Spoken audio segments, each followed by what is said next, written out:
Good evening. The City of Bastrop reserves the right to reconvene, recess, or realign the regular session or called executive session or order of business at any time prior to adjournment. It is 5 o'clock. We have a quorum. I'm calling this City Council meeting to order. Unfortunately, our youth library worker came up ill or had a medical emergency, so we're going to conduct our own Pledge of Allegiance tonight. If you will please rise, we'll have pledge to both the flags. I pledge allegiance to the flag of the United States of America and to the republic for which it stands, one nation, under God, indivisible, with liberty and justice for all. Honor the Texas flag. I pledge allegiance to thee, Texas, one state, under God, one and indivisible. Thank y'all so much. And we also are missing our police chaplain, so I'm going to call upon our Mayor Pro Tem to lead our invocation.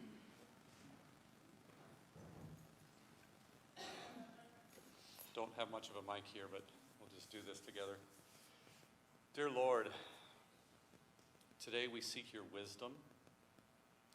We seek a blessing upon all of those that are in attendance, Lord. There's going to be lots of people talking today about their work, their life's work, the things that they do for our community, and I pray a blessing upon them to avoid nervousness and to communicate and make their points effectively.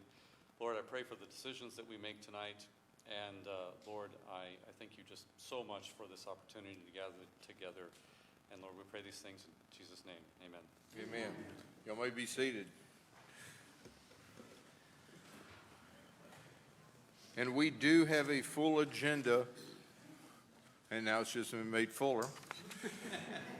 And because we have such a full agenda, the mayor's report's going to be very, very short, but we have to acknowledge our staff and our volunteers for our recent June 29th Big Bang celebration for the 4th of July. From the pep parade to the fireworks, it went off through good planning and good participation, and I really appreciate our staff, our volunteers, and our spectators and attendees for that. There's lots more that I could talk about what's going on in Bastrop, but again, in the interest of time, Mayor Pro Tem Kirkland, do you have anything you wish to add during the council member's report? No, thank you. Councilmember Fossler. I'll pass as well. Let's let them talk. I'm going to now move to Councilmember Plunkett. You know me. Skip it. Got it. Councilmember Meyer. I'm going to make mine super fast. The sit with Sylvia was so successful here at City Hall a couple weeks ago that Sylvia, you are now promoting the idea in other cities. So thank you for that. Councilmember Lee. Thank you, Mayor. I just wanted to touch on the film mixer that took place at the Hampton Inn by the Heart of Texas Chamber. There's a lot going on in the film industry in Bastrop. A lot of new people showed up from the first mixer that we had.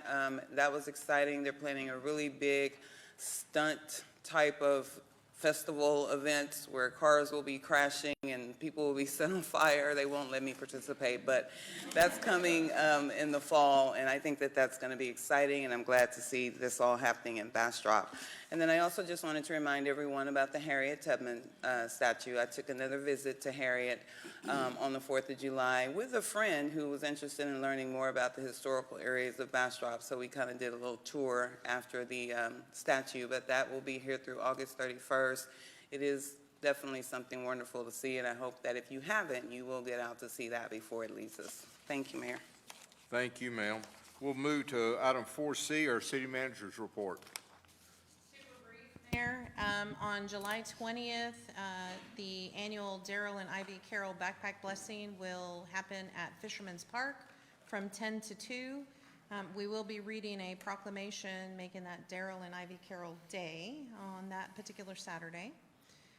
On July 23rd, the budget is due to the council, the official budget, and that is the day we will also open Balancing Act, where the residents will have the opportunity to move the slider on what they wish to see in the budget.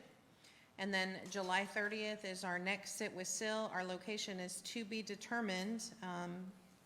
the crowd continues to grow. So we've sort of outgrown some of our normal spaces, but we're looking at either the convention center, the museum, or the art center. So surprise if I haven't asked you yet. That's it. Thank you. Council will be pleased to know we have completed page 1 of the agenda. We will move on to item 5A, to receive a presentation on Senate Bill 1154, allowing for a minimum of a 50% property tax exemption for licensed child care facilities. Madam City Manager. Thank you, Mayor. This, and I'm going to make it short and sweet, result of the last legislative session, Senate Bill 1154 passed, which allows cities and counties to pass a property tax exemption for licensed child care facilities. Now, there's a few caveats to that. The thought for this is to make child care more affordable. It became effective January 1st of this year. It allows, but doesn't require, cities and counties to exempt certain child care properties, and the child care facilities that are exempt are those who are working with the Texas Workforce Commission, the Texas Rising Star participant. They have to have at least 20% of their children enrolled. This is a program that helps parents get back to work. And we have 12 such facilities in our zip code 78602. And of that, 9 are within the city limits of the city of Bastrop. Oh, there should be maybe I missed a slide. I missed it, Colin, that's okay. The total financial impact, should we decide to enact a 50% tax exemption, would be less than $5,000 for these 9 facilities. So I will be looking at the next council meeting for a recommendation from the council as to whether or not the council would like to see this type of exemption included in an ordinance and presented as part of the budget. Thank you. Any questions for our city manager relative to this item? Mayor Pro Tem Kirkland.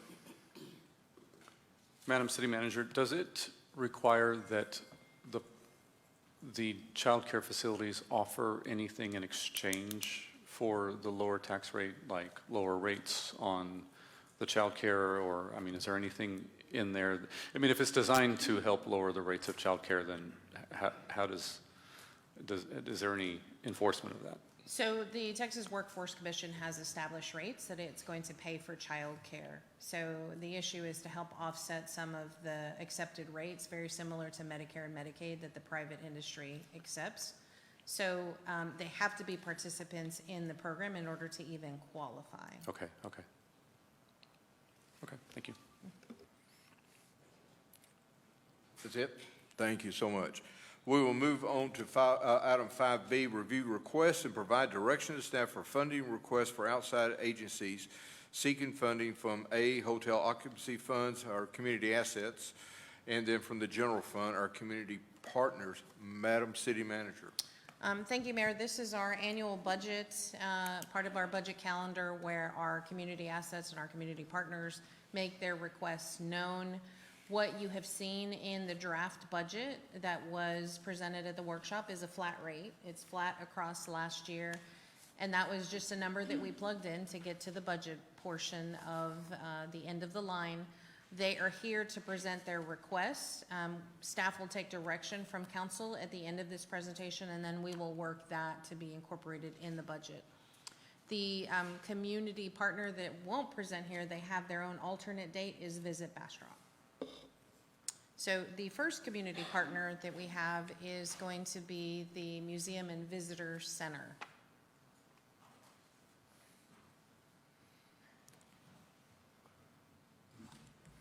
Here you go, Nicole. If you need the pointer, I think Yes. it's coming to you.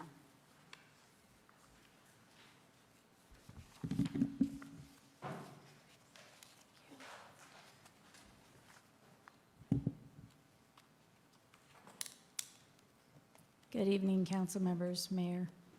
My name is Nicole de Guzman. I'm the director of the Bastrop County Historical Society and Visitor Center. I'm here to speak about the Visitor Center, and thank you for the opportunity to present on behalf of the Visitor Center and our Hot Funds Ask this year.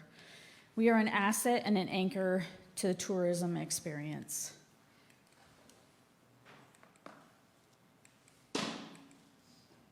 Well, now I'm going way too many slides. Okay, thank you. This year we had 15,000 visitors enjoy the Visitor Center. They travel from all over the world.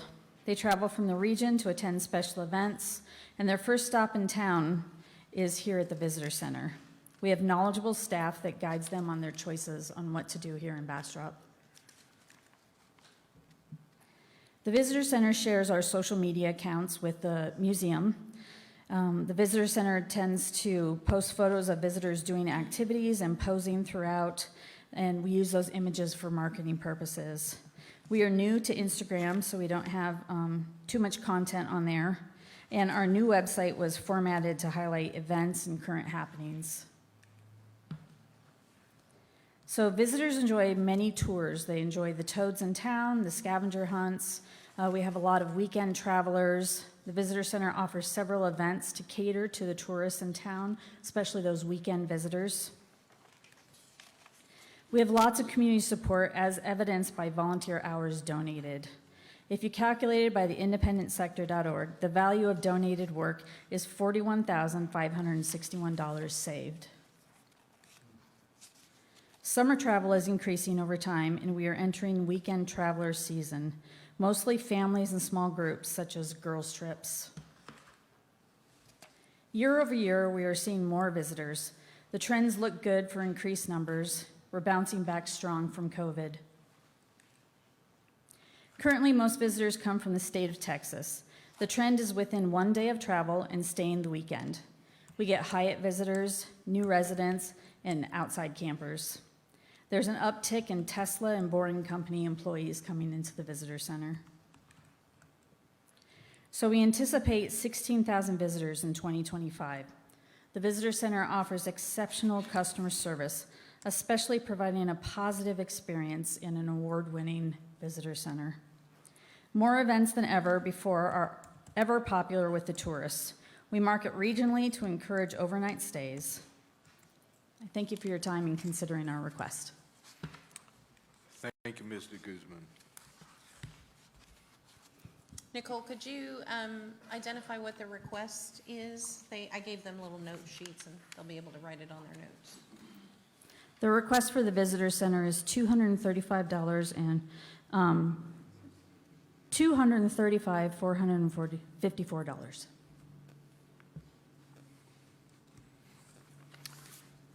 Council, any questions from Ms. de Guzman on this presentation? Seeing none indicated, we're going to move to the next item. And I'm going to let y'all know we're going to be rushing through this fairly quickly, and if you can truncate your remarks, it would really be helpful, rather than us looking at you going, "Are you done yet?" So we'll move on to the next item, which I think is also you, Ms. de Guzman, the Historical Museum. I'm sorry. Yeah. Thank you. Thank you. Okay, again, hello, I'm Nicole de Guzman, the director of the museum. And thank you for the opportunity to present on behalf of the museum for our request for HOT funding. As I mentioned before, the museum shares social media account with the Visitor Center. The museum tends to share historical photos and facts relevant to trends. We share our events on social, and we use roughly $10 to advertise regionally to encourage overnight stays. Many people use our new website to learn more about Bastrop history. The museum draws visitors looking for unique experiences, and our online reviews show overwhelmingly that we are a positive experience and surprise bonus to a travel experience. Here is Stephen, our first of 6 junior docents, giving a tour about World War II. Very strong community support through volunteer labor, valued at $149,000 and $901,000 saved. Visitors complete research requests and artifact processing as supervised by the professional staff. The museum supports many events around town, and we market our heritage experiences. We offer several different types of tours, including an enticing behind-the-scenes tour, where professional staff answer preservation questions and share Bastrop artifacts. Summer travel is increasing over time, and we are entering weekend travel season for families and small groups. Year-over-year trends are increasing and are strong indication of a healthier heritage tourism landscape. Heritage tourism fosters public appreciation for the social, economic, and educational benefits of historic preservation. The museum is able to connect with new audiences through genuine partnerships with local organizations. On a monthly basis, we meet with all 11 museums in the county to discuss preservation and mentorship. The museum provides high-quality, place-based heritage experiences. According to the American Alliance of Museums, 97% of Americans believe museums are educational assets for their communities. With a very modest marketing budget, we have secured many press opportunities, often having television interviews or showing up in newspaper stories. The museum expects 8,000 visitors to tour the galleries. We're open 6 days a week with free tours offered every single day. We have professionally trained staff with advanced education and experience in historical restoration and preservation. Thanks to our professional staff, we have an increased capacity for research requests, creating and researching new exhibits, and supporting quality public presentations on topics relevant to heritage tourism. We also expect increased attendance to our events, such as the ever-popular Historic Holiday Homes Tour, with the addition of an educational symposium about preservation in minority communities in Bastrop. This weekend has become a 3-day event which draws people to the area. I thank you for your time and consideration of our request of $127,298. Thank you. Councilmember Meyer. Thank you. Really not a question, Nicole. I just want to say thank you so much from the city for your hard work that you've put in over the whole time you've been here. We really appreciate you. Thank you. Absolutely. Thank you, ma'am. Seeing no other questions or comments indicated, thank you. Thank you. Our next presenter was from the Bastrop Opera House. Lisa, he was trying to steal your thunder, I think. Goodness. Thank you for allowing us to be here and to present to you.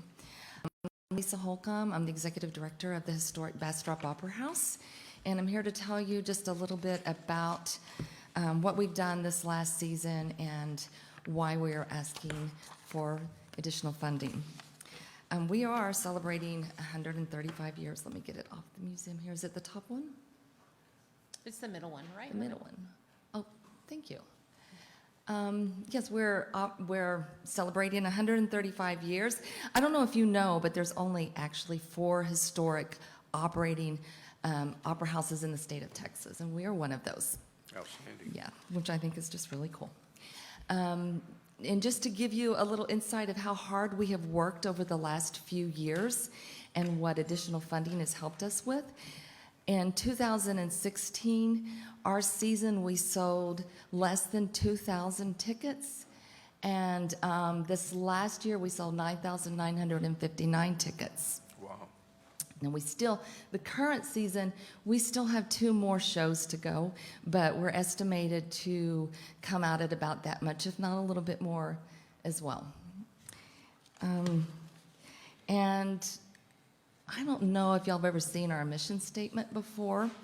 It's very important to us, and we really adhere to this, but it's the Bastrop Opera House engages, inspires, entertains, and challenges audiences with theatrical productions that range from the classics to new works.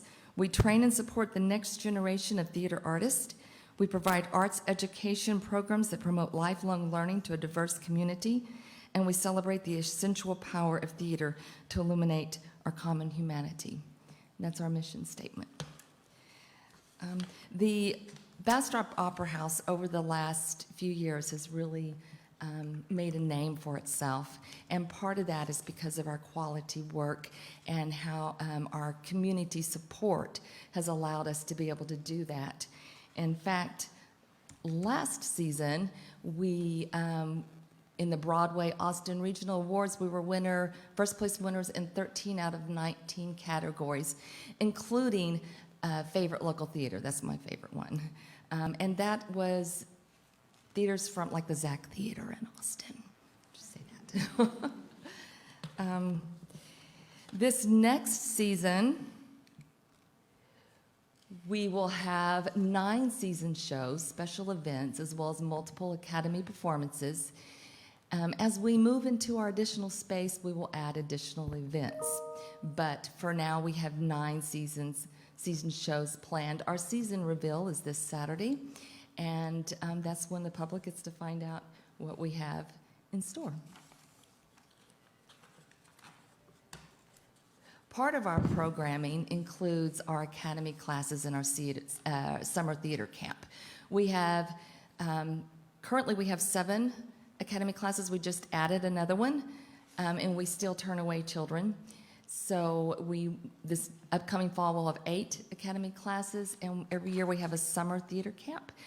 And I thought we had less than 40. We're in day 2 of camp, and I'm still standing.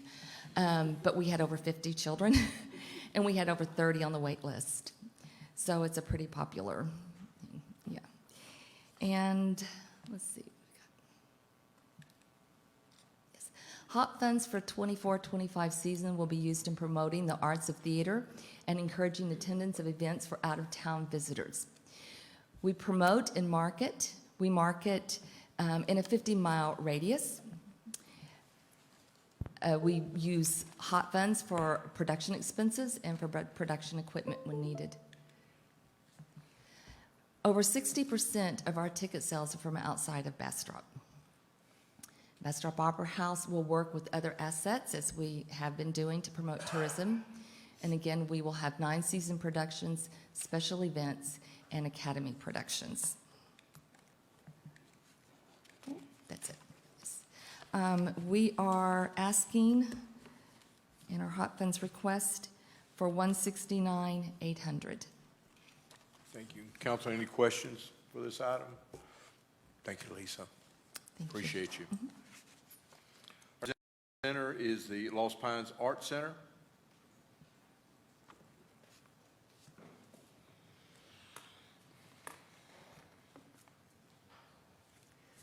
Good evening, everyone. Thank you for having me.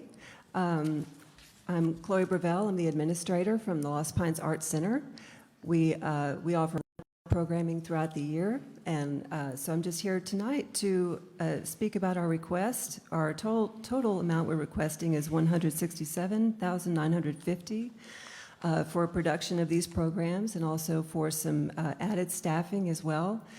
Production costs have increased, and we also would like to hire a marketing coordinator to help enhance our marketing efforts. We currently have about 5,000 followers on Facebook, over 3,000 subscribed to our newsletter, so we would like to increase those numbers and get the word out more about who we are and what we do.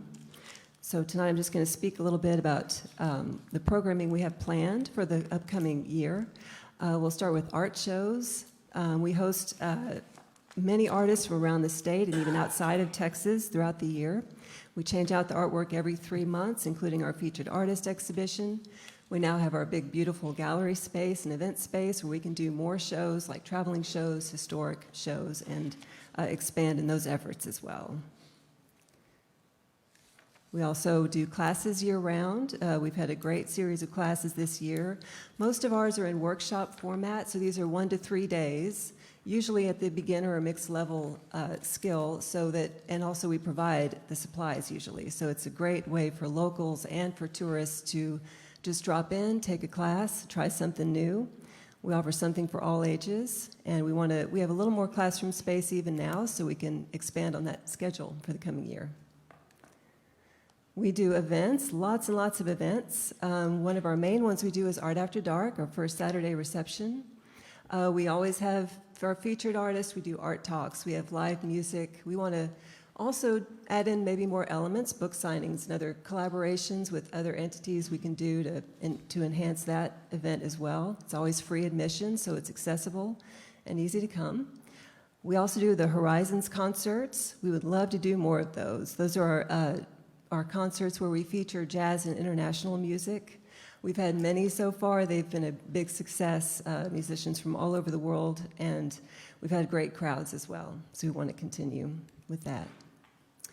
We also help coordinate First Weekend. This is sort of a big package we help put together each month in coordination with the downtown businesses to try and create programming for, again, our community and also for tourists coming in the first weekend to so they can pick and choose what they would like to experience in Bastrop.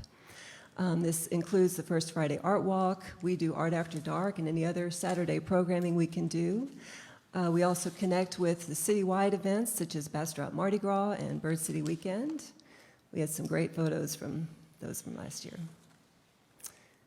And then we will be doing Bastrop Art Fest. This is our annual fall festival. This year, I forgot to put the date on there. It'll be on October 19th this year. And our theme is going to be around the world. So we're going to keep a lot of the same elements of the arts and crafts vendors, the live demonstrations, the performances, and a lot of the hands-on activities where you make your own art will have the international theme attached to it. So we plan to have that in the fall, and we're really looking forward to that. Glass blowing, of course, is a huge program that we do year-round mostly. We're still renting time right now in the studio. It's too hot to take classes, but we will add more classes in the fall because our classes sell out very quickly, and so we have hired another teacher to help expand those classes in the fall. We can also do more team building sessions and group rates for our hotel guests who can come in and schedule time in the shop, and we have demonstrations, of course, year-round with our events. And to tie in with that, we are working more on our tourism packages as well to expand on those, and opportunities for our hotel guests who want to come in and either take glass blowing, or we also offer the wine and unwind paint-along sessions, and we even can go off-site for the paint-alongs. We're going to do that in the fall at the Hyatt, as we've done before. So these are just a few of the things we can offer, and we want to continue also to build in our relationships with the hotels. We have good relationships now. We'll keep building on those and keep those lines of communication open for more offerings. So that is all I Council, have. any questions, comments for this presenter? We appreciate it. Okay, thank you. Thank you. We will now move to the community programs. First one for a presentation will be our Bastrop Cats Anonymous. Oh, I'm sorry, Councilmember Meyer. Thank you, Mayor. I just wanted to clarify, after the Opera House presentation, I just want to make sure I got my number right, because I see that, I believe, Lisa, what you said, your request is 1698, but that was approved last year. I just want to make sure that we do understand the request is 194. Is that right? Yes. Thank you. Just to clarify, so we don't make it too low. Good catch. Our next presenter is Bastrop Cats Anonymous TNR Society. Hi. Thank you so much for having me tonight. My name is Ashley Revels. I am a volunteer with Bastrop Cats. Bastrop Cats is a 501c3 nonprofit organization here in Bastrop. We are dedicated to improving the lives of our community cats.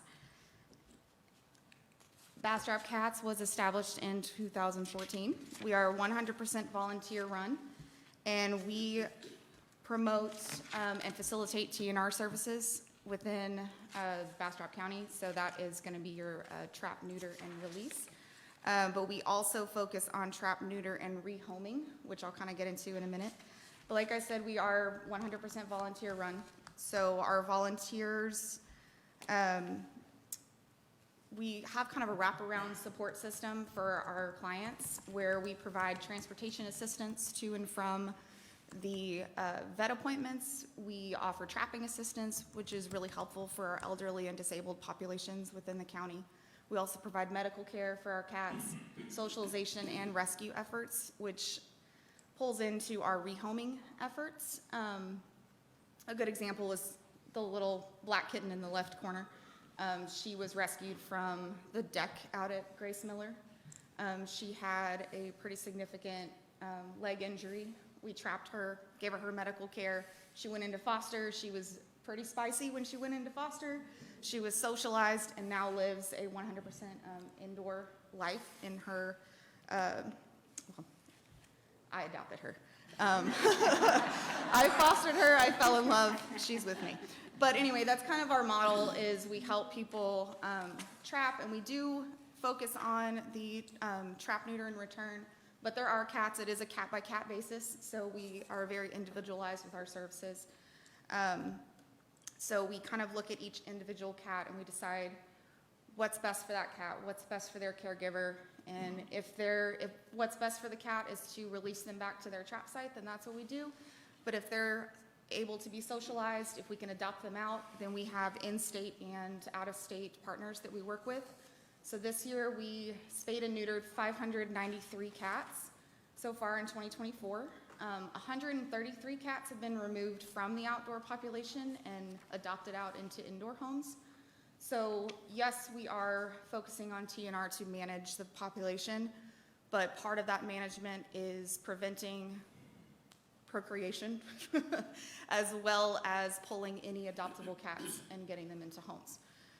So that is reducing the population as well.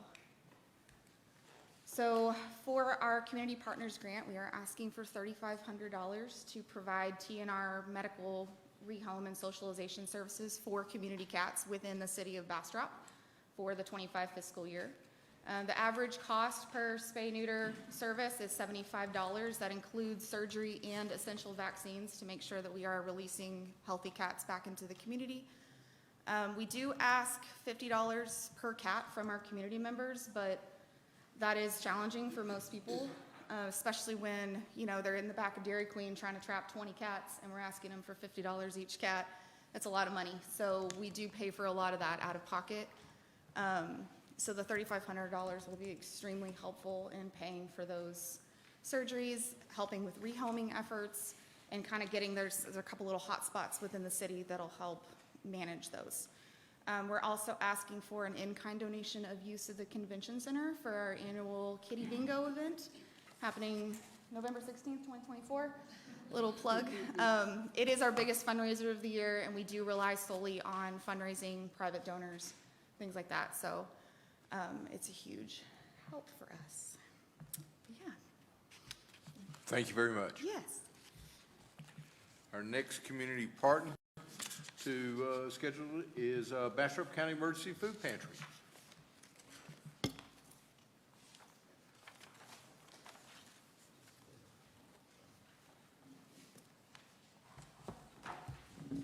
Hello, Mayor and Councilman members. I am Tricia Silva. I'm the Executive Director of the Bastrop County Emergency Food Pantry.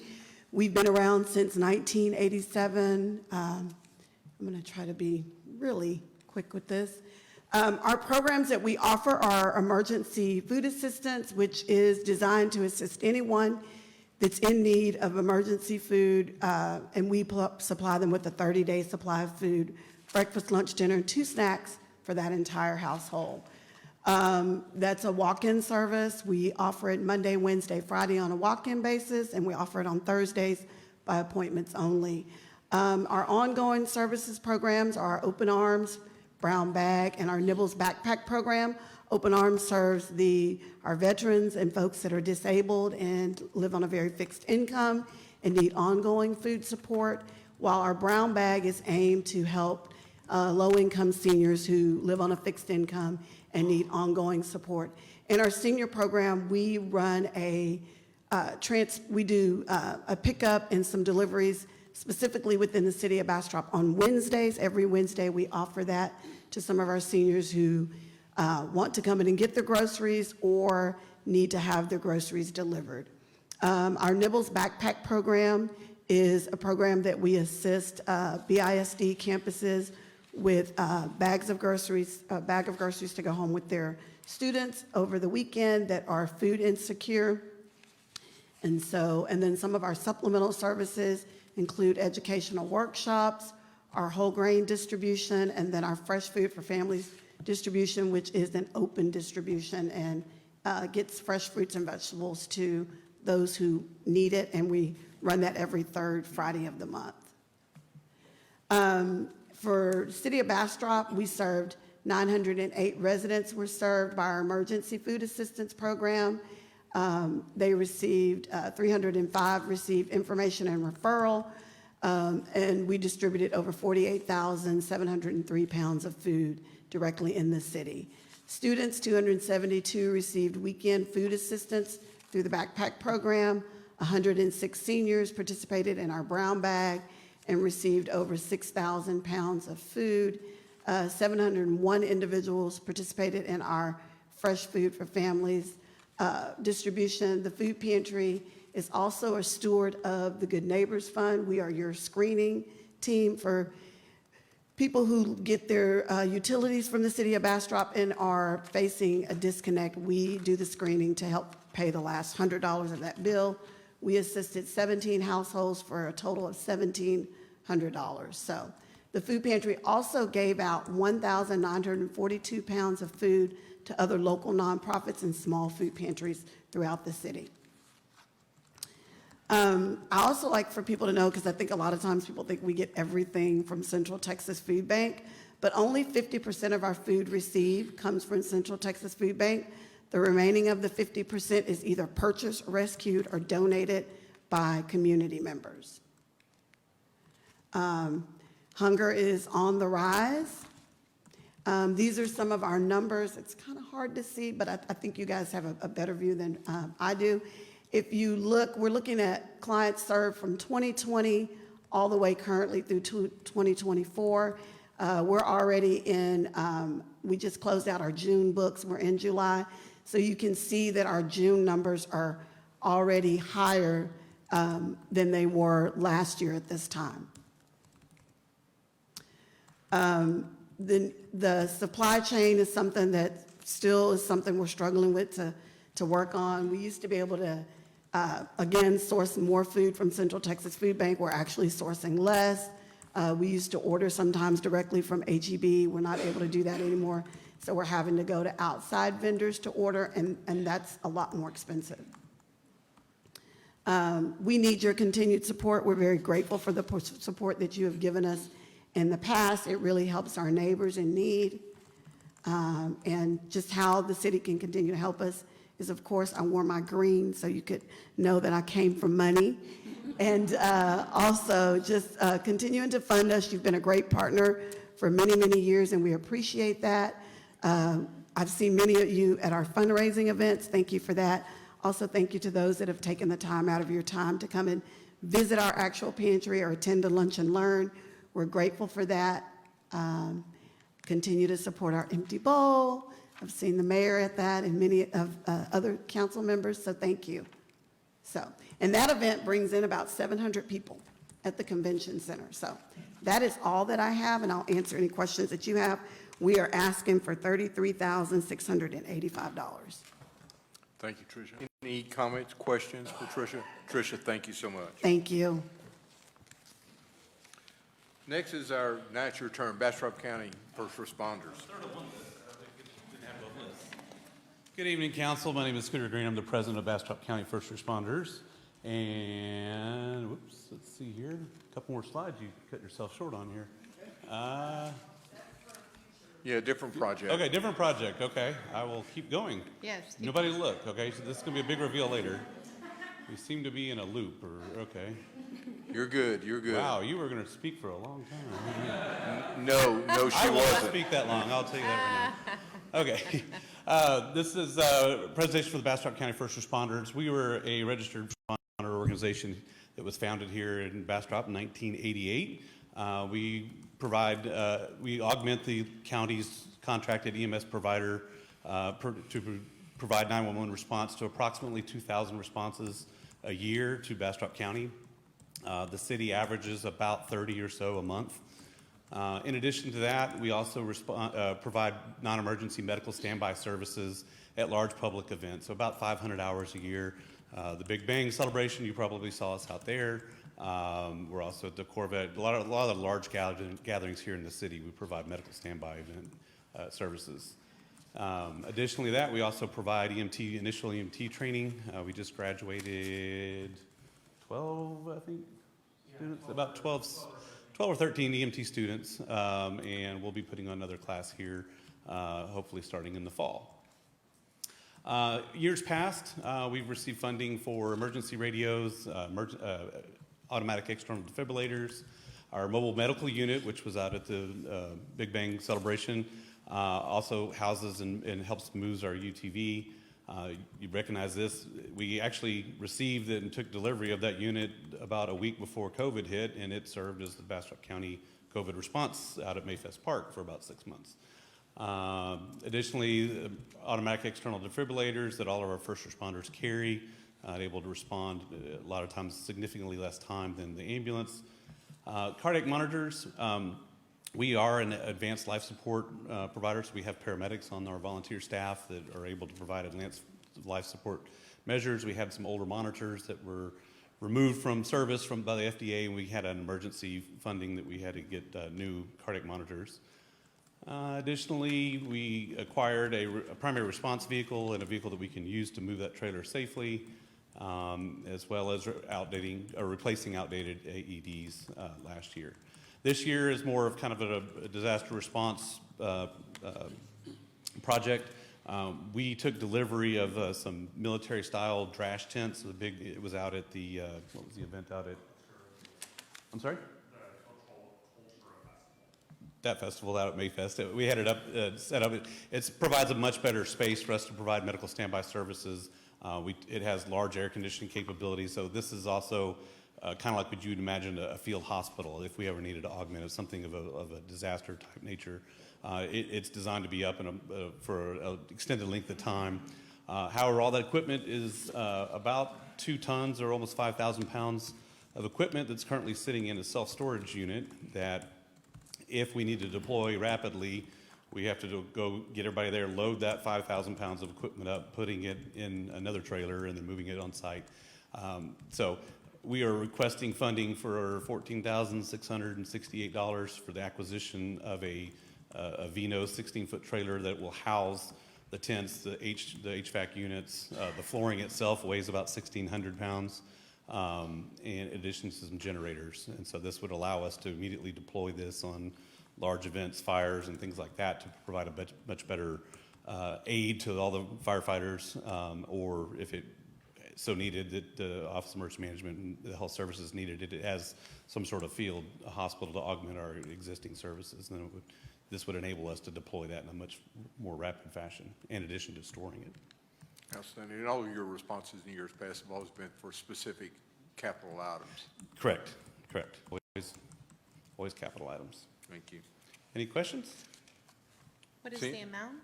$14,668.39, I believe. We rounded off to 669. Thank you so much. All righty. Thank you much. Our next community partner is the Bastrop County Long-Term Recovery Team. Mrs. Lowe. Hello, my name is Sheila Lowe, and I'm the Executive Director of Bastrop County Long-Term Recovery Team. Thank you, Council and City Manager and Mayor, for having us here this evening. As most of you all know, the Bastrop County Long-Term Recovery Team was formed in 2012 after the Bastrop County Complex fires in 2011. Since our inception, we've assisted with wildfires, flooding events, winter storms, pandemics, and tornadoes. 9 of the events since our inception directly affected City of Bastrop residents. Our main priority is assisting low-income, under, or uninsured families recover from the personal devastation that these disasters and public health incidents have caused. Our second priority is preparedness and assisting families see the benefits of having a plan and how this will lessen the impact on their families emotionally and financially. This past year, we've hosted 2 shelter management trainings, preparing 45 citizens to assist either within the shelters in the City of Bastrop or their own shelters within their congregations and organizations. We've assisted 20 City of Bastrop families with disaster preparedness plans, which will allow them to be prepared in the event that they are faced with an emergency or a disaster.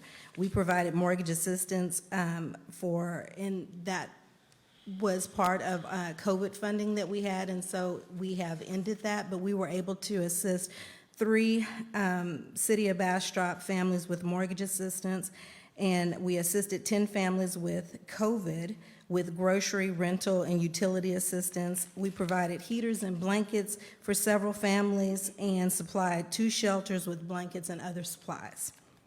So here are some ways that we do this and some other things that we do. I'm just going through this really quick. Please. Okay. So one of the things that we do is our disaster volunteer assistance, and we offer trained volunteers that are able to deploy at any time whenever we're faced with a disaster. This expands the capabilities of our first responders and emergency management personnel, allowing for a more rapid and comprehensive response to disasters. So we get the information real time from the individuals that are needing the assistance, and we make sure that with our hotline that we are able to get them the information that the emergency management has given to us to get out to them. So that could be about evacuations, that could be where there are shelters that are open. It could also give them information on different resources like where they can get food, where they can get medical assistance. First responder support and staging area. One of the main things that we've done in this area is to be able to provide meals and nutritious snacks for our first responders, and just making it seamless so that they don't have to stop what they're doing to determine where they're going to get their food from. But also, which I'll discuss here in just a minute, we also have an area now. So if the city of Bastrop opened their shelter for citizens, then the space that I'm in now, we would be able to stage that for first responders. Temporary housing and shelter assistance program. We do this in several ways. We can either assist with non-congregate sheltering, which is putting families in hotels if it doesn't necessitate for a full shelter to be open, or we can open our shelter, like I said, for citizens or for first responders to stage their services out of. And the meal service program is available for those that are evacuated or shut in, or for our first responders, or for all. So additional benefits of BCLTRT are training and presentations for, we call them HOUS, but they are houses of worship, in regards to setting up their own shelters and their cooling and warming centers. We did that for 2 houses of worship in the city of Bastrop this past year. We do preparedness presentations to neighborhoods and HOAs, again, to houses of worship, senior programs, and to our local food pantry participants. We have an in-office disaster preparedness resource center now, which will be interesting for you all to see. And we also have an annual community resilience fair, which is coming up in September for National Preparedness Month.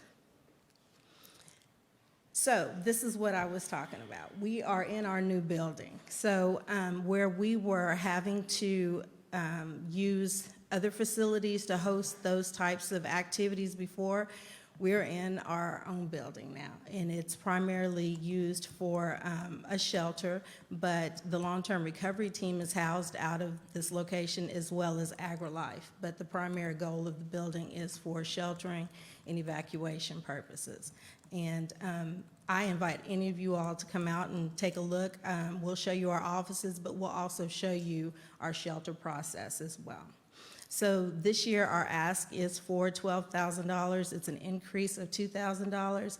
And the reason for the increase is because periodically through the year, we get requests for personal disasters. So those are things that are outside of what the city or the county is responding to, but it may be a house fire or someone's home flooded.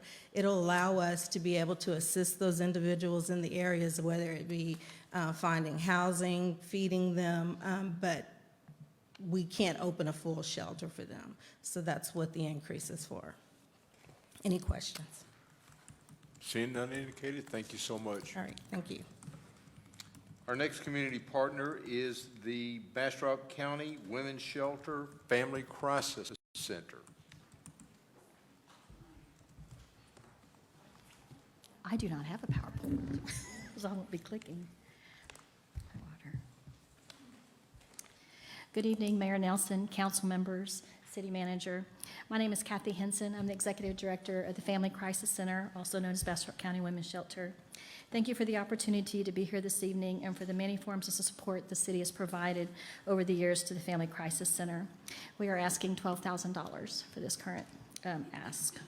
The center exists to address and prevent issues of domestic violence, sexual assault, and stalking. As much as we would like to believe that our communities are immune to these forms of violence, it is simply not true. Over the many years I have been with the center, I've been inspired by those who are encouraged to change their lives. Violence is not something they sought out to live in their life experience. When we wake up every morning, many of us don't have to worry about what type of violence we will experience today, whether it's physical, emotional, verbal, or sexual violence from an intimate partner.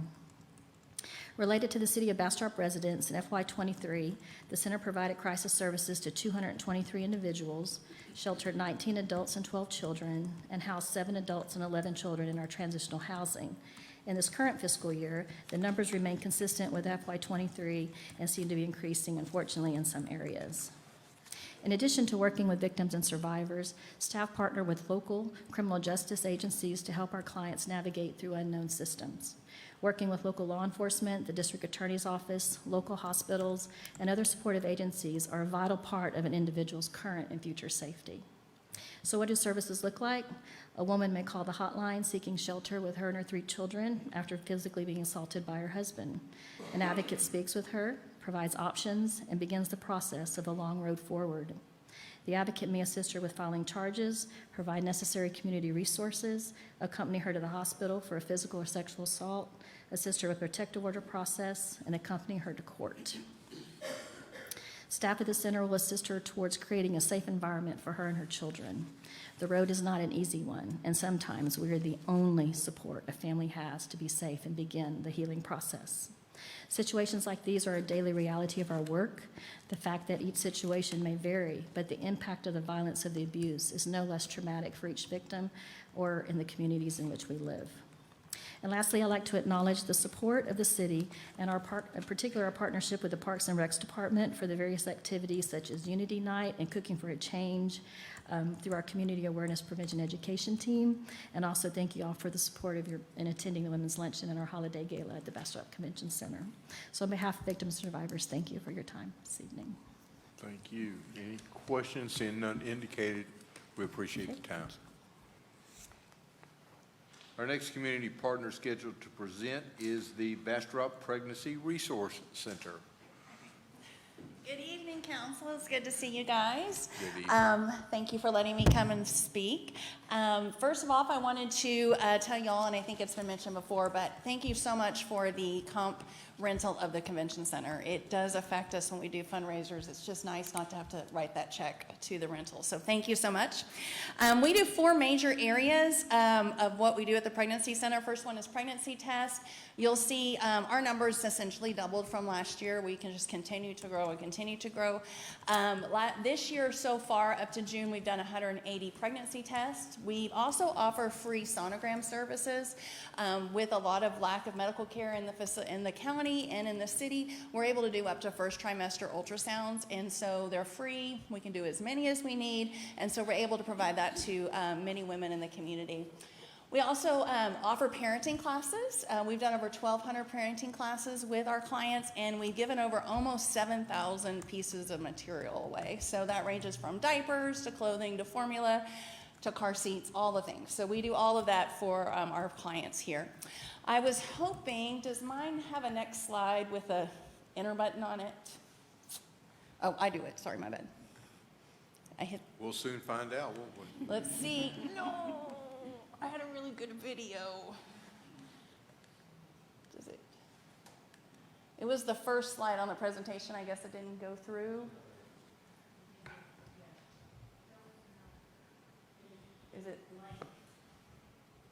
Is it? It's the first slide?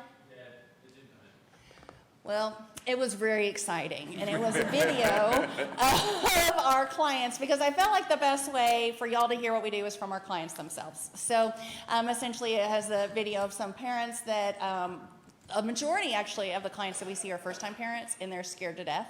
And so it's really nice to be able to connect with them and just walk beside them and as they move forward. And then it also had a couple of clients that have 4 to 5 children, and we are the people that help keep them in diapers.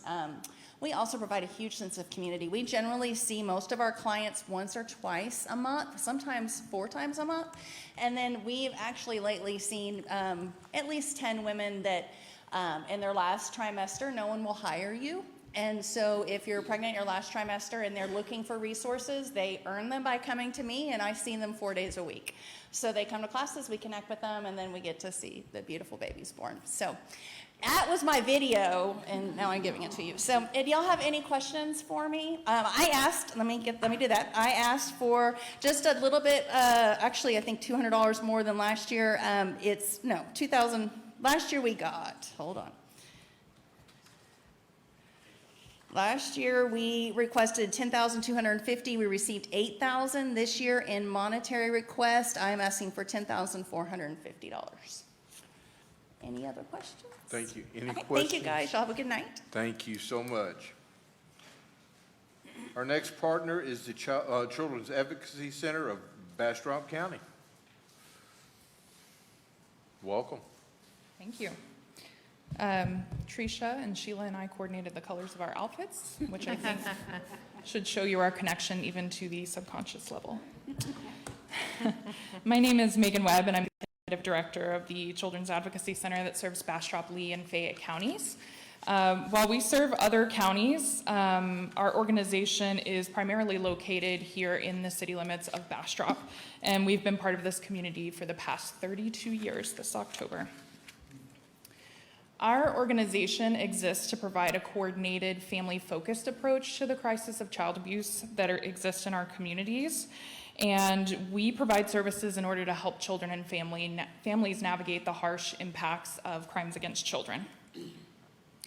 You can see here, last year we served over 1,200 individual clients. We provided almost 3,500 hours of therapy, and we performed almost 400 forensic interviews. So while we are deeply committed to bringing healing and freedom from trauma to the families we serve, another critical component of the work that we do involves our multidisciplinary team. We work with local law enforcement, child protective services, and local prosecutors' offices, and we're one of the only non-governmental organizations that's involved in collecting evidence that's used in investigating and prosecuting these types of crimes.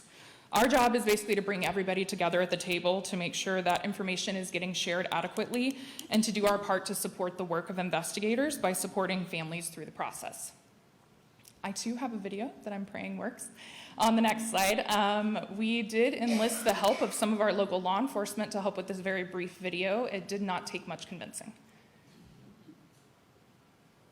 Our multidisciplinary team is really composed of everyone that's involved in the investigative side of the cases and the process. We pretty much make sure that within this multidisciplinary team that we become the safety net of the case and nothing falls through. We try to merge that gap between the CAC and our partnering agencies both together, so together we can coordinate and we can actually talk about the cases and we can make sure that for the investigation process and for the prosecution too, everything's being done accordingly.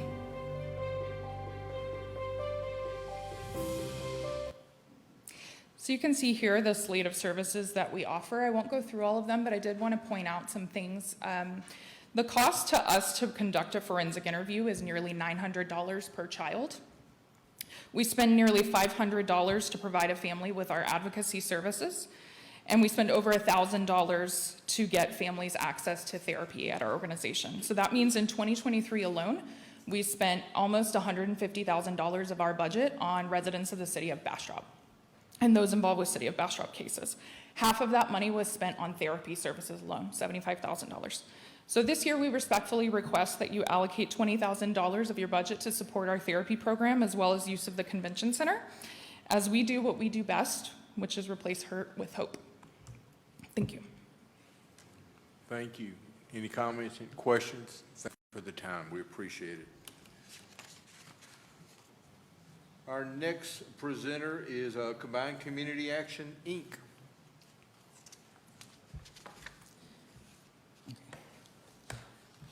Good evening. Thank you so much for allowing me to speak today. My name is Karen Walpole. I'm the Communications Director with Combined Community Action, Meals on Wheels, Rural Capital Area. Our agency has been serving since 1966, and that began right here in Bastrop County. We do our request, which this year is for $10,000, is primarily focused on Meals on Wheels. We serve the area of the city of Bastrop with hot meals for our seniors who are homebound, and we do have congregate space as well. And so from that, when we're reaching out, we also provide our case management and all of our other resources to these seniors, but our focus is with the Meals on Wheels program and making sure that our senior neighbors are receiving the nutrition that they need so that they're able to remain independent in their homes, which thereby takes money out from having to be covered by the community through homes and through other types of resources. It gives them a sense of independent living, which creates a much better situation for them. That independence really means a lot and takes them a long way, so it's something that we're very proud about doing. We are almost completely run by volunteers. Last year, we had 26 volunteers who donated over 1,500 hours. Some of our slides are going to show you, and there's only a couple, I promise, some of the things that we get back. We do assessments and surveys, and we really talk to our seniors. We want to know how they're doing, what they're needing, where those gaps are, and how we can fill it. 64% said they're not able to cook a healthy meal by themselves. These are adults that are taking medications of all kind. Proper nutrition is vital. The meals that we provide are overseen by licensed and registered dietitians. 70% of them are not able to go to the grocery store by themselves. Either they have no mode of transportation, or they physically cannot leave their home. 67% said that they do not always have enough money to buy healthy food. And that's a huge problem when we have families and we have people who are living on Social Security alone. It's just not making it for people anymore. 96% of the respondents said that without these meals, that these meals help them with their nutritional health. And that's a huge thing for us. It shows us that we're making an impact on their lives. The $10,000 that we requested, we're hoping to continue serving the meals that we are, be able to expand what we're doing, broaden that, along with other resources, of course. If only 10,000 would do that, we would be so happy. But one thing that we do say, in 2023, almost 19,000 meals were served in Bastrop, not Bastrop County, in the city. 26 volunteers donated over 1,500 hours. And a big thing that we're very proud of our single agency audit that is done every year is that 94 cents of every dollar we bring in goes directly to client services. So it's a very high standard that we hold ourselves to, and will continue to do so as well. The meals are providing a third of the daily requirements for the seniors. 17% of all seniors in Texas are at risk of malnutrition. This program improves our quality of life. It allows them to remain at home and gives them a strength. Volunteers touch base with them so they're not alone. That social isolation is reduced by being present. We're able to find out if there are health concerns or if someone's injured. So it's a very multifaceted program, and it's not just meals. One of the other things that we are happy to be able to do as an agency is we are, by popular demand, resurrecting the Bastrop County Senior Expo, which will be held here at the Convention Center November 19th. I invite all of you to be present, as well as the wonderful organizations that stand beside me today. Anyone that offers resources to seniors is welcome to be there. We are also in Bastrop serving our Anna Meals on Wheels program, which helps our seniors with their pet program, with their pet companions, allowing them to be in the home and allowing them to have proper nutrition. And so I've partnered with a number of people on that. We serve over 200 pounds of pet food to our clients each month in just Bastrop. And that's it. Any questions? Questions, comments? Seeing none indicated. Thank you so much for your time. Next is our court-appointed special advocate of Bastrop County, or CASA. Welcome. Good evening. Thank you for having us again. I too want to thank you all for the continued support that you have provided over the past several years. My name is Christy Bauer. I'm the Executive Director for CASA. We too serve Bastrop, Fayette, and Lee counties. The numbers and things that I talk about tonight will specifically be about the city of Bastrop. But our mission is to improve the lives of children who experience child abuse and neglect by recruiting CASA-trained volunteers to advocate and support those children and their families as they navigate the child welfare system. Our organization is built solely on volunteers. We have, to date, we have 52 volunteers who advocate for our children across the 3-county area. 28 of those are specifically from the city of Bastrop, and so we have a lot of support from the community members here to ensure that those children's needs are being met. As of June, and we still have 2 months left in our fiscal year, we have served 116 children total over the 3-county service area. 90 of those children are from Bastrop County, and 45 of those children are from the city of Bastrop.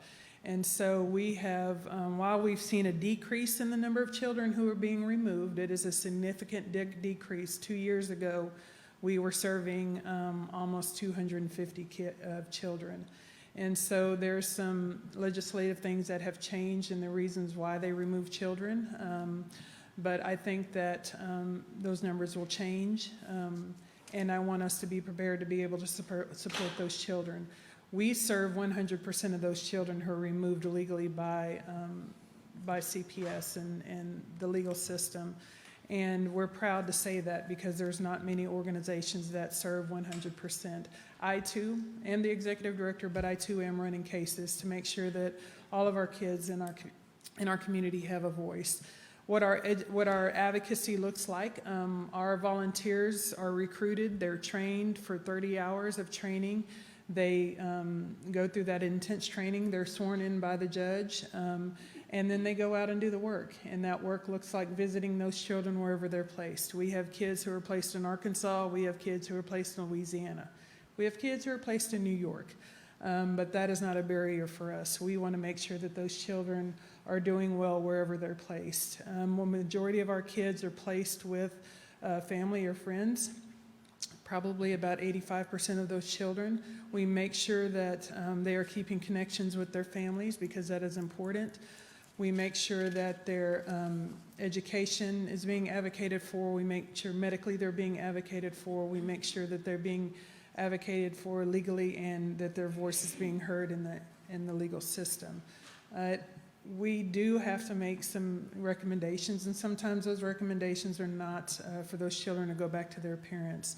Unfortunately, we have about 43% of our children go back to their parents. And so what does that look like for the remainder of those children? And we are there from beginning to end. We're the only organization that stays and advocates for our kids from the beginning when they enter that Child Protective Services system till they end. And that can either be with reunification with their families, that can mean adoption, that can mean that they stay with a family friend.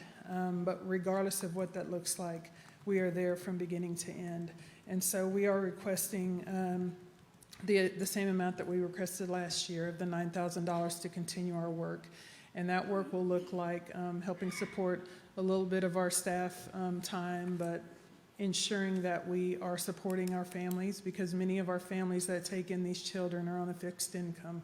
And so we want to make sure that they are taken care of until their payment is their monthly payment from the state kicks in, and sometimes that takes a while. But we want to ensure that we have the volunteers, that they're trained appropriately, that they have the knowledge and skill that they need to advocate to where these kids are no longer sent back or placed back in an abusive situation. So again, I appreciate your support for the work that we do here in Bastrop. So, thank you. Thank you. Comments, questions, council? Thank you very much. Our next community partner is Feed the Need.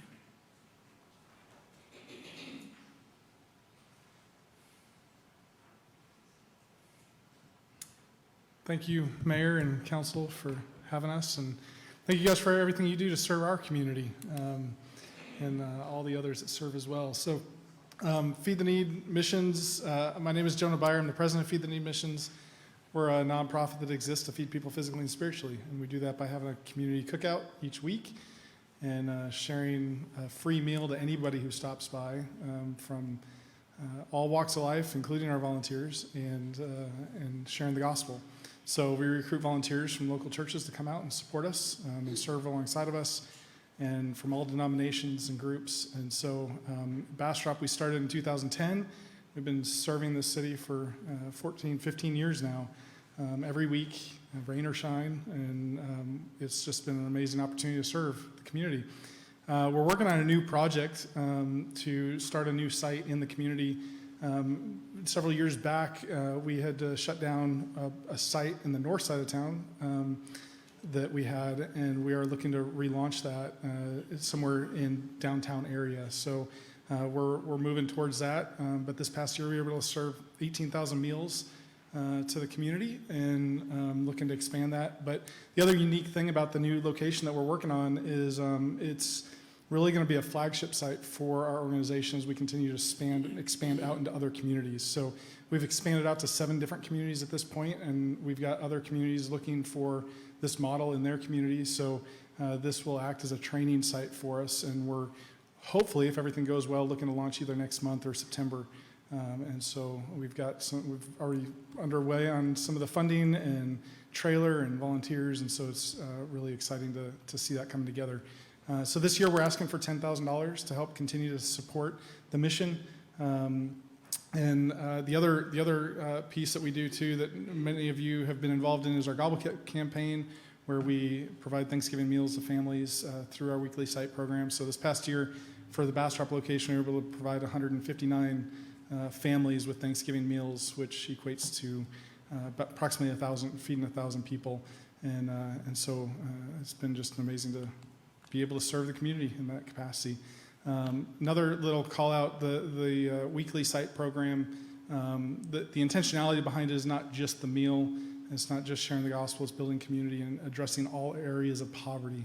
So we do that by feeding people physically with the food, but then also meeting their social need with community by having a cookout and allowing them to engage, and then emotionally by addressing, walking alongside people that might be dealing with the loss of a loved one, family crisis, financial crisis, so on and so forth, and then spiritually by sharing the gospel and the hope that we have in Christ. So thank you guys for hearing me. And we're also looking for funding for, the in-kind donation for the Bastrop Convention Center for our annual banquet as well.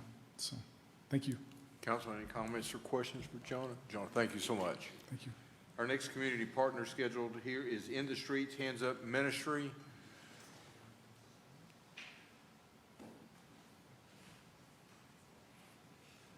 Good evening. Thank you so much for having us. And congratulations to the new inductees to the council.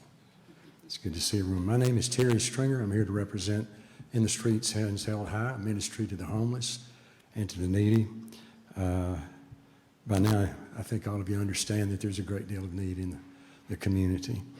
Hands Held High started in Elgin in 2013, moved to Bastrop in 2014. In 2015, we moved to our present site, which is on Highway 95 North. Many of you are familiar with that. Pastor Marvin and Sister Rosie, who is a lovely wife, have ministered to the needs of many different people. Currently, we have about 8 families, I believe it is. 10 of those are children, 7 adults, and we have 2 single men and about 5 single women. All of them have children who attend the Bastrop Independent School District. The population is growing in this area, so the needs are growing. In 2023, we averaged serving about 1,400 meals a month. 2024, we're now serving 2,200 meals per month. So the need is growing. We're asking for $15,000 in funding our effort, and if there's any extra money, we have no problem receiving that. So we encourage you to come and visit us and to see what's going on up there. Lives are being changed, and the need continues to grow. We have expansion needs for cottages. People live there on site. We need some new housing for singles, single parents, children, and for also couples that are trying to normalize their lives and get back into society. So we thank you for for the wonderful support you've given in the past, and we just thank you for what you're going to do for us this year. Thank you so much. Thank you. Comments, questions? Thank you so much. No question. Our next presenter is, our community partner is Pines and Prairies Land Trust.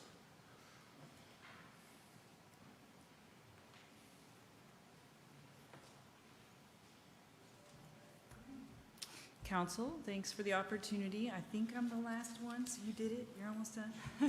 Feel free to, shake it out if that helps. I promise I'll keep this pretty short. My name is Lori Mason. I am with Pines and Prairies Land Trust. We are asking for help with management of the Colorado River Refuge. I know that there can be some confusion about our name. The word trust in our name does not indicate that we are a financial institution of any kind. We are a land trust, which is a charitable organization whose mission is land and water conservation. We are a 501c3 nonprofit, and we're defined and regulated by state and federal law as a qualified conservation organization. Our mission is to protect open space through land conservation, stewardship, and community engagement, and we own and manage the Colorado River Refuge. It's a 65-acre nature preserve right here in Tahitian Village. It's free and open daily and has over 3 miles of hiking trails, including an ADA accessible trail. And we estimate that about 1,000 people visit each month. The refuge provides many benefits to the community, including nature and river access. Our community events and volunteer program are extremely popular, and it's also a birding hotspot in support of Bird City Bastrop. We are proud to be included as a recreational asset within the Bastrop Comprehensive Plan, and the community members of Bastrop have indicated that they would support investing in the Colorado River Refuge in that report. Our 65 acres is the largest asset in that list, and we think that it has a lot of potential. We're asking for help with the needs of managing this refuge, and that includes our staff time, our ongoing maintenance needs, and a parking lot repair. Of course, staff hours are needed to manage the preserve and its programs, including our nature classes and our volunteer program. Here you can see kids planting in the keyhole garden during our lesson on soils, and a group of Bastrop High School students that are hard at work during one of our monthly work days. Funding would also help us with our maintenance costs. So we have our yearly road fees and trash service, and we need tools and supplies for our work days. Here, volunteers are removing graffiti from Quesadilla Cliffs, the rock formation down by the river. And then another group of volunteers are installing stone steps at one of our trailheads. Our parking lot also needs a lot of work in order to ensure safe access. It can be temporarily fixed every few years with gravel, as we've budgeted for here, but it really needs to be paved and the stormwater properly managed, which might be an opportunity for in-kind services. The problem is that stormwater runs down Riverside Drive, which is paved, and cuts through our parking lot. And because we're within the ETJ, we're required to have engineered plans in order to be able to try to remedy this problem. But both those engineering fees and the cost of construction for a parking lot would be outside of reach for our nonprofit. So it would be really amazing if the city could intervene and find a solution for the stormwater and pave that lot for us. That would be huge for us and for everyone who loves the preserve. And we would really just be grateful for any kind of city intervention in helping us to manage this really valuable asset. Do you have any questions I can answer? I have one question. What, you, on one of your slides, it says your road fees. Who is that paid to? I know it's as a part of how many lots we have within the Tahitian Village neighborhood, so I think that's the Bastrop Water District that we pay those to. WCID. Thank you. That's what I was wondering. Any other questions, comments? Thank you so much. Thank you. Madam City Manager, that completes the presentations. What are you looking for from us at this time? Given that we're short on time, any recommendations that you would like to see in terms of modifications of what was submitted in the draft budget? I'll remind you again, we did a flat budget, so anything that you'd like to see increased, we can take those now, we can take those up at, via just discussion with me directly. I don't know how you'd like to do it. I think one of the things we need to do is that we probably need to review the data a little bit more in detail, especially after the presentations. But Councilmember Meyer, you have a question, comment? Yes, just a comment. I would like to study everything quite a bit more, Sylvia, and take it up at a different time, because the way we're looking right now, we've got about 23,787 for our partners, and quite a bit more in difference, the difference for our community assets. So I'm concerned that last year, with assets especially, their ask, we kept it the same, except for the 15% that we did increase. But we can't continue to flatline them with the growth and the need. So I'm just concerned about trying, if we could just find a lot of money, that'd be great, Sylvia, if we could do that. So I will say the community assets versus the community partners, two completely separate pots of money, just so the crowd understands. The hot fund, we do have many, many, many hotels coming online. So if the council wanted to allocate a certain amount, let's say $50,000 in an account for the next probably 2 fiscal years, because it takes a while, things come in arrears, to make up any perhaps CPI difference or any growth difference that the council would like to see to the assets, we have the funds available to do that in the hot fund. In the general fund, obviously what I shared with the council was a pretty flat line budget. We will not receive the appraiser's final numbers until the 25th. That's because many of you in this room protested your property tax valuations. And as council is aware, I also presented no property tax rate increase. And I know many of you in the audience are going, that's not true, because my rates are higher. It's a function of valuation. So once the actual one on the 25th is received, we'll know for sure how much is available to spend. Council does have the ability to say some of these don't meet our core values, and or maybe these are things we want to do a one-time expense for, and we can do that at a general fund reserve. So there's a variety of ways to do it, but yes, you probably need additional time to have that dialogue amongst yourselves to review and then provide any recommendations. Yeah, because we need to review this in the context of the greater budget, because nothing works in a vacuum. Councilmember Lee, you had your light on earlier. Did you have something you wanted to add? I did. That was partly my question. No, thank you, Mayor. And then I just I caught because some of the in-kind offers were not on our documents that we got in the draft or tonight. So just wanted to make sure you made note of those that additionally asked for in-kind. Thank you. Thank you so much. Any further comments, questions for our city manager? Councilmember Fossler. This is not a question for the city manager. Can I talk to them? Certainly. Okay.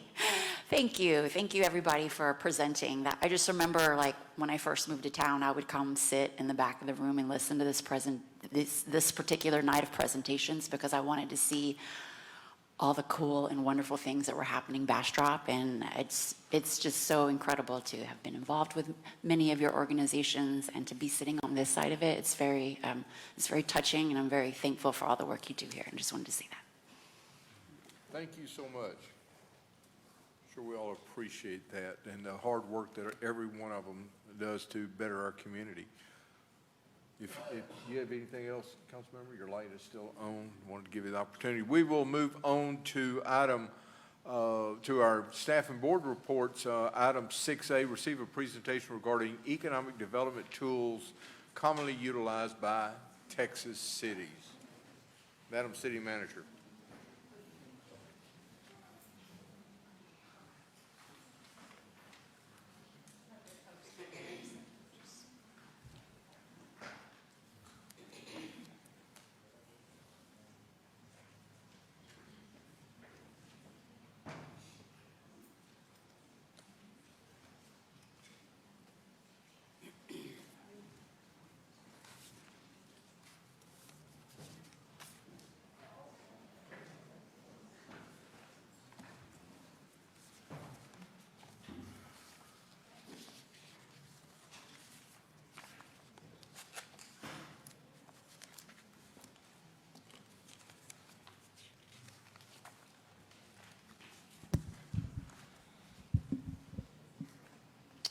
Okay, thank you, Council. The presentation I'm going to present is one at the request of our newest Councilmember Fossler. And it is, some of it is a carryover from the economic development presentation that was presented at the economic development. This is the wrong presentation that I'm looking at. Colin, it's the wrong presentation. Let me get him the correct one.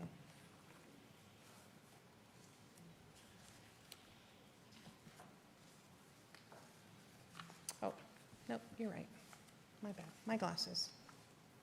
I had the wrong one up on my computer.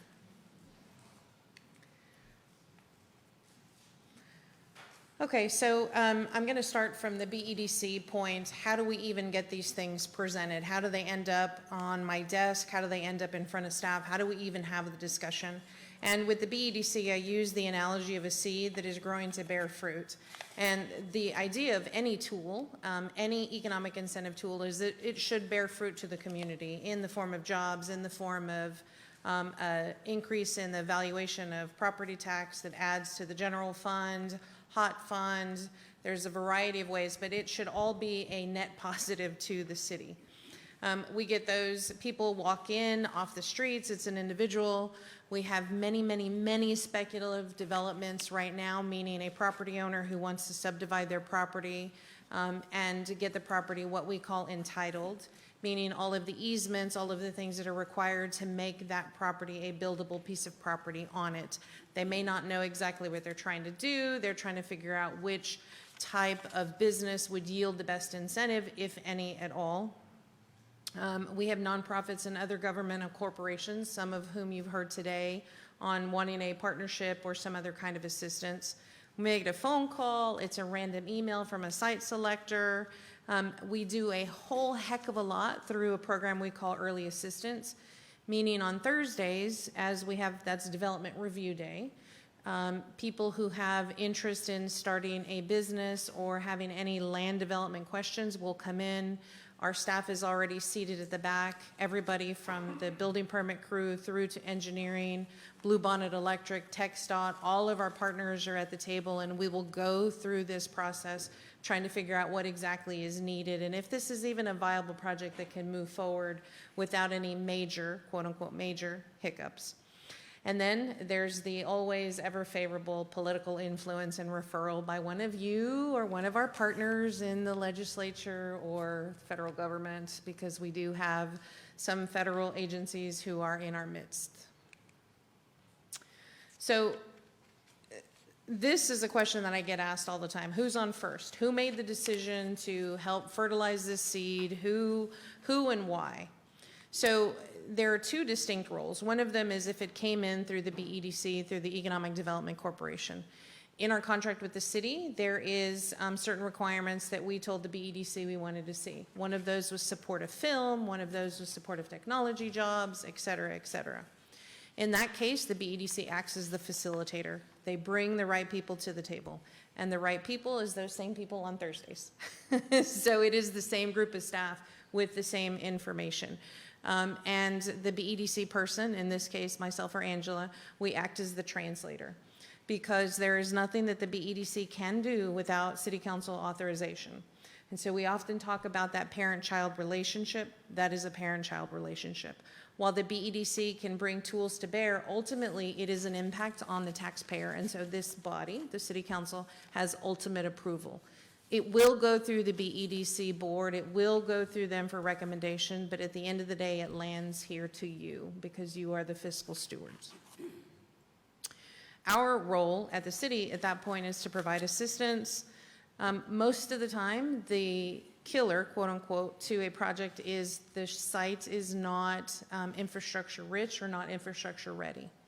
And we've seen this in the BEDC industrial park itself, where the site is not available to be improved without a significant investment. Most of what is being asked for that comes through our doors is for that, is infrastructure investment, whether it's a road, a water line, et cetera, et cetera, et cetera. And then we have some really hard discussions about what is the viability of that little seed to even grow. Is that a project that the city can sustain, i.e., do we have enough water to serve it? Do we have enough wastewater capacity to serve it? Are our roads and other infrastructure built to survive a business such as X without significant city impact or city improvements? So let's say the little seed has everything that it needs. We begin to water that seed. There's information that's available that we need to provide. We begin to build sort of this base of this fruit tree, of this tree that's going to bear the fruit. And we may need to bring in a lot of outside sources depending on any requests that this business or this entity is requesting. It might be neighboring cities because we may have overlapping jurisdictions. It might be the county in our tri-party agreement. It may be specific attorneys related to public improvement districts or increment investment zones. So that team that's assembled depends on what the ask is.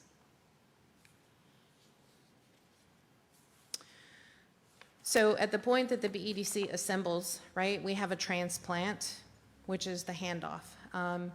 We got ourselves caught up into many issues with the BEDC and the city in that the BEDC was trying to handle a project, and the slide before showed you a translation needed. Normally, the economic development folks don't speak infrastructure, just like planners don't speak building code, et cetera, et cetera. It takes a fine translator to do that, and so city staff is well versed in doing that. We will facilitate back and forth with BEDC, and hopefully the handoff is smoothest and everybody knows what's expected of one another. At this point, the BEDC should be very familiar with what the ask is and whether they even want to support the project. The BEDC asks have been anywhere from land in the industrial district in kind for jobs created. They have been contributions of land and infrastructure cost. They have been contributions for facade improvements, small business development loans. So it ranges a wide gamut of what BEDC has offered. From the city perspective, there's still a handoff, and we still need some project management experience.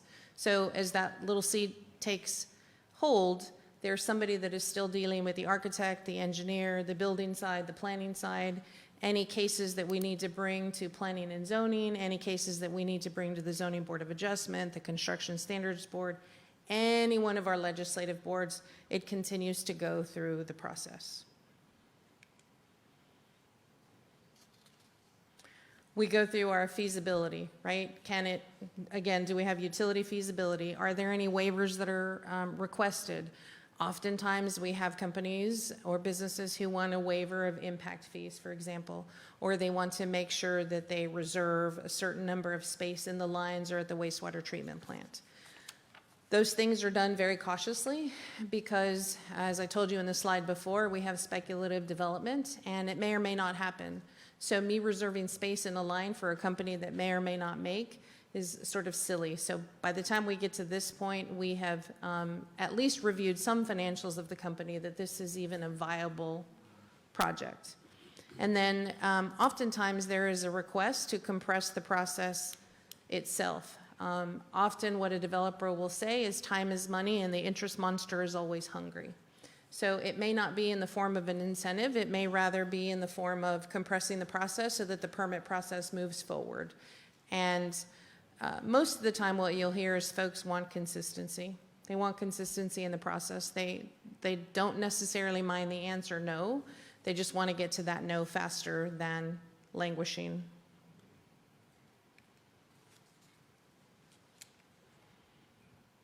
There's a glimpse of the process. Let's assume the horizontal review process is complete. All the underground, the unsexy stuff, as I like to call it, let's say that's done and complete. They've paid their infrastructure, they've put up a bond, they've done whatever is necessary to record the plat. Then we have to move to the vertical construction process. All of the trades that are listed there review, and again, there may be another variance requested somewhere along the way among those boards listed. We finally get to a certificate of occupancy and a closeout, and then there's a warranty for the infrastructure that was installed. Typically 1 year warranty, and that's what the city of Bastrop has.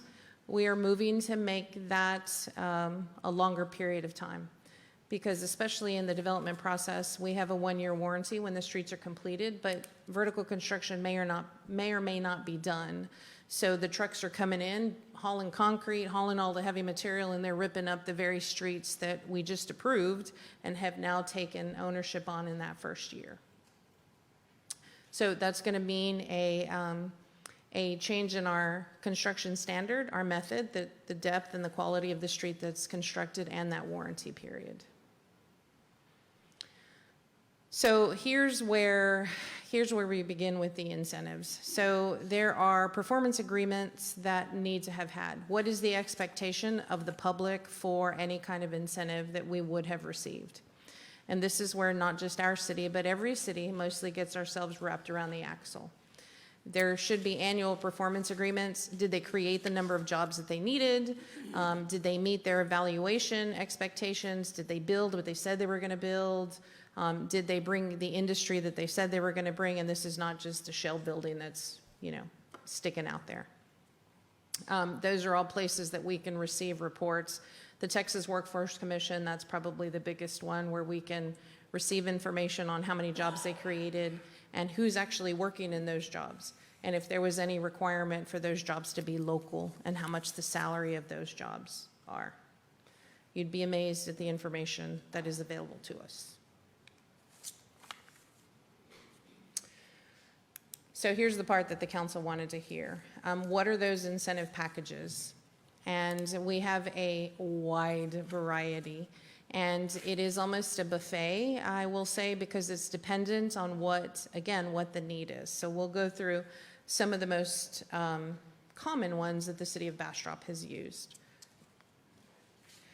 These are, I know that's difficult to read, these are all of the incentive packages that the state comptroller has on their site with some local government reference. I'm going to dive into the ones we use because I know that one's hard to read. Those are the websites that you can receive that information on. So our most common is our Economic Development Corporation is a Type B sales tax corporation. It used to receive a half cent. The voters voted to reduce that to 1/8 of a cent, with 3/8 of that cent going now to street maintenance. That means the Type B corporation used to receive $4.4 million a year. It now is estimated to receive $1.1 million a year. That means $3.3 million a year will go toward street maintenance and street repair. The Type B corporation right now is focusing on small business retention and expansion. And so in partnership with Roscoe Bank contributed $100,000 over 5 years. They are granting small business loans, low interest loans in the amount of $10,000 to qualifying businesses. Probably the most common type as we move into city is our Chapter 380 and our Chapter 381 agreements. Again, these are city sponsored. A Chapter 380 is specific to a city, and if you go look at that chapter in the local government code, it is less than 2 pages long. It is intentionally left very vague to give cities the opportunity to craft the tools necessary for a successful quote-unquote project.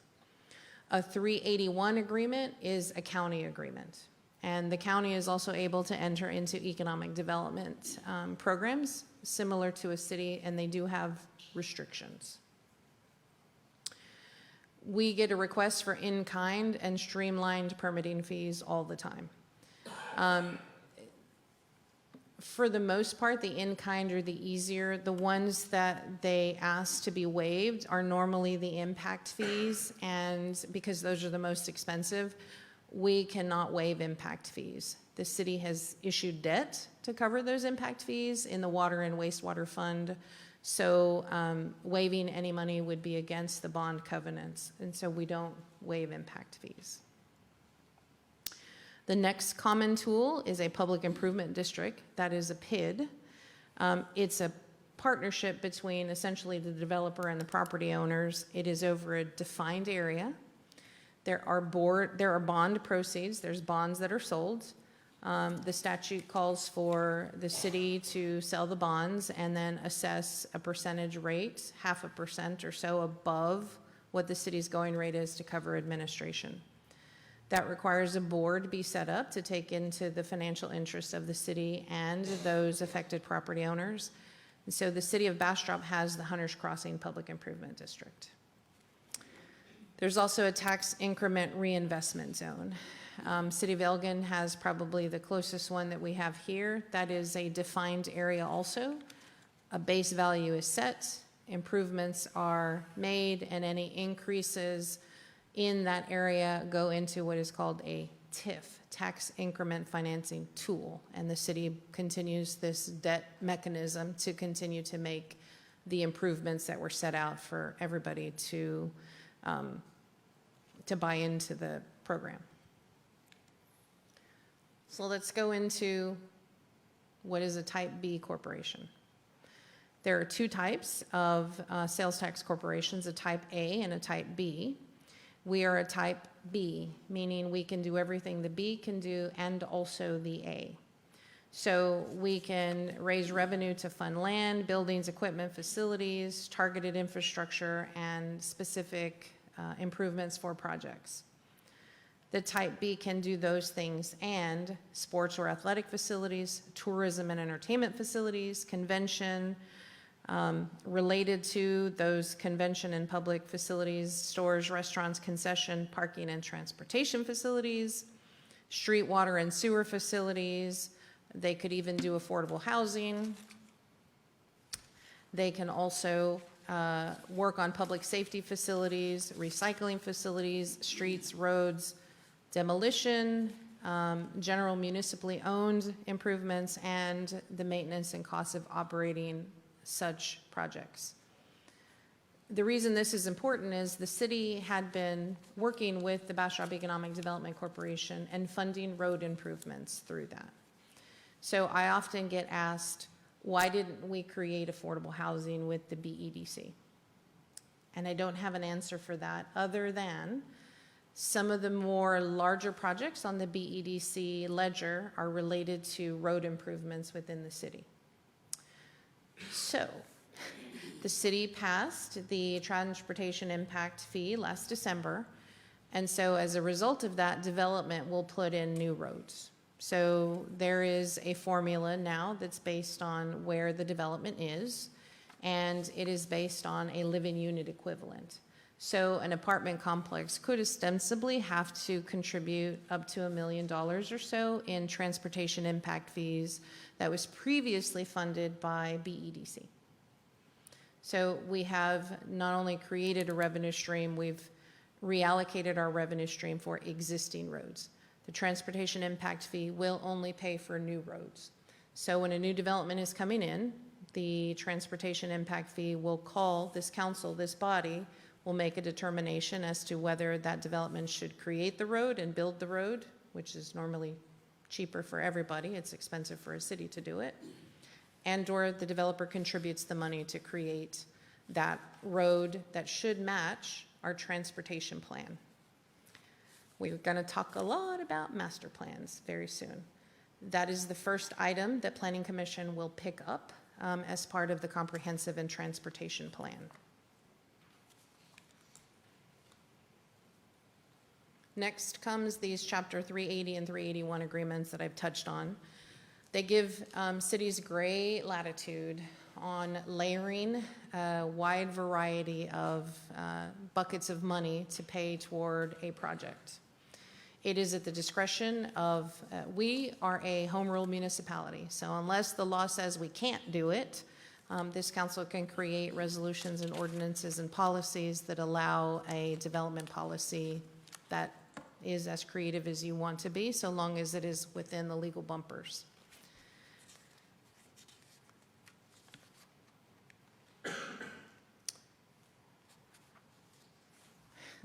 We go to public improvement districts. This is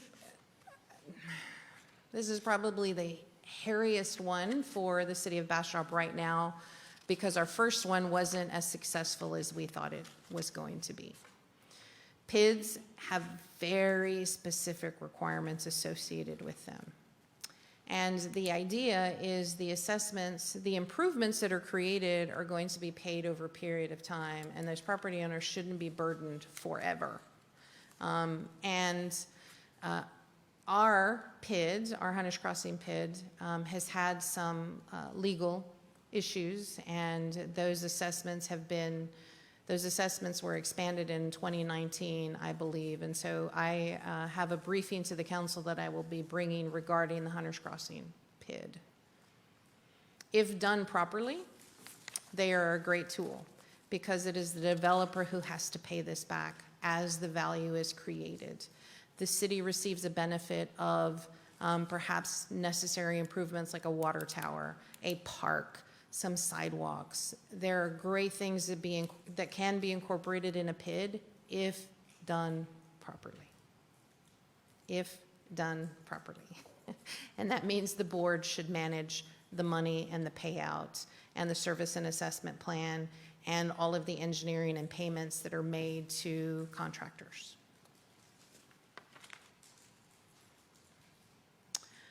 The next one is a TERS. Sometimes you'll hear this called a TERS or a TIF. The TERS is the zone. The TERS identifies, this is the Elgin TERS. The TERS identifies the area. There is a base value that is set for that area. Any improvements that go and create additional value in that area get reinvested back into that property. So we have to essentially create a what are we going to do in that zone cost model. Are we going to do roads? Are we going to do public improvements like streets and lighting and parks and benches and transportation facilities such as bus amenities, et cetera, et cetera, et cetera. The idea is as the value is created, that creates an additional revenue source that the city can then go borrow debt against, and that debt is used in this particular area, but it has an overall public benefit. The downside to a TERS is as the area increases, that is reinvested into that area and it cannot be used in other areas. So that means I talk to this council a lot about opportunity cost. What are we giving up to do another thing?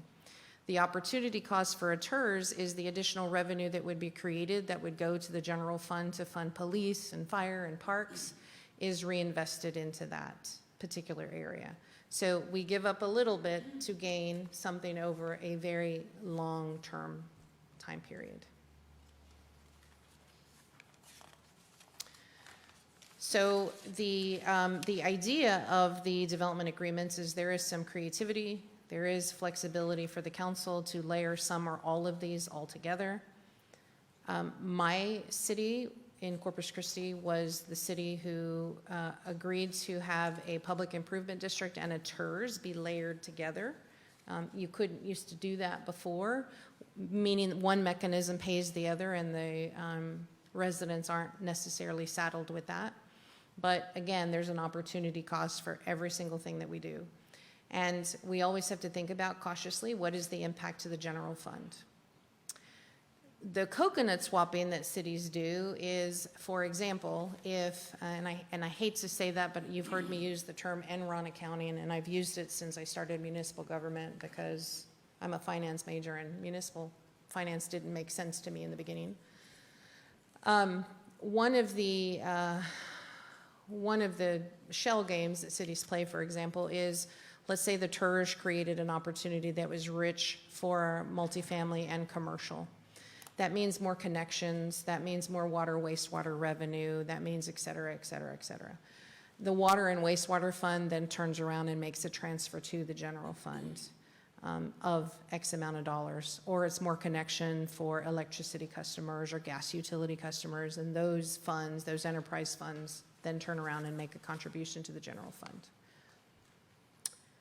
From a policy perspective for the council, we do need a general policy.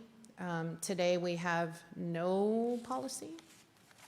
We have no policy on economic development. It should at least match our core values. It should at least match what our community says is valuable, i.e. if a developer wants an incentive package, then the return for the community should be great or greater in the long term.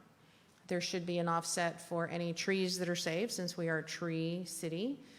There should be some usable park and recreation space and not drainage areas or drainage basins like we've been taking before.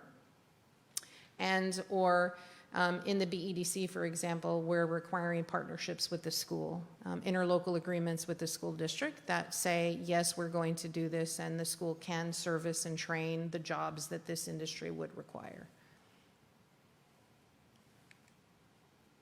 There's a lot of information. Any questions? Councilmember Lee has a question or comment. Thank you, Mayor. So through workshops and webinars and trainings, and through conversations with other cities and council members, a lot of the conversations frown upon 380 agreements. So, and I know that we often get those in front of us. So how do you determine which is the best route to go that will give the city the best return financially on, you know, collection of fees or what have you? How is it determined this project should get a TERS or this project should get a 380 agreement?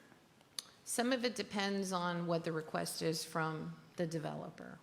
So, for example, there are projects that are ripe for a PID, but the developer doesn't want to pass on those costs to tenants because the rents would then be out of kilter. So it really depends on what the ask is.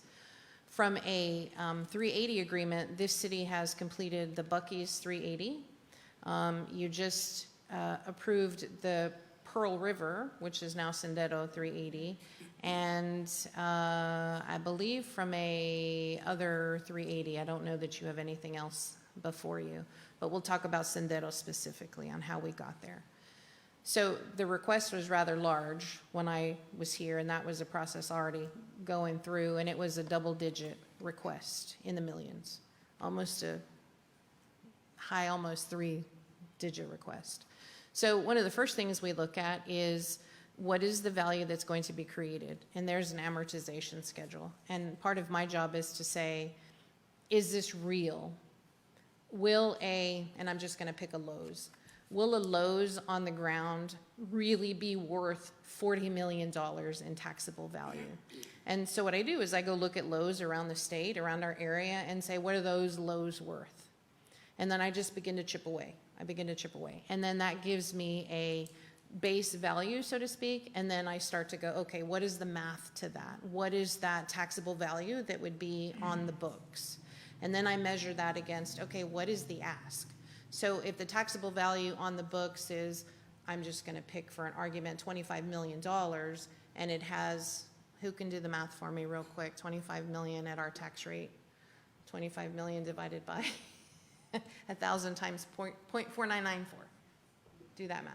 So that's the number I'm going to come up with. And if the ask is greater than that number, then I say, nope, I can't, it doesn't make any sense for me financially. I then layer on, okay, what is the expected projection of that Lowe's, for example? And they say, oh, you're going to receive, $7 million in sales tax receipts every single year. Well, I go look at Lowe's, and we have reports from the comptroller that are confidential to me and staff, and you in executive session, that tell me how much every single Lowe's across the state makes. And so I do comparable demographics, and I say, yeah, it's not going to bring in 7, might bring in 5, but if you're asking for 2.5 of that 5 over X amount of period of time, what is that return on investment? And I do that for every single retailer that they have in. And then I look at a service and assessment plan. How many new people bringing in will that require in terms of the police ratio that fire has, or that Chief Stefanik has? What's the ratio that fire has? What are the additional services that are going to be required within public works and parks and our mowing and all of that good stuff? And I take a look at that operational cost and I say, not going to pencil. And I can't bring that to the council in good conscience. Now, am I required to bring it to you? I could be forced. They could say, I want an appeal from you to the council, and you can hear it in executive session and say, she did the math, get out of here, it doesn't work. Or you can say, this is really a project that we believe fits our core values and we want to bring it in. We go through that process several iterations. We do that whether it's a 380, we do that whether it's a PID, we do that whether that's a TERS. And those financial schedules get to be really long. But it's a function of math and what the return on investment is for the residents. So then, so for each one, then do you go through all of those scenarios with each type of incentive? Yes. There's not like just a conversation and, yeah, 380 will work for you. You kind of run the numbers through all the incentives to see which one is going to give us the greater value. So they may have something in their mind already that they want to use. And it's part of my job to say that's not going to pencil. But if you want to do a public improvement district where you're on the hook for the value that you create, you're on the hook for the bond repayment, you're on the hook for those things. If you want that amount of money and it pencils, quote unquote, with, you know, when we get on a bond call with New York, if the bond pencils, then, you know, part of my job is to say, yeah, we can't be on the hook for that. You want to be on the hook for that, that's great. But a PID is still, I don't want to call it a co-signing of the city, but it is still up to us to make sure that there is a reasonable return on investment, and that number that the developer says it's going to take to do those improvements isn't like way out of kilter. So, Madam City Manager, once these companies, developers, do their marketing study and decide to move into a region, I would think that they would have to provide good reason as to why we should incentivize their project to begin with. Where do we draw the line not draw the lines, not the word. Where do we ask them what public benefit is that's going to bring to the citizens of Bastrop? Oh, we do that from day one, but their public benefit and my public benefit are two completely Oh, I different agree things. completely. They may say, your community really wants a Target. And I may say, sure, but what you're asking for, Target can't provide. And then that's an appeal to you and social media next door that the city manager is a horrible person because she won't let Target come in. And I'm not, just for the record, I love Target. But sometimes the public benefit is, well, we're going to build you this great park. You're not working any maintenance and operations into that park, so it's not really a benefit to me, to the city. So, and also, some said site selectors will say, oh, we've got all the data. We've got all the data here. We did it all for you. You don't have to do anything. We still have to go through said exercise. So Just keep everybody honest. We engage early in the conversation on that. Outstanding. And I was intrigued by the closeout and the warranty issue and lengthening the time of the warranty issue. Is there any kind of state mandate that restricts how much that warranty could be, the length of time? I'll leave that to Alan, but I don't believe so. I'm not aware of a limitation on that warranty, Mayor. Okay. I think the parties are free to negotiate. The limitation tends to come from the builder-developer side on what they think they can get in the market. Just, again, back to the public benefit. Council, do we have any other questions, comments for our city manager, Councilmember Fossler? Thank you for doing this presentation at my request.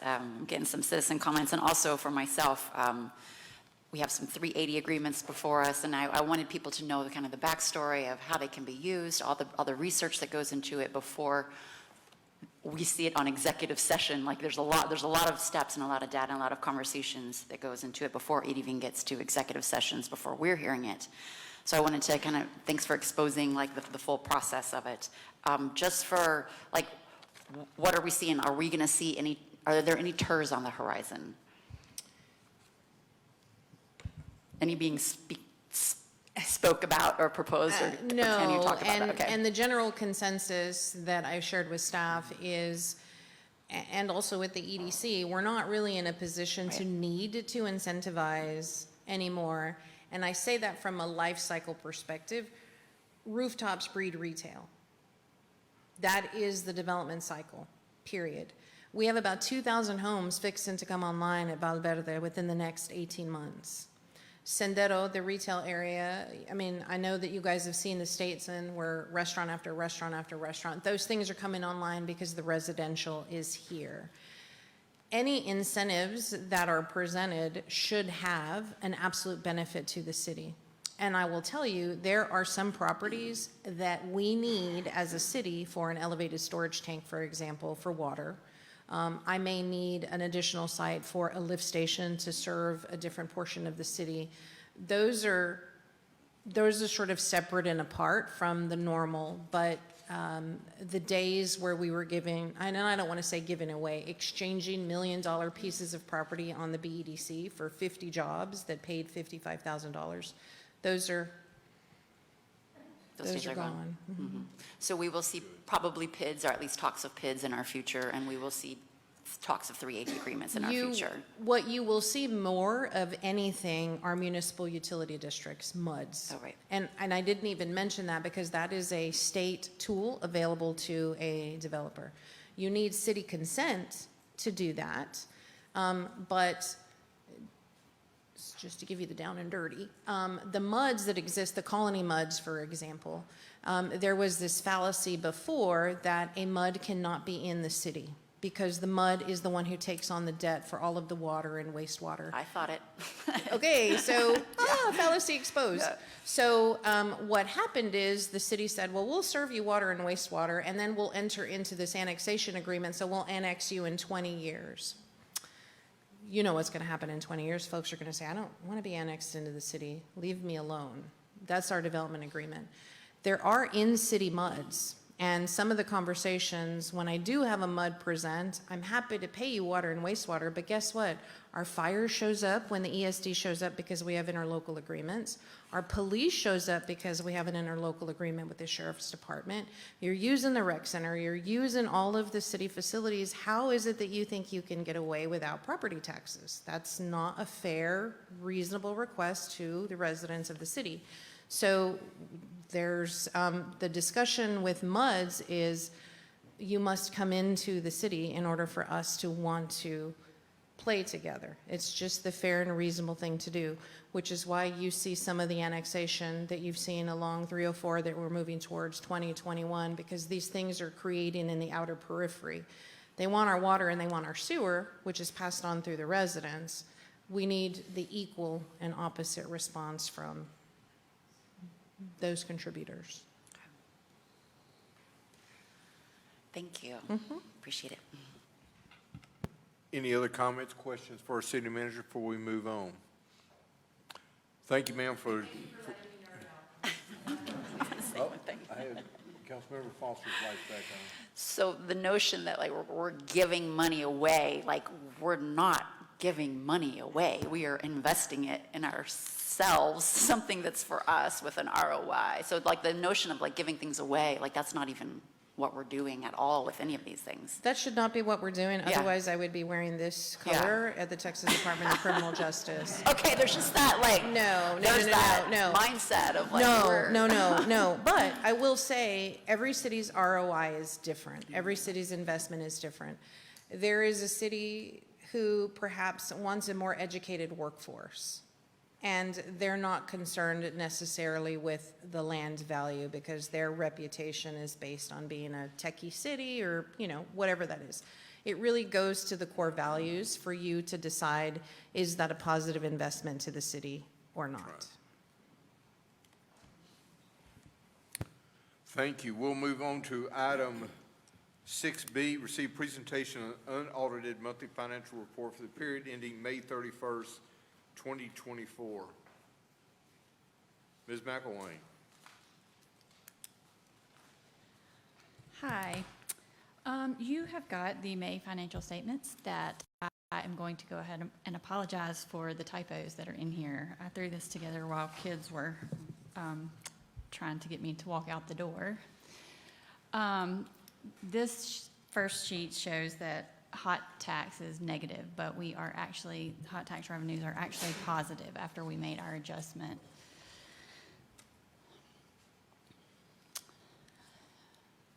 Okay, this is the summary of all the revenues. We are, in development services, we are at -9%. This is still kind of in line with last month. I am still hoping to see some revenue come in as new developments come in. General government projects, these are projects that the EDC funds, and so this is just a matter of a transfer that we're going to have to make. And then the impact fees is the same as it has been the last several months.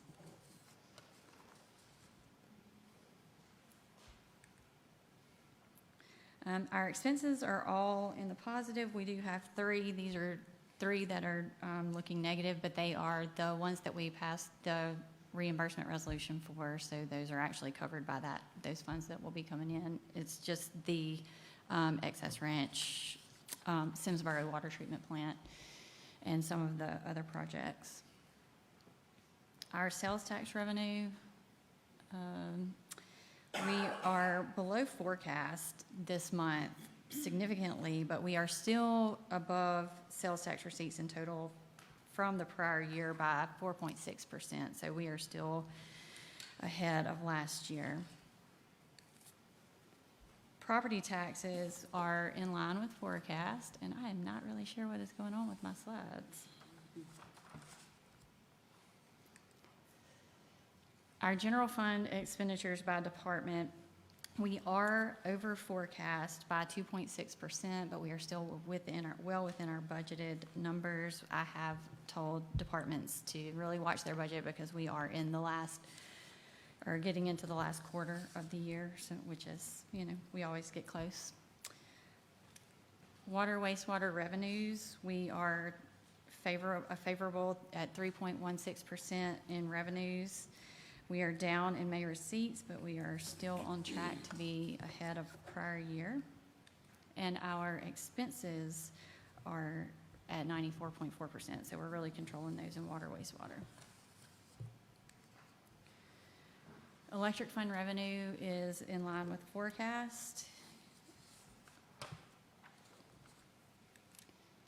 And hotel occupancy tax, we are actually, it started coming in strong.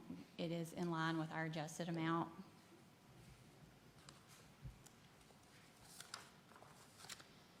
And our expenditures are still low. And like I said before, our development services revenue is down.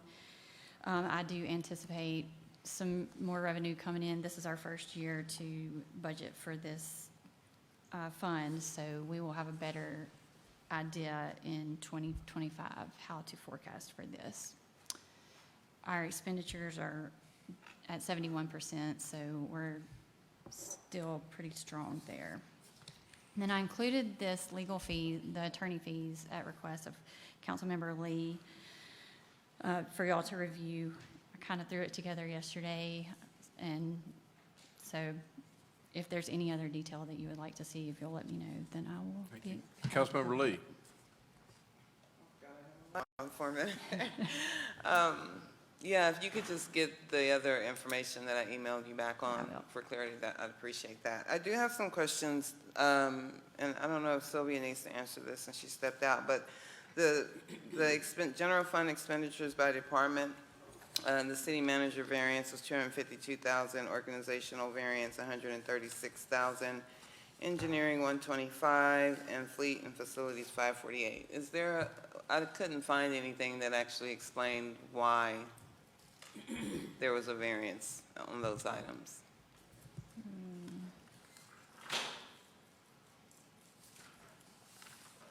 I'm sorry, let me go back to my.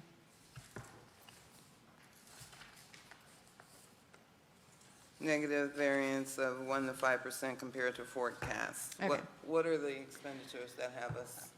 Well, the organizational, I think that's going to be the legal fees. City manager, there was some extra, I think that's some severance pay that was included in that amount. I'll have to go back and look in further detail for that. What was your other? Engineering and fleet and facilities. Engineering is going to be engineering costs that we have spent, that we are getting, that we've gotten under control. So that will not be a problem going forward. For various projects? For various across the projects. board? And then Fleet and Facilities, we did not have, that is a new department, so there was no forecast for that. That is actually money that is pulled out of other departments that would be there. So, like Public Works, you can see that we're at 355 there. Some of that money would come from that. It's just from several different departments. So it's a new cost category? Yes. Okay. What was your statement, Mayor? I asked if it's another cost category that wasn't in there in Okay. previous years. Okay, all right, thank you. Any other questions, Ms. McElwain? Seeing none, thank you, ma'am. Thanks. Thank you. We will move to citizen comments. And council, I'm going to go ahead and alert y'all that after citizen comments, I may call for a bio break. I see indications of positive nature there. Let's go ahead and move to our citizen comments, and I have two of them. Madam City Secretary, do we have any additional other than these two? No, Mayor. The first one scheduled to speak under citizen comments is Anne Marie McDaniel. It's my first time, I'm sorry. You're fine. I wasn't sure if you just thought the name was funny or that. You have 3 minutes. State your name and address. Okay, my name is Anne Marie McDaniel. I live at 111 Spring Branch, Bastrop, and I've been a resident 24 years and a teacher for BISD for 21 years. Good evening, Mayor Nelson and distinguished council members. Thank you for allowing me this opportunity. I would like to compliment the city on the City of Bastrop Parks and Recreation fitness programs and classes that are offered to our community. I'm thrilled to be participating for the first time this summer in the program with some of my fellow BISD teachers who are off this summer, and I am amazed at the variety and professionalism of the classes that are offered. Classes include cardio, dance, step, yoga, water fitness, Zumba, burn, cycling, Enrique, Bali X, and many others. The instructors are amazingly scaffolding the classes for every level of fitness. For example, I'm able to work next to my 24-year-old son, next to an 80-year-old man, and the instructors actually come up and differentiate and make the workout best for each individual's needs. The instructors are experts. They are funny, they're wonderful, they have so much knowledge, are top-notch contributors for our community's health and fitness. The classes also include the use of weights, bands, yoga mats, body rollers, straps, chairs, and a variety of tools of fitness applications that are available. I'm very impressed with it, in other words. I was also able to get a fob key to come and work anytime on my own, which is great. I'm also a senior citizen, so I get a discount. And as a public school teacher, I don't have to have a contract. I can elapse my membership if needed, like when this August comes, I'll be not there, because I'll be, and also when testing comes. So I can cancel and keep continuing without having a contract, which none of the gyms allow in this area with their fees. This is a flexible schedule. Additionally, anyone, including tourists, can purchase a class or come for the day as a visitor, or when I have company like my adult children visiting out of town and they want to maintain their workouts, they can do so reasonably. This is such a great service to our community, and I cannot applaud this effort of the rec center, Bastrop Rec Center, enough. However, it is not without issue. First of all, there's very little workout equipment, like there's just one treadmill, one body press. It's a very small gym, so it really isn't meeting the growing needs of our community. Also, classes are limited to a cutoff number for safety reasons. Most classes, the popular times are next to impossible to get. For example, the 10 o'clock, 11 o'clock classes, the yoga and the water classes, even signing up 3 weeks in advance, I'm not able to get any of those because they go fast. So there's definitely a strong need and a desire for more classes, a bigger gym, more equipment and space, more available water activities. Wonderful if we could have a city pool and more instructors to meet our city's needs. So in conclusion, this community has demonstrated by numbers of the filled up classes a desire and need for expanding upon this great service to our community for the health and well-being of our community members of all ages. So I implore you to consider upgrading and expanding this amazing gem of a program to allow the Bastrop Recreation Center to meet even more of our community members' needs. Thank you so much for your consideration. Thank you so much. Thank you for the compliments to our outstanding staff. Really appreciate that. The next scheduled speaker is Teresa Gonzalez. By luck of the draw, you're the second one. So. I am. State your name and address. You have 3 minutes. My name is Teresa Gonzalez. I've lived in Bastrop approximately 24 years. I'm currently working for Bastrop ISD. Bastrop is my home community and love it here. My address is 620 Barbara Way in Riverside Grove. Again, good. Thank you for having me and allowing me to speak in behalf of the Bastrop Recreation Center.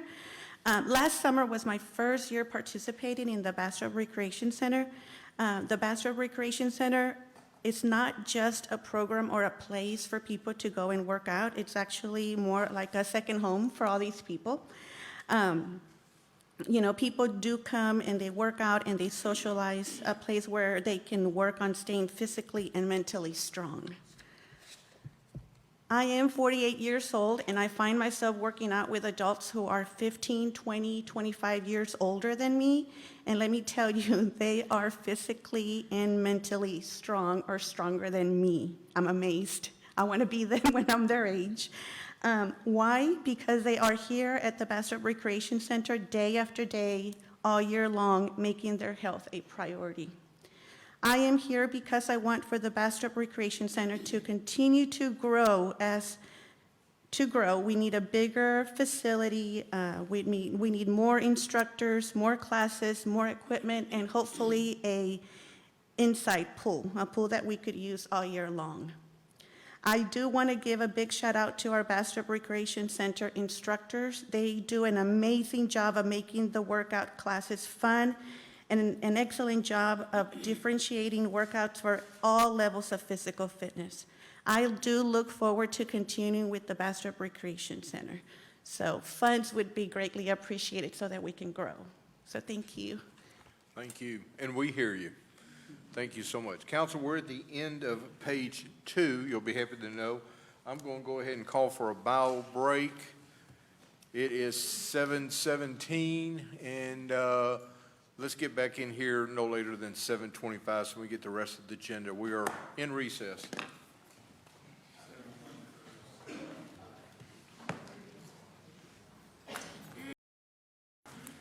Council is back. We will move to item number 8, the consent agenda. Is there anyone here on the dais that wishes to remove any item from the consent agenda? Seeing none indicated, is there anybody in the audience that wishes to move something off of the consent agenda? Seeing none indicated, Madam City Secretary, if you will read the consent agenda. The consent agenda reads as follows. Item 8A, consider action to approve City Council minutes from the June 25th, 2024 regular meeting and July 2nd, 2024 pre-budget planning workshop. Item 8B, consider action to approve the second reading of ordinance number 2024-19 of the City Council of the City of Bastrop, Texas, amending the Code of Ordinances related to Chapter 12 titled Traffic and Vehicles, Article 12.05 titled Speed Limits, amending Section 12.05.007 titled SH21 Speed Limits, Zoning for Traffic and Rate of Speed therein on SH21 in the city limits of the City of Bastrop, defining speeding and fixing a penalty therefore, declaring what may be a sufficient complaint in prosecutions hereunder, repealing all prior ordinances that are in conflict herewith, and providing for findings of fact, enactment, codification, effective date, repealers, severability, proper notice, and meetings as shown in Exhibit A. Item 8C, consider action to approve the second reading of ordinance number 2024-20 of the City Council of the City of Bastrop, Texas, adopting certain restrictions on the participation of registered sex offenders in programs or events involving minors and certain restrictions on where registered sex offenders may go or reside within a specified distance of premises where children commonly gather as attached in Attachment A, and provide for findings of fact, repealers, severability, codification, Effective date, proper notice, and meeting. This concludes the consent agenda. Council City Secretary has laid out the consent Move to agenda. approve. I have a motion from Councilmember Lee, a second from Councilmember Plunkett. Madam City Secretary, if you will call the roll. Councilmember Lee? Yes. Councilmember Plunkett? Yes. Councilmember Meyer? Yes. Councilmember Foster? Yes. Mayor Pro Tem Kirkland? Yes. Thank you, council. Motion passes unanimously. We'll move on to item 9. 9A, consider action to approve resolution number R-2024-79 of the City of Bastrop, Texas, amending the City Council Rules of Procedure, establishing and repealing and establishing an effective date. Madam City Manager. Thank you, Mayor. This is a carryover from the last meeting where we reviewed all of the contributions each of you had toward any amendments to the rules of procedure. The following two slides show all of the proposed amendments beginning from the start of the document to the end of the document, and a brief explanation of what each one of those is for the public at large. Section 2.2, language related to a series of communications that create a quorum. Section 2.210, changed 4 to 3 to match the charter. Section 3.2, model format for agenda, add allowing council discussion before a motion. Section 3.5, discussion and debate, change council discussion time from 10 minutes to 5 minutes. Agenda order, add a statement that a draft agenda will go to council on Monday before the Thursday posting. Section 4.4, presentations can be read by the mayor, staff, or specific council members. Section 3.12, council may discipline its own members.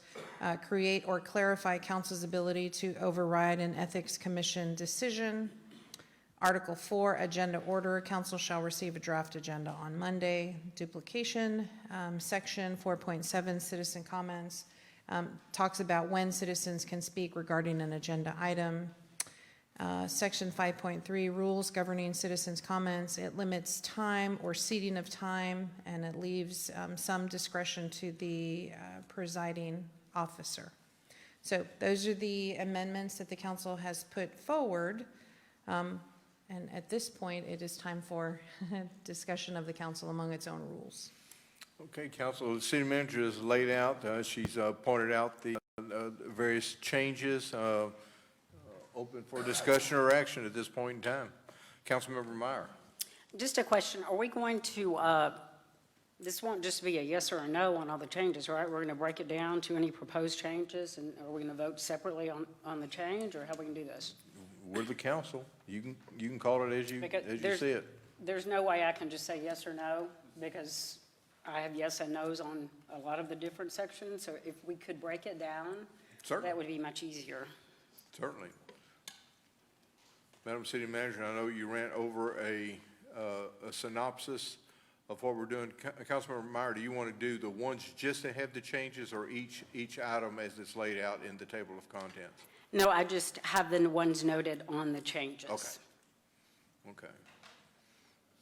Okay, I'm happy to discuss any. So 2.2 would be the first one that's indicated as a change. Mm-hmm. The way it reads right now is, with the change, is all meetings of the City Council be in compliance with Texas Government Code Chapter 551 Open Meetings Act, including the Act's prohibition of discussions about an item of public business among a quorum through a series of communications, except in the case of an emergency meeting. Notice of all meetings shall be given 72 hours before the time set for any meeting. So do you want the council member who submitted that change to explain what their desire was? That would be helpful. Thank you. That was me. And we don't actually need to spell this one out. It was just more of a friendly reminder that we shouldn't be doing that. That a series of communications creates a quorum, and so to count the math from a series of communications. So it's actually spelled out in the open meetings. Correct, which refers to it. So it was just it's not actually needed if we refer to the full thing, but it's just kind of nice to spell it out in our rules of procedures Exactly. as well. Yeah. And Councilmember Foster, I have no problem at all, because it is in the Open Meetings Act. So just to reinforce is fine. Consistent with TOMA, correct? Pardon? Consistent with TOMA, correct? Is that what the Texas Open Meetings Yes, Act? yes. Okay. I would like some clarification though, because City Attorney and I have had questions, because I spoke with TML regarding what's considered a daisy chain conversation, where conversations are repeated either from the mayor or from the city manager through multiple council members. That creates a daisy chain quorum. To me, I think that does need to be clarified, because it does say the Texas Open Meetings Act does talk about continuing conversations, but I wanted to be clear on whether or not that if the mayor had conversations with every single person on council and then that person transferred the information, or the city manager had conversations during meetings and then she transferred information from other city council members to another city council member, that in essence ends up being a quorum. I don't know if language needs to be put in here to specify a daisy chain quorum, but I also want to make sure that in speaking with TML, and I actually think I called the Secretary of State, that was clarified, that that would be a clear violation of the Open Meetings Act if that was occurring. Thank you, and that is in our training as we go with TML training that we have to do. That is very specific, and I'm very much stressed in that, so that's very well understood.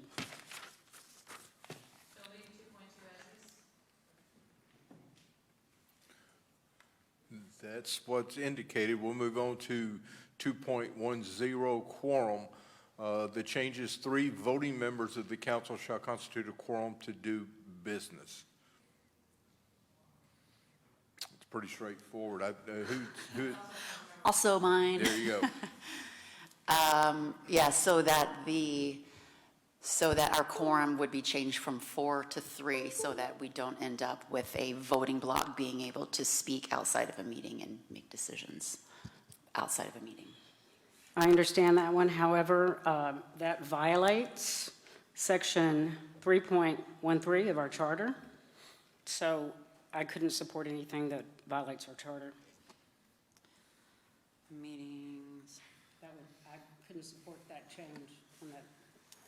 The only comment I have on that is we need to decide if we're going to stick with the charter and not stick with the charter, because there are plenty of situations that have come on this dais that were in clear violation of the charter, and resolutions were passed to override that, to include something that might possibly be on the ballot in November. So I get that it's in the charter, but we shouldn't be picking and choosing what we are going to write a resolution for to override the charter and then saying, well, no, we can't, I don't want to do this because I don't want to do it. Just be consistent is what I'm asking. I'm all for removing it, because I also submitted this because it is a violation of the charter, and we're going to have a charter review committee. But I think as a council, we need to be consistent with what's in the charter and whether or not we're going to override it. I agree with you, council member, and our charter governs our city. It is our document of law, just like the Constitution is, so anything that we go and do against the charter, I am not in agreement on. So I don't feel like intentionally we pick or choose, but I absolutely feel like we need to go with what the charter states.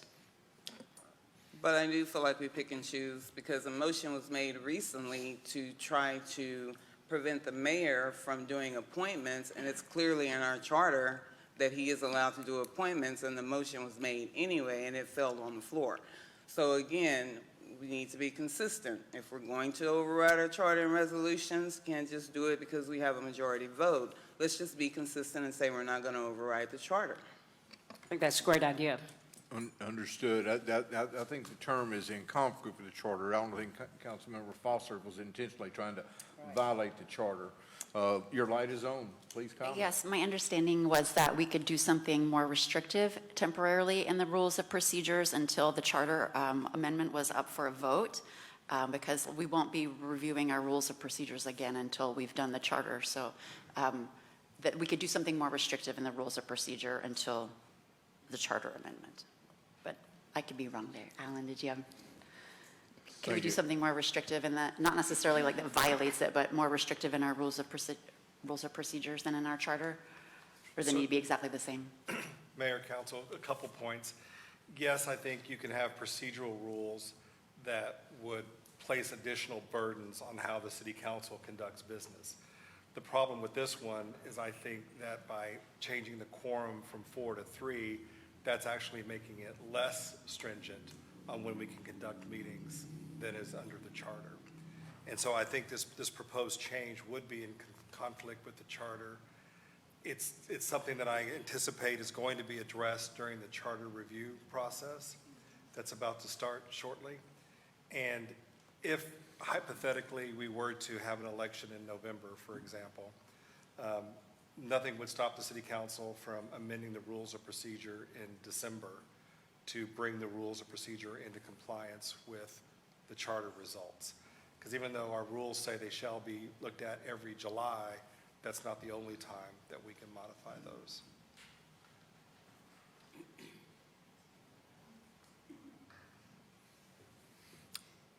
Your light is still on. You have another question on that? It is, so I just wanted to, at the moment, we have 4 members can call a meeting, that's in our charter, and rules of procedure, 4 members is a quorum. So the effect of this is that 3 council members can absolutely talk outside of a meeting and have a voting block and come and make decision outside of this room and come back with a voting block and not having any discussion from the public. That is possible because our charter is written like that and our rules and procedures are written as like that. Is that true?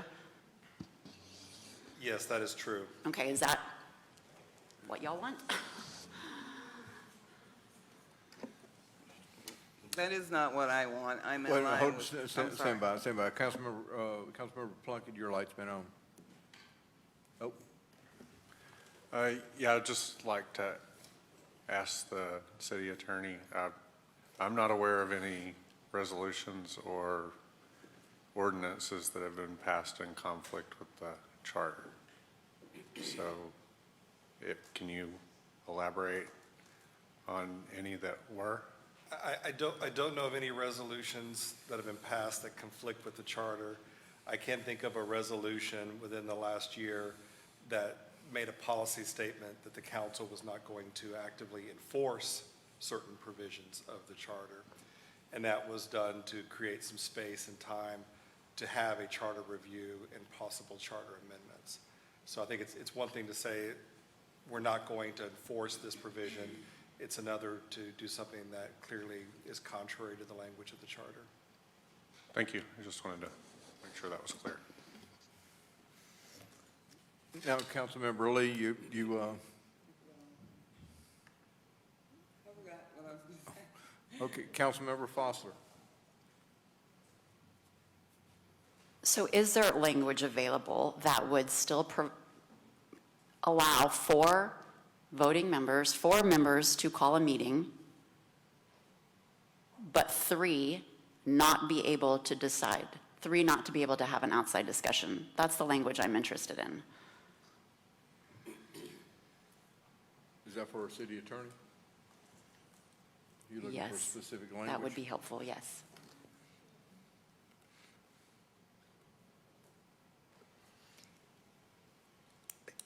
Yes, Councilmember Foster, I believe the council could put its own rules in place that say that it's a violation of the city council's procedural rules for 3 council members to discuss items of city business outside of city council meetings.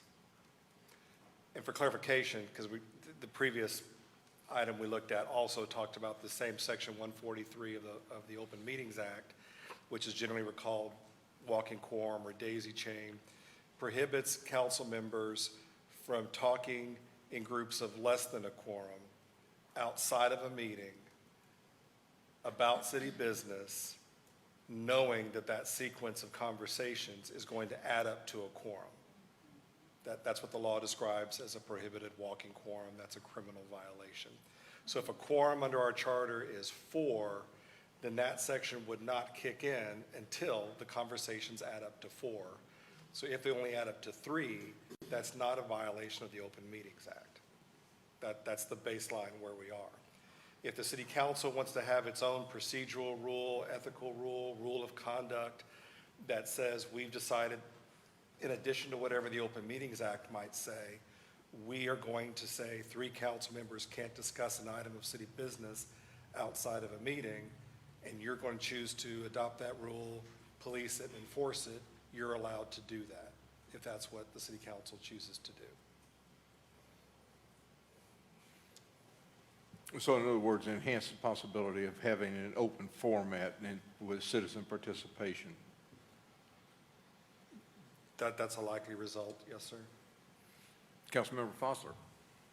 I support that. Can I add that to the list? That language?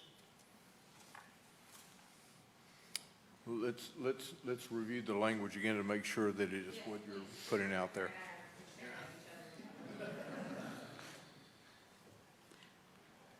3 council members cannot discuss city business. Did I say that right, Alan? Outside of a meeting?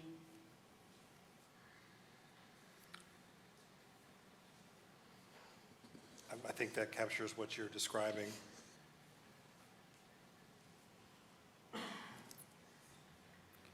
So the language in 2.10 is being changed your request is to be changed from 3 voting members of council cannot discuss city business outside an open meeting. Correct. And so does that mean the quorum should still say 4, consistent with the charter? And then we're just adding this extra. So the quorum line, Councilmember Lee submitted it as well, so just wanted to run that by you.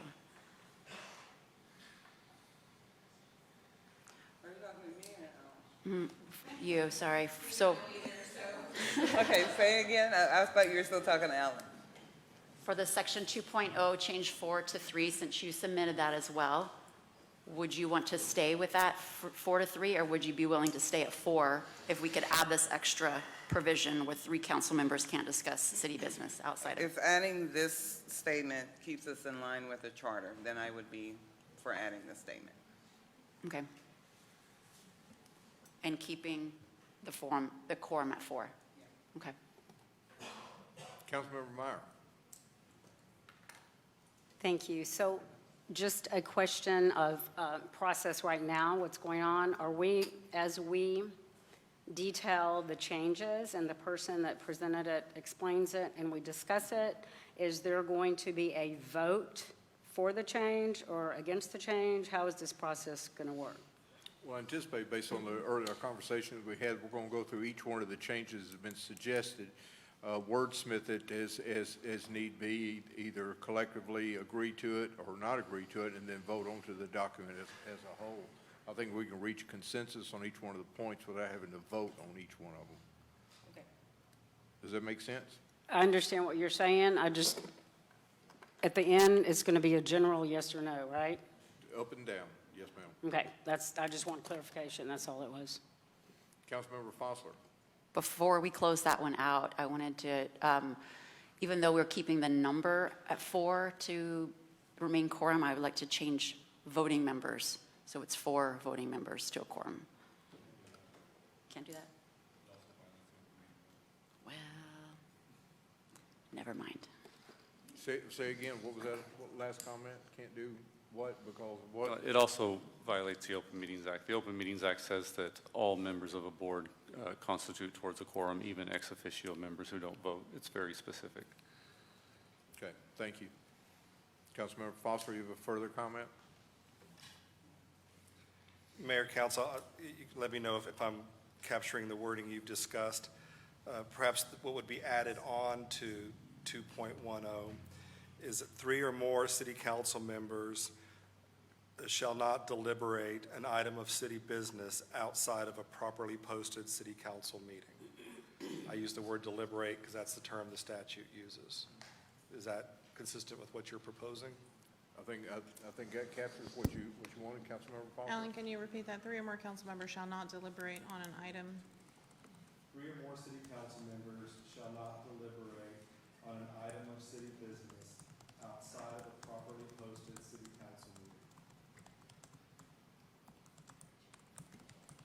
where the rest of 2.10 remains as 4 members of the council shall constitute a quorum to do business. Correct? Yes, Mayor, that's my understanding. Thank you. Thank you. Are we ready to move on to 3.2?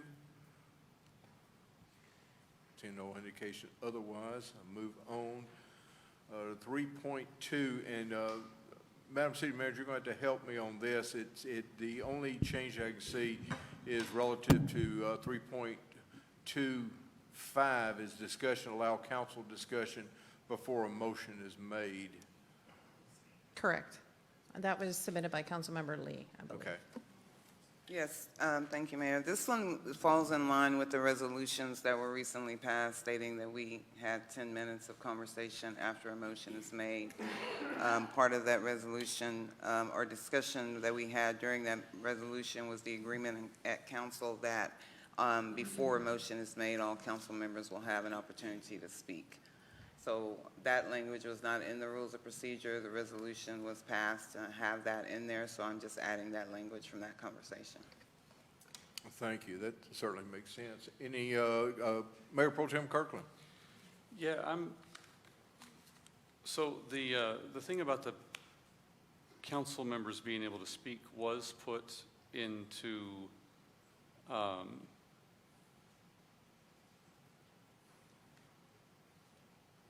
into 3.5. I guess I'll say I'm opposed to the discussion prior to the motion, and the reason why is because in a parliamentary procedure, the purpose of having the motion first is to make sure that the body wants to talk about it. And if you can't get a motion and a second on an item, then the item's effectively dead, and we could spend a lot of time continuing to talk about it without even knowing if it has any hope of passing or having anyone interested in it. And so, and you know, that came from some of our TML training as well in the Robert's Rules of Order, which we don't, I mean, I know we don't use that, but that's kind of the background behind the thing is to make the meetings go faster. And so I'd prefer to more or less leave it like we have it now. I mean, we certainly do have a lot of discussion already when we're having the questions for staff, but then once that part has finished, you know, if we want to keep talking about it, then we make a motion. So, I mean, that's just my opinion. I think the conveyance of information, to lay the matter out, to lay the item out, then having the question and answer for either the staff, the sponsor of the item, or for professionals who may be here. I think having that discussion, that question and comment is allowed under our current rules of procedure. Yes. The discussion then that follows after the motion is a discussion that is applicable to only members of council. That is the difference. So our rules of procedure certainly allow us to have discussion with staff or with experts who have made a presentation, and we can have that. The discussion relative to council is after the motion is made. Not to say that we can't have a discussion if we have cross questions and cross collaboration on comments that are made by the presenter or by staff. That is still allowed, but at some point in time, the presiding officer may take it upon themselves to stop that discussion until a motion is made. So that's a good point. I think you're trying to open up the discussion to have the greater discussion for the benefit of the public, and I do appreciate that. Go ahead. Well, not only that, I would like to have heard from not just the speakers, not just the council members, not just from the city manager, but also from the public before a motion is made. I want to ensure that we're not automatic. You may not, and I'm just using you as an example, Mayor Pro Tem Kirkland, you may have already decided how you're going to vote on a situation, but other council members might want to hear from the public, from everyone on the dais, from the city manager, from the city attorney, before a motion is automatically made, because something they may have to say may change the way you were initially thought you were going to vote, if that makes sense. So I just want to make sure that we are not setting ourselves up to rush to, as soon as the agenda item is read, I'll make a motion to approve or deny. But no, we're definitely not, and the seek citizen input is number 4 before doing the motion, so the citizen comment part is already included.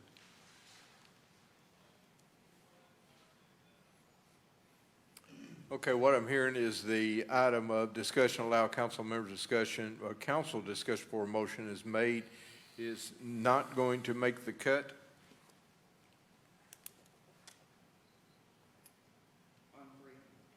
3.2, but on 3.5, that will stand with the 10 minutes? We're getting to that. Oh, we haven't even skipped to 3.5. Okay, so 3.2, you're saying that's already clarified. Where is that clarified? What item? Well, let me read it as it's laid out. It's discussion and debate, basic rules of motion, they are subject to discussion and debate. According to the basic motion, the motion to amend are all eligible, each in their turn, for full discussion by and before the city council. The addition is, once the motion is made, then a previous addition, the length of individual statements by the mayor or members is limited to 10 minutes. It has been changed to 5, unless the city council votes to extend the time allotted. Discussion and debate can continue until the mayor or any member decides that it's time to move on and call a vote on the motion once all council members have had an opportunity to discuss. I have a couple of issues with that. One is as a presiding officer in there will make a determination of increasing their time, certainly with the consideration to request by sitting council members. Relative to cease and discussion, it is the prerogative of everybody on council, all voting members of council, to call the question. So I'm not real sure if there's not a redundancy in here that we don't need. My comment, Councilmember Lee, you had your light on first. So I'm confused because we were looking at 3.2 and now you just read 3.5. So first, can we clarify 3.2 will stay as is? I think that's the consensus. I'm sorry, and you're going to have to provide some clarification. It's all in red, so I'm assuming that's an addition? So she wasn't done with 3.2. And the answer that he was rather verbose is discuss the motion on point 9 already sort of takes into account what you want. So 5 wasn't necessary, so they're striking it. Okay, I got confused. Okay, so, Now thank you. So this, again, was language that was in that resolution, Mayor, that once the motion is made, the council members will each have 10 minutes to discuss after a motion is made. My understanding of this procedure that was voted on in the resolution was that if a council member chooses to speak more than once, they could, but after a motion is made, we were restricted to 10 minutes per conversation. So again, I'm adding language based on the resolution that my fellow council members passed.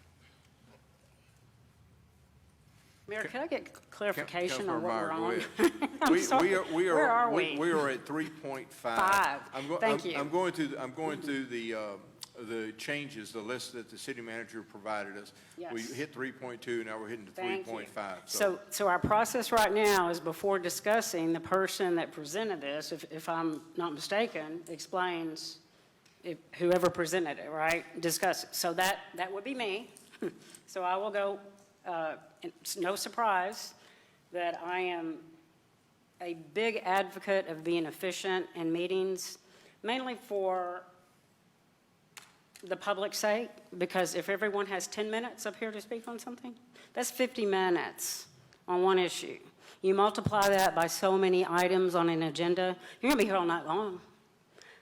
I don't think 10 minutes, I think 10 minutes is overreaching. I don't think 5 minutes is prohibitive at all to allow 5 minutes, because we can still have recourse and speak more. So that was my goal in this. I just think equal opportunity to participate from all council, efficiency, clarity, respect for the public and the staff, because the staff has to stay here also, And just for professionalism, I think that we really need to wrap it up. So that was my point of this one. Discussion and debate in our rules of procedure stated there are basic rules of motion. They are subject to discussion and debate. According to the basic motion, the motion to amend are all eligible, each in their turn, for full discussion by and before the city council. Discussion and debate can continue as long as members wish to discuss it or until the mayor decides it's time to move on and call a vote on the motion. I think that some of this information or some of these changes is extraneous and getting away from what the original intent was, to allow for robust discussion without going into overly long discussion. But I think restricting the time for somebody to discuss, is that a cumulative time? Is it a single time? Say there's a matter or an item before the council and Councilmember Plunkett has a question or a comment, somebody else makes a comment and he wants a comment. Do we start counting his time? Is it a cumulative on each one, or is it 5 minutes, 10 minutes for each time that their light goes on? I think we get it. We're getting into a lot of the weeds, but go ahead. So I think that's a great point that you're making, and I think we need to decide that.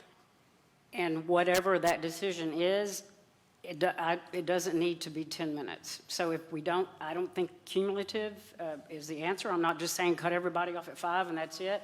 I just don't want everyone here, when you're waiting on something, to be here all night long. And that's what I'm trying to do with this. I'm not trying to limit anybody's speech by any means at all. I'm just trying to be respectful of the people and the staff and be efficient in a meeting.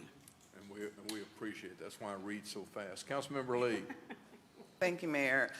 The people that are here to hear what we have to say. They want to hear our opinion. They want to hear our thoughts. So if it takes us 10 minutes to get our thought out, there are people here, they're here to hear what we have to say. The 10 minutes was put in there. I don't think there should be a time at all, quite honestly. My opinion. The only thing I was revising on this particular item was the resolution that was passed by my former council member, or my fellow council members. I don't think there should be a time limit. And since I've been on council for 2 years, and even before when I was on P&Z, when I was watching council meetings, every council member said what they had to say during discussion, during citizens' comments. Most of the discussion was out of the way, so that by the time the motion was made, it was really just a motion and a vote, because everyone had pretty much said what they wanted to say.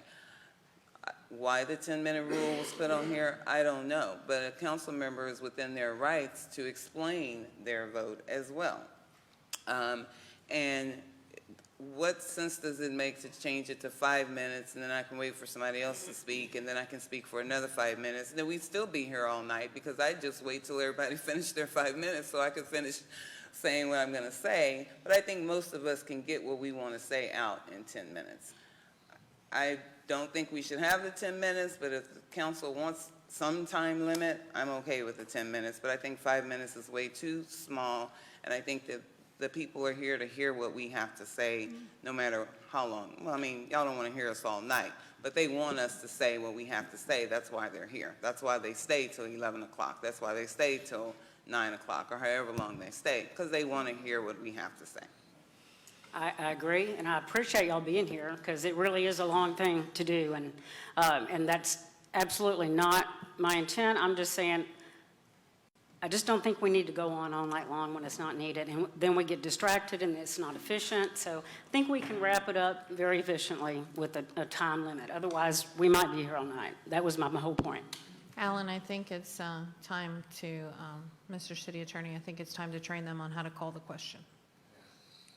In general, or on this particular item? Lord, you don't want me to answer that for real. Prior to doing so, Prior to doing so, I'm going to submit and see if we can't get consensus to revert it back to the original language that was in there and remove that time limit, and then have the city attorney provide an explanation of calling the question. I have certainly done call the question on many occasions. Well, and I And I say that not because, and for those in the audience, call the question is, stop it, we've heard enough, we ain't moving anymore, we're regurgitating the same. Let's talk about it. Let's stop talking about it and And let's the call the vote. presiding officer cannot Cor- override that. Correct. So- And so I know councils hate to do it because it feels rude and it feels intrusive, but at the point that the horse is already dead and we're all waiting for supper because y'all are supposed to make steaks out of that horse, at that point, probably the city attorney at our next workshop, a call the question is in order, or maybe a memo to the council about how to call the question and when it's appropriate. So once again, I'd submit and try to achieve some sort of consensus so that we can move on before somebody calls the question on this. That I submit that we revert back to the language of in 3.5 discussion and debate, remove some of this extraneous information and learn how to use call the question. Can I get some hit? I don't see No. Mayor Pro Tem Kirkland. Yeah, so I guess there's changes in here that I think was submitted by Councilperson Lee, and then a change by Councilperson Myers. So, Councilperson Lee, did you add the once the motion is made, comma, and then once all council members had the opportunity to discuss the motion at the beginning and end? Yes, those are my ads. Yeah. The only other change that I saw when we got the revision was the 10 to 5. 10 to and I 5. didn't add that, so. Got it. Agreed. I just wanted to make sure I was referring to that correctly. Honestly, I'm fine with all of the suggested changes in this section for me. So including the changes that Councilperson Lee suggested and the change from 10 to 5 that was suggested by Councilperson Myers.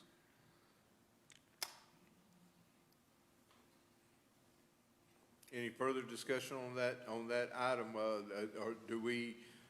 have we achieved consensus on my suggestion, or a consensus on Mayor Pro Tem Kirkland's suggestion that we put this extra language in there rather than revert back to the original 3.5?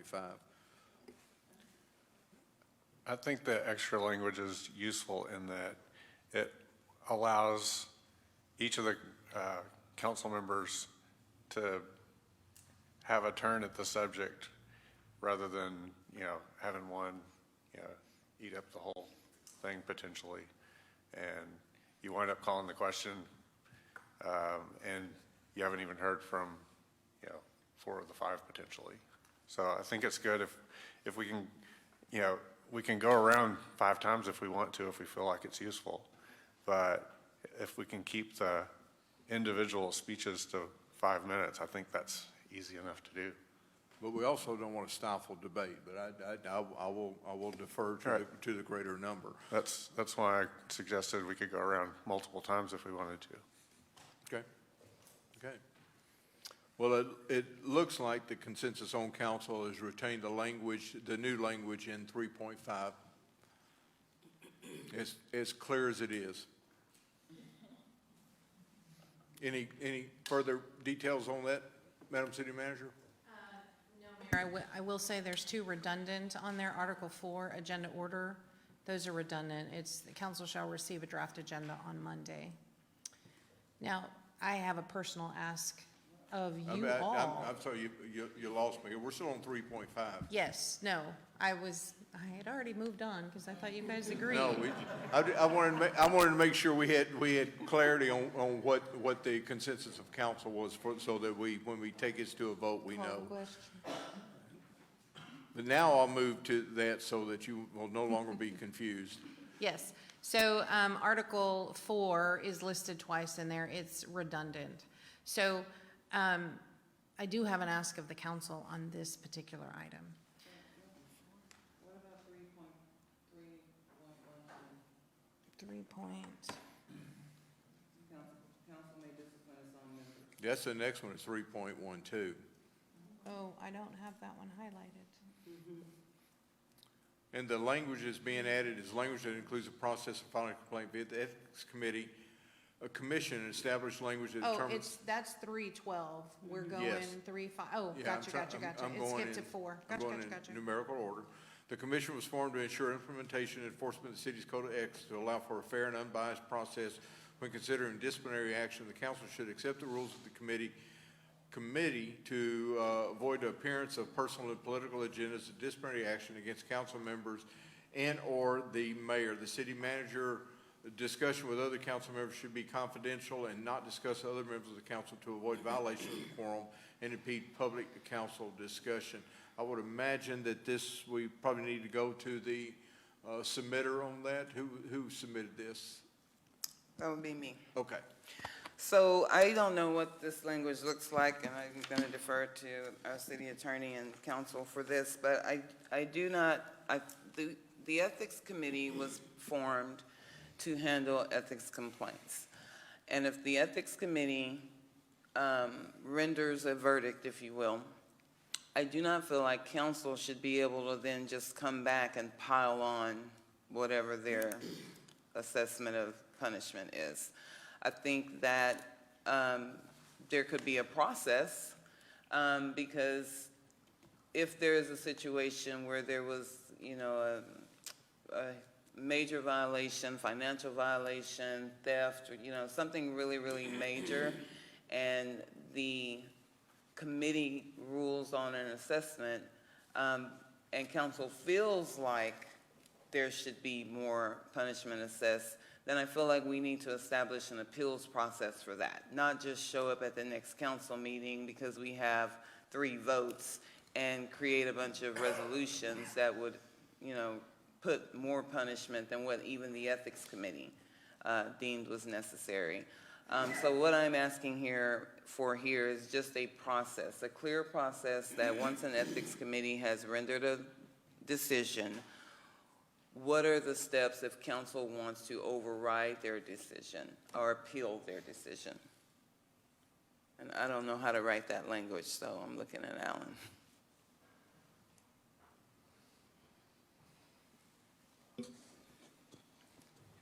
Councilmember Lee, I think your suggested language under 3.12.4 is really touching on 2 separate things. If your intention is to come out of an executive session where city council has discussed whether to discipline one of its own members and then publicly inform people from the dais the process for filing a complaint with the ethics commission, then we can just make that very first line its own sentence and stop there. If the rest of it is about how does city council accept or go beyond or challenge or override a determination by the ethics commission, then I would say we need to consider an ordinance amending the ethics ordinance, because that is an ordinance, not a rule of procedure. It's a separate document that is adopted separately, and that's where I think the bulk of the rest of your comment is going.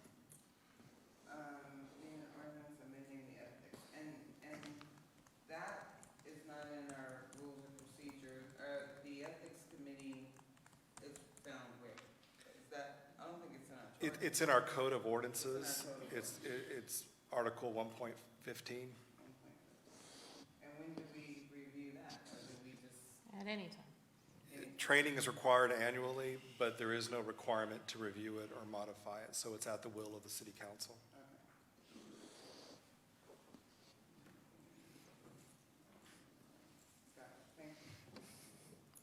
Any other comments, questions on that, Councilmember Lee?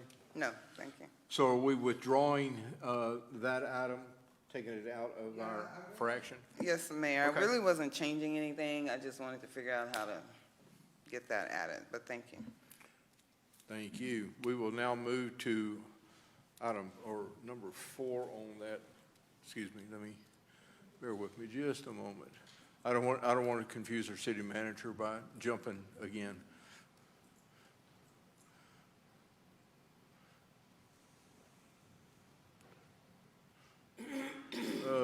Article 4.4. Is that the one you were concentrating on about the, is repetitious? Agenda order, Article 4. Before 4.4. Oh, got it. The the mayor and the city manager or the appropriate designee shall prepare a draft agenda and deliver to city council via electronic transmission on the Monday prior to the agenda posting. And then the next sentence merely repeats that, which was your point earlier. Correct. Article 4 is listed twice, so I struck 1. The request is really a request for the council in that my preparation of the agenda, mine and staff's preparation, typically myself and the city secretary and legal, we're preparing the agenda. And so to send you a draft agenda on Monday is a little bit of a gargantuan task. That's okay. Sometimes it's just a placeholder to give you information. The council is supposed to respond by Tuesday on items that they want. We may or may not have time to put that item on because it may require a resolution, it may require an ordinance, it may require some backup information. The rules say I get to decide if we can do it or not. That's a tough rule when there's 6 of y'all, and one of you is going to be mad one way or the other. So you don't need to change anything in the rules of procedure. I just want you to be cognizant of what you do to us when you do that. Period. Nothing else. So for clarification, items that members of council want to have on the agenda have to be delivered to your office or to the city secretary's office a full week before the meeting. No, it can make it. So I send it to you on Monday. By Tuesday afternoon, you should send back any additions or deletions that you want to see. Additions typically. Whether or not we can meet the requirement for that very next agenda is highly dependent on what the item is. It may require a resolution or an ordinance that won't be included in the packet, and we try not to do that. You'll get a note in your packet that said that will be delivered on the dais. I know that's not a thing we like to see. And then the other piece is if there's any research that is associated with that. By the time you see the Monday agenda, it's because things are in placeholders 14, 17 days prior. We, as a staff, are getting better about what items themselves are in the agenda. Our agenda software is a little bit wonky. Sometimes you carry things over, it doesn't show up. You see an agenda on Thursday and you go, hey, this wasn't there before. So it's a work in progress. I just want the council to be cognizant of when you ask for something on Tuesday, it may or may not make it on that Thursday agenda, but we'll try as hard as we can to make it on the very first possible agenda. And I'll communicate to whoever the council member is whether or not we can or can't do it. And I may say, I'm happy to put it on if you do the homework and if Alan's office can deliver a resolution. So. And again, for clarification, what Tuesday are you talking about? The Tuesday prior to the scheduled meeting? The Tuesday after you get the draft agenda for the Thursday posting. Okay. I was confused on what Tuesday you were referencing. Now, if you're confused, imagine how we are. Well, it's both of you, I mean, Mayor, this Tuesday you specified is the same Tuesday she's saying, though. Yes. It's the Tuesday prior to the council meeting. Posting. Mm-hmm. Yeah. See. So you're saying the same thing I am, but in a different way. Thank you. Call the question. So relative to this line item, I don't see any No. need to change it. No. We have, in order to facilitate the agenda process, the mayor and one council member or two council members or the city manager may place an item on the agenda, which is consistent with what you said earlier. Staff assistance if required should be requested to the city manager, certainly. Nobody has a problem with that. Well, Mayor, what did we do in Article 4? The changes to the first sentence, did we strike those or accept those? The city manager had asked that we strike the repetition, and I don't even think we need to take action other than we acknowledge that we're striking the repetitions language. Yep, Article 4 was included as part of a request that the council made to see the agenda prior to the Thursday posting. Right. I think Councilmember Lee submitted that, but it's at the request of the entire council, and we have no issue with it. So for clarification, we're going to strike the redundant language. Are we also striking the 72 hours prior to regularly scheduled council No, meeting? only that first sentence. 72 hours is available for review 72 hours prior to a regularly scheduled council meeting. That's when we get the full agenda, fully executed agenda. Well, no, I agree, but there's some additional changes in the end of that page and the beginning of the next page. I'm only representing the first sentence, the Okay, first got it. portion of that. And we're hitting these bit by bit. Councilmember Foster, you had a question or a comment? The repetitious language she was referring to was in the overhead slide and not actually in the rules of procedures. Thank you for that. So we're striking the repetition language. We have the 72 hours prior to a regular city council meeting. That's remaining. Our next line on there, and the mayor and one council member, that is something that y'all already voted on. Mayor, Go ahead. Can we go back to the 72 hours prior to a regularly scheduled council meeting, that particular addition? We wouldn't be able to have a meeting if the agenda was not available 72 hours in advance. I mean, that's a hard requirement of the Open Meetings Act. And so, I mean, it has no impact putting it there, but it also feels like we don't need to. Because we wouldn't be allowed to have the meeting if we weren't doing that. Correct, that's a redundant. So it's already part of state mandate. Yeah. Yeah, what problem were you So thinking of? I don't think it was a problem. I think that the public may not know that. So if the public is looking at our rules and procedures, I think that was my thought process in putting that in there, because the public may not know that it's a 72-hour. So just for public purposes, because this would be a public document. And I kind of think that's probably why I wanted to draft agenda language in there too, because Sylvia may not be our city manager, and we get a new city manager, and that would be in there for rules and procedures to let them know as a council body, this is what we'd like to have happen. So you're saying it's for public clarification, but Right. it really doesn't hurt Right. anything at all? It To doesn't, put it in there. doesn't preclude staff from doing anything. It also doesn't preclude council from receiving it in a timely fashion. Mayor Pro Tem, do you still have a problem with leaving that portion in there? I mean, in my notes here, I said no impact, so, you know, I'm not certainly not objecting to it. It just, you know, and if the public is reading this document, I can usually not find my copy of it, so I assume that most people aren't really reading this, but, you know, I imagine it will happen sometimes.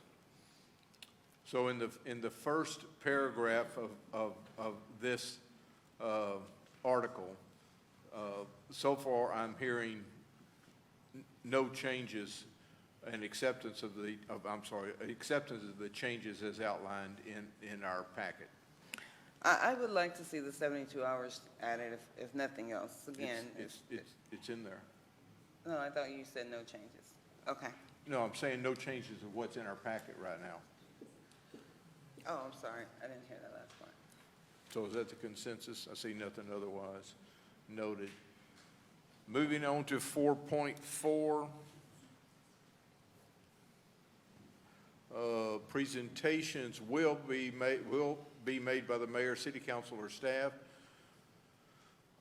Proclamations shall be signed by the mayor and shall be read by the mayor or any other city council member at the request of the council member or entity requesting the proclamation, city secretary, and signed by this is very confusing. Sorry. What's in green is what's already been adopted. So the request came from Councilmember Lee.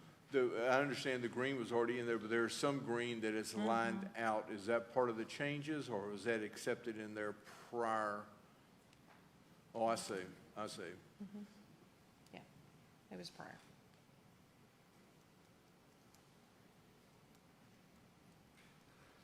So Councilmember Lee, your changes that you're suggesting, please elaborate. Thank you, Mayor. So I've heard a lot from the community about the dissatisfaction of the fact that the mayor is not reading the proclamations, that I understand there's been a lot of confusions on what he can read, when he can read it, where he can read it. I understand there's lots of calls to the city attorney to clarify what the mayor can and can't do. I think that I've always thought, quite honestly, that there were proclamations that I would like to read. I think that if I'm proposing or suggesting that we either give the mayor back his ability to sign proclamations and read the proclamations, because in the charter, he is it does specify in the charter that he is the head of the city, and as being head of the city, that is one of the responsibilities. As I explained, when the resolution was being passed to remove that ability from him, people that have organizations and they want proclamations read from the governor or the mayor or the state rep, they want it read from the governor, mayor, or state rep. They want it signed from the governor, mayor, or state rep. That's an honor for them, and we're taking away that honor. I can't tell you how many times I get calls saying, hey, do you think the mayor will be able to read this or come here or do that? Just to remove the confusion, I think that we should give the mayor back his responsibilities in terms of proclamations, in-house or outside of City Hall, or I'm proposing that we allow him to at least sign the proclamation since he is the mayor, and any council member should be able to read a proclamation. Food pantry is near and dear to my heart, has been since I was a child. It was birthed out of my church. So if we're doing a proclamation for the food pantry or something regarding food insecurities, I would love to read that proclamation. But instead of having the city manager and the city secretary read it, we have 5 council members up here that can read a proclamation, including our mayor. Thank you. Councilmember Meyer. So that would be violating our resolution 2024-48.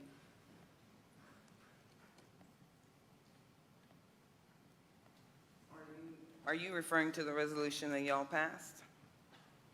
That the council passed. I voted no on that resolution. But that's exactly what I'd like to do. I'd like to, because that was not in the charter to begin with. It was a resolution that you guys passed. So why can't we then now reverse that and allow the council members to read the proclamation? If we don't want the mayor reading it, or y'all don't want the mayor reading it, I get it, I understand. But then open it up so that any council member can read it. I'm suggesting the mayor still sign it, but at least open it up to where somebody of this official body is reading the proclamation, which is what the public wants versus what the resolution stated. Well, the restriction on the mayor signing and reading the proclamation is only for those proclamations that are read in council chambers. Any proclamations requested from an outside entity to be read at a function outside of city council is not within the purview of the council to remove. It's only within, so you're suggesting that here within chambers, the mayor should still be allowed to read and sign proclamations. What's the or any other council member Right. to be able to read it as applicable, and we've done that in the past where the council members have read the proclamations. This is an item. What is the desire on council to accept this change or not accept the change? I don't see any lights lit up. Mayor Pro Tem. Yeah, I'm not interested in changing this paragraph currently.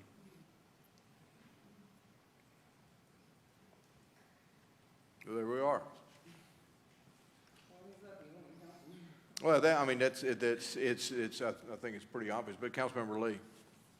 So not even to allow council members to read a proclamation?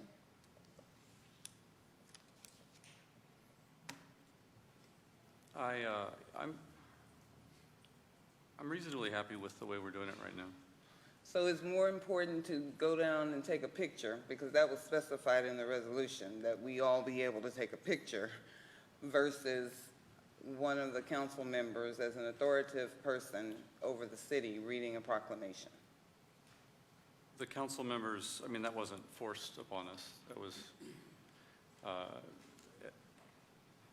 yeah, that wasn't forced upon us. It was a optional thing. It was kind of a suggestion, I guess. And I'm asking that this language be added as an optional thing. If there's a proclamation, if you don't want the mayor to sign it or read it, got it. What I'm asking for the compromise here is if there's a proclamation that the city manager has signed, instead of the city secretary reading it, if there is a council member who wishes to read it, they be allowed to do so. I'm going to call the question on this one. We're not voting on anything. It's a process. Well, there's no motion, but obviously she's objecting to that. I understand that. I understand. Councilmember Lee, your light is still on. Do you have anything additional you want to add to No, this? I'm asking if that would be acceptable by the council. I cannot see any consensus right now. Councilmember Foster, you have a comment? I would be fine to accept one of us reading it. I don't know the language for it, but I think that's a good idea.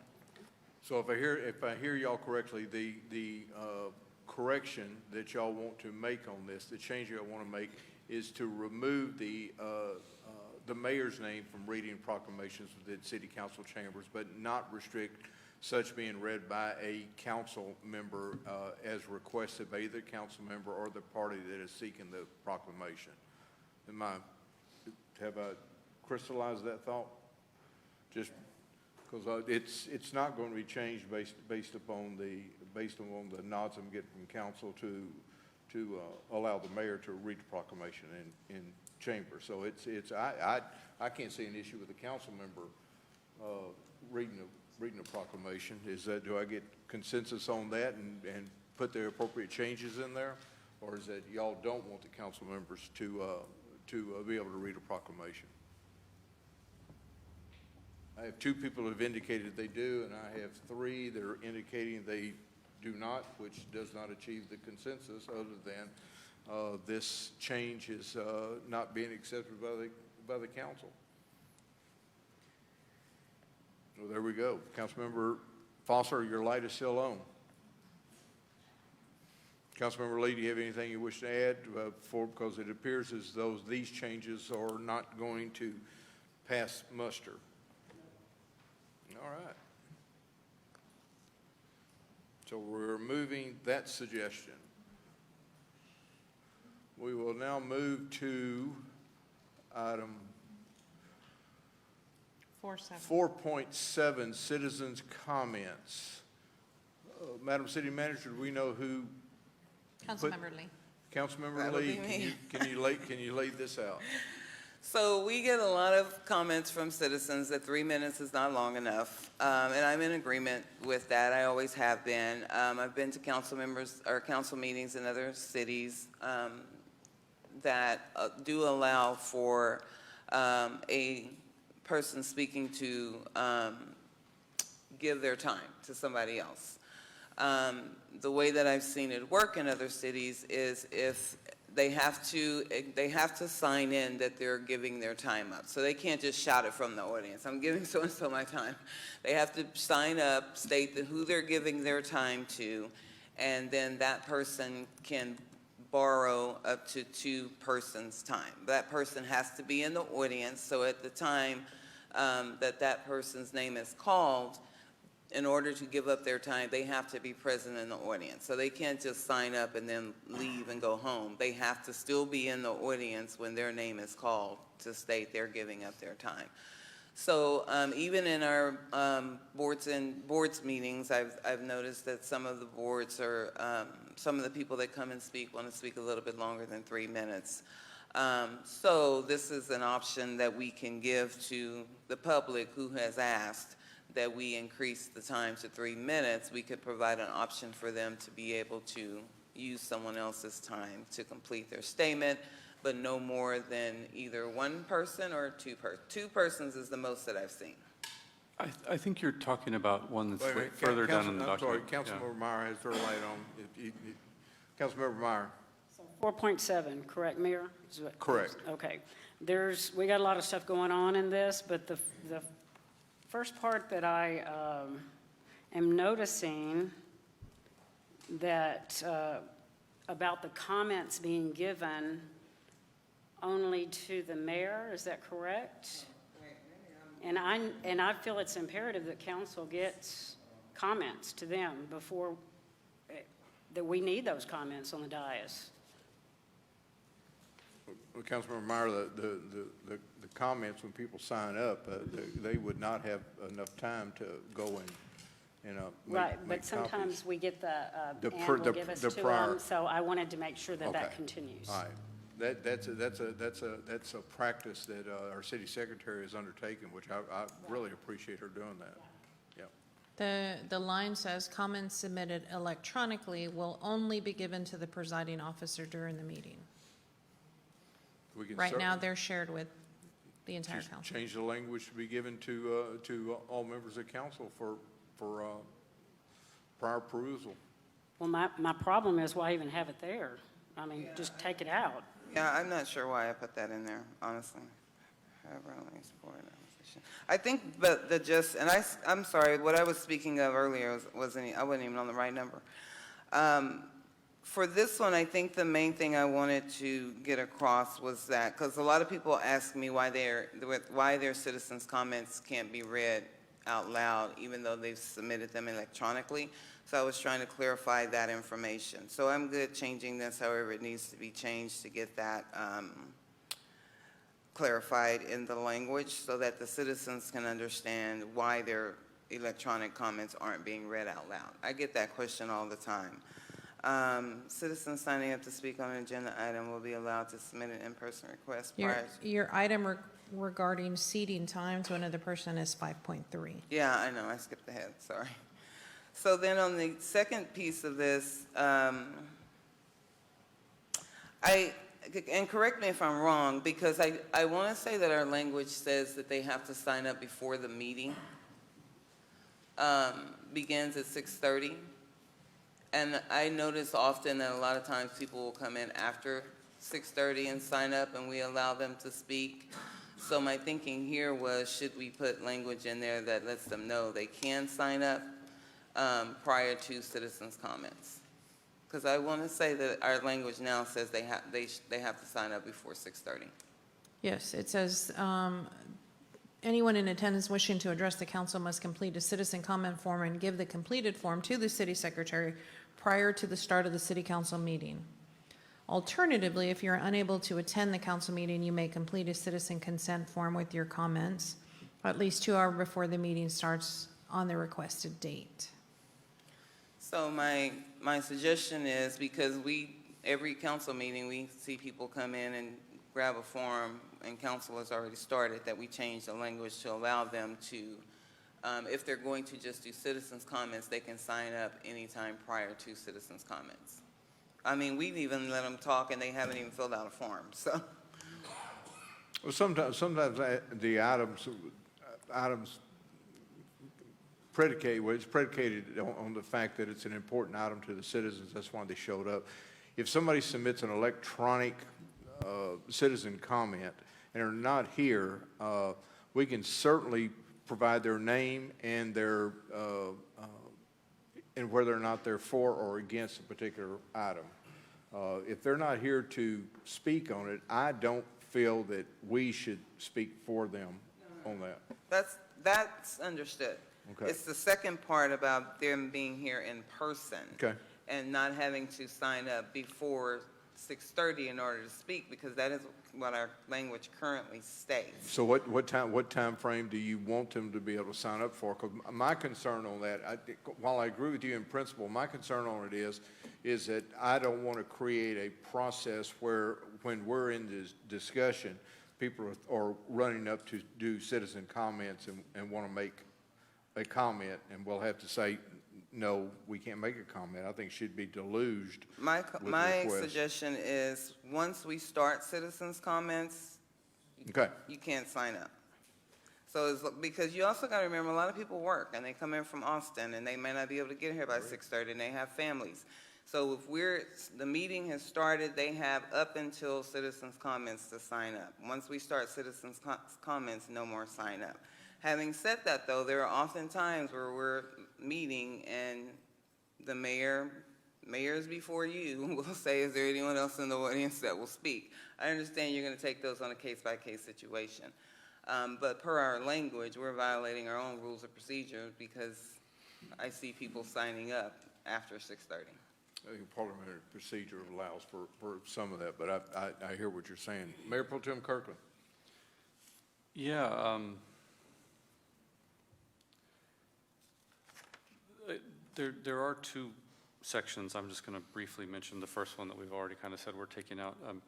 The things about it not being read out loud is in the original rules of procedure, so I think that one is already addressed. So I just say that and then move on. The second one, I agree with both of you on various aspects of your points. So one is that we don't want to create a free-for-all type situation, but we're also not doing it the way that these rules say that are written down. And so I'm fine with the way that we do it, like our actual practice, right? But I can also imagine it would be a situation where these are our rules of procedure for how we run our meeting, not so much, and we are in that process allowed to place reasonable restrictions on public comments while being forced to allow public comments to take place at various points in the meeting.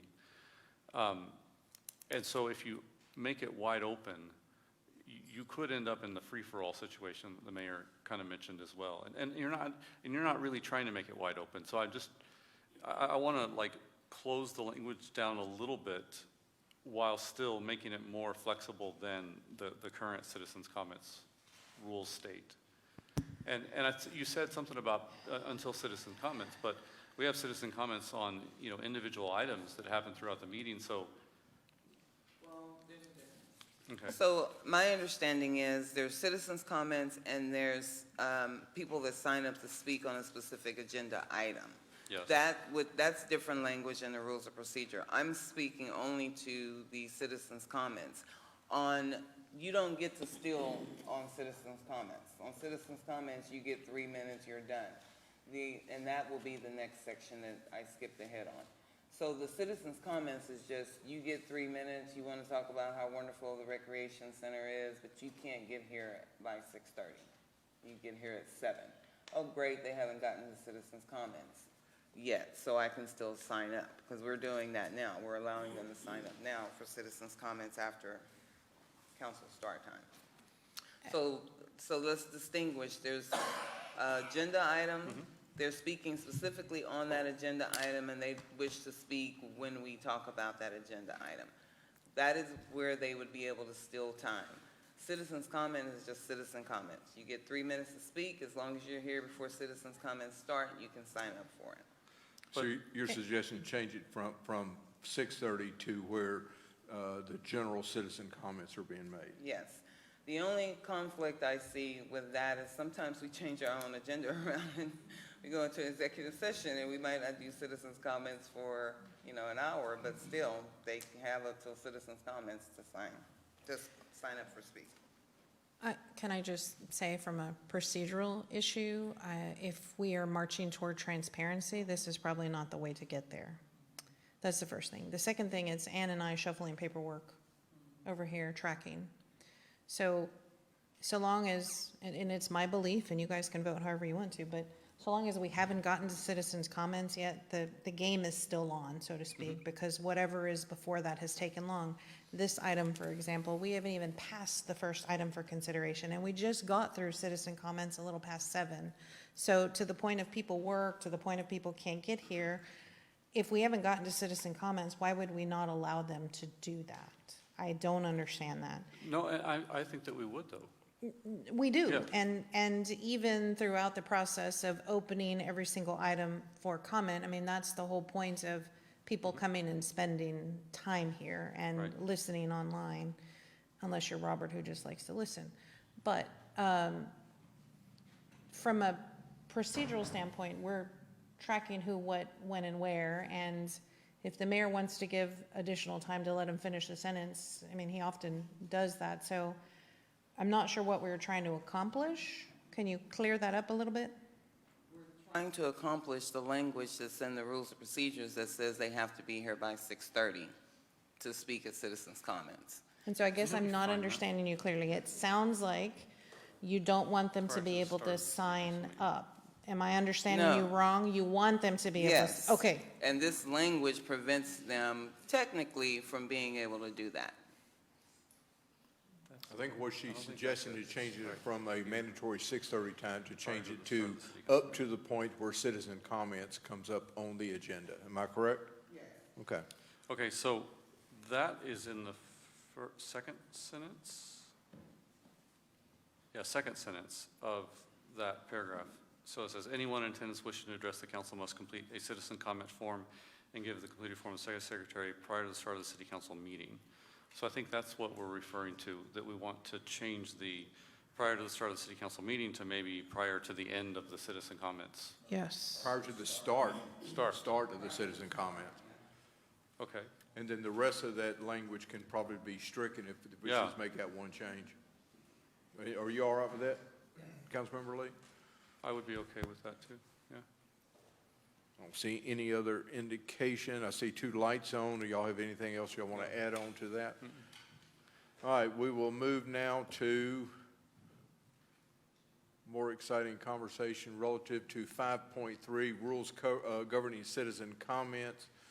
The changes being suggested, each registered speaker is limited to 1 citizen comment for a maximum of 3 minutes.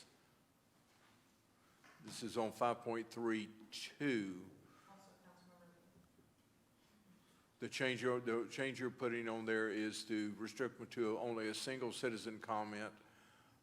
Is that on citizen comment or on the agenda items? This is, so, government sentence, yes, so that's what I was explaining before. On citizens' comments, you still just get 3 minutes, period. Then the next paragraph is during specific agenda items is where they can speak, or still time if they want. Up to one time or 2 times. But to give them more time, and some people might not even use all the time, but you know, we hear all the time that 3 minutes is not enough. This would be a way for them to be able to get more time, if there's someone in the audience willing to give up their time. So the citizens' comment is citizens' comment, no change there, but during specific agenda items is where they would be allowed to donate time. That's what they call them. So this is an item of where you're wanting to have the ability of people to donate time, so that somebody could potentially have. Is there going to be a maximum number of minutes for them to present that? Well, the time would still be 3 minutes. So if someone donates their 3 minutes, then that person speaking would have 6 minutes. So some cities will allow up to 2 donations. Some cities will allow up to 1 donation. I think 1 donation is enough. That gives them 6 minutes, but it opens up the ability to speak longer than the 3 minutes on a specific agenda item. But how many people can give that time? Because then somebody have 6 minutes, 9 minutes, 12 That's minutes, what 15? we would decide on. Okay. I would say 1, honestly. But there are some cities that allow 2. Council comments on this requested change? Councilmember Foster. I'd be up for 1 steal on agenda items.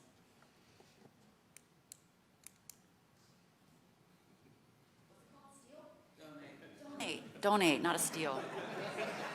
Did I just make my first? It's called seeding your time. Okay, yeah, I'm like, wow, did I make my first sport analogy in my entire life? Any other comments, or do y'all want to put this into our motion? Mayor Pro Tem. I don't love this one.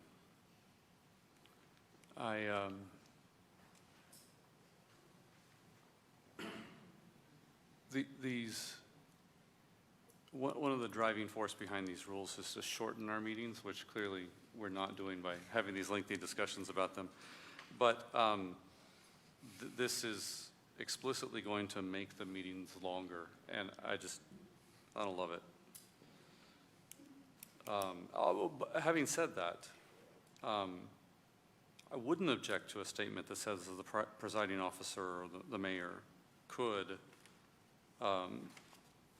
lengthen the time if desired. Like, I think that it's consistent with how we sort of do it, but also I wouldn't object to that, such that if there was an item that was worthy of it because of whatever it was, but I could see,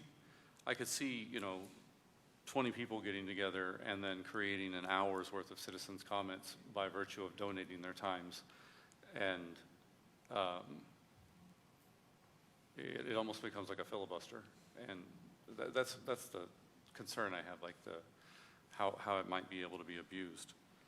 But giving the mayor the ability to extend it at least allows for some discretion while not putting that discretion in the hands of people that are not on this body. I mean, I'm just sort of saying this while thinking about it, but yeah. Well, there are 2 points that Councilmember Lee is bringing up. One is that she is suggesting that we allow the ceding of one speaker's time to a specific speaker only one time, and that the mayor can use his or her discretion relative to allowing somebody more time if they're trying to make a cogent point. One or both of those or we need to achieve consensus on, so we can instruct staff on the changes, or we can vote on that item. I'm not hearing a consensus on those 2 points that she's brought up in 5.3, 2, and 3. Councilmember Plunkett. I guess I think I'd rather allow the mayor to make that decision because, yeah, it does seem to, that way the mayor can use his discretion as to whether, we are just filibustering or whether, and then, somebody who is making good points and needing more time to make them, wouldn't have to find a buddy to have already, signed up to donate their time. It seems like the better, or the least abusable path would probably be for the mayor to decide. Councilmember Lee. Well, I mean, I think that we have been doing this long enough to know when there's going to be a bunch of people in here talking on a specific subject matter. And in those cases, no more people are signing up. The same amount of people that would have signed up individually, they're going to be donating their time to someone else, so that time would still be there. Does that make sense? If we have a room, if we have 50 people that have signed up to speak on the item, and one of those 50 people gives up their time, you're still going to have 50 people signed up to speak on an item. So it's not going to add any more time because somebody was already going to speak on the item, which is why you limit it to one. It also then prevents the mayor from, because to me, if the mayor is going to extend some time, that has to be said at the beginning. What I have seen happen is one or two people will go over their time and then it will be said, well, this is such a sensitive subject and there's so many people here, I'm allowing for a little bit of time. But that's not given to everyone else who thought they only had 3 minutes.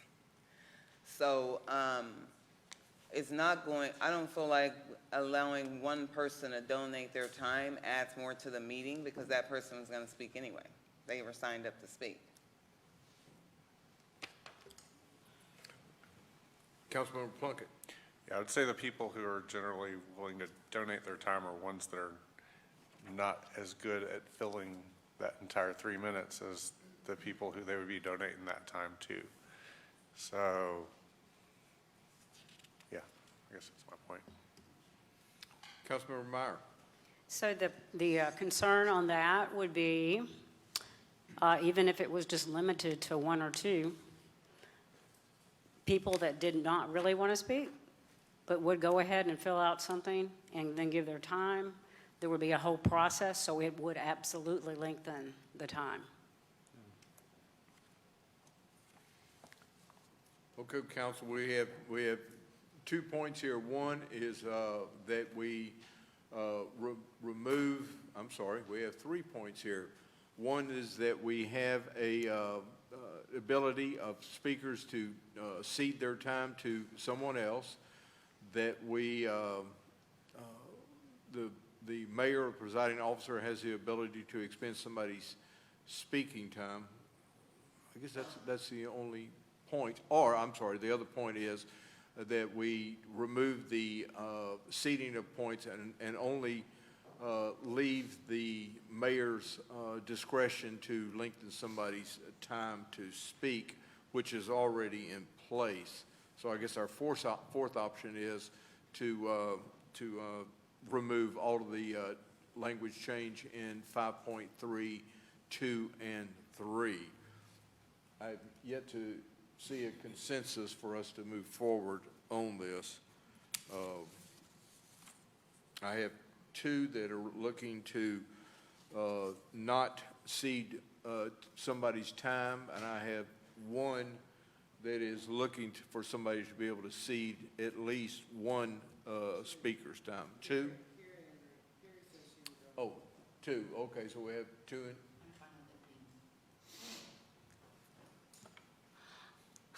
I'm fine with it either way. Either conceding 1 or just having you use your discretion. But allowing Yeah. a ceding of time. You're fine with that. Council, I still need so we can provide instructions to council. It looks like we're not getting consensus on this.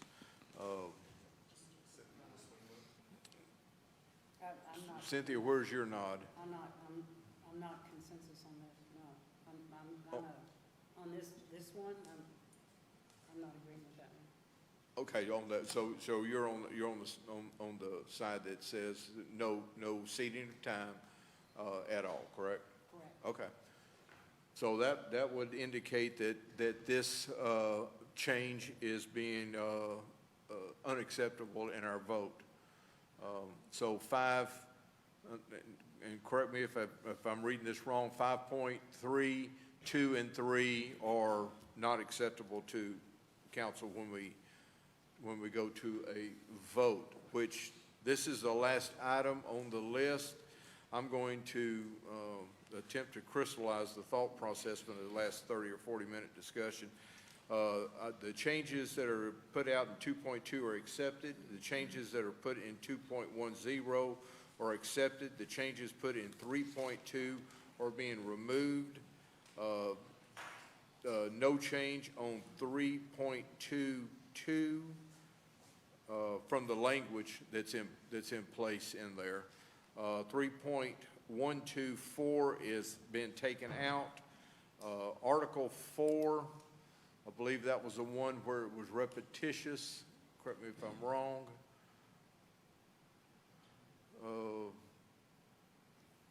Yeah, there's a repetitious language that is being removed, and the 72 hours prior to a regularly scheduled council meeting is being retained. 4.4, y'all have opted to remove that. 4.7, we're going to, from the language that was inserted in here in red, to simply changing the sentence, the first sentence. At this time, a 3-minute comments will be taken from the audience on any topic. Anyone in attendance wishing to address the council must complete a citizen comment form and give the completed form to the city secretary prior to the start of citizen comments. So we're moving the city council meeting and replacing it with citizen comments.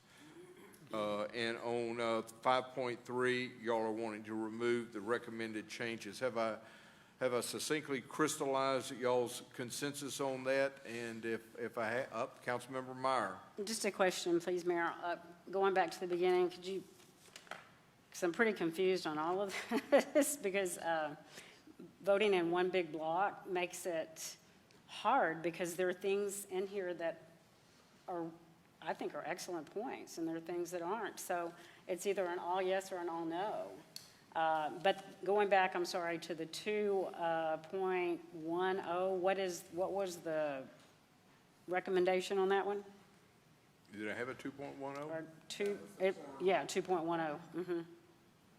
Oh, I'm sorry, the consensus was to accept the changes that were put in there, is that it will still be 4 members of council still constitute a quorum, but it prohibits 3 voting members from discussing outside a published meeting.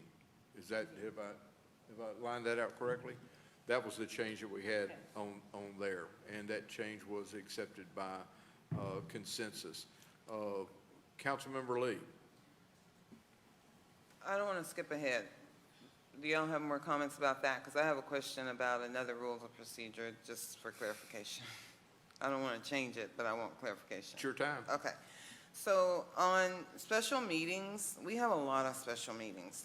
And in the rules of procedure, it says the special meetings of the city council may be called as necessary upon written notice to the city secretary by the mayor or any 3 members of city council, unless made at a regular meeting at which a quorum of council members is present. The city manager and all council members shall be notified of all special meetings. So there have been occasions where a special meeting was decided during a regular meeting, but we get a lot of what I call pop-up meetings, special meetings that are not following this 2.5. Under general rules of procedure 2.5. So is there something different for city managers that I'm not finding? Well, before we call a special meeting, the city secretary polls the council. That's not what this says. This says, special meetings of the city council may be called as necessary upon written notice to the city secretary by the mayor or by any 3 members of city council. So again, the city secretary takes a poll. The missing piece would be her asking those 3 people that said yes to send her an email. Or the mayor. Or the mayor. Is that accurate? So you're not looking to change that. You just want to ensure that we want follow it clarification in the future. Okay. Councilmember Plunkett.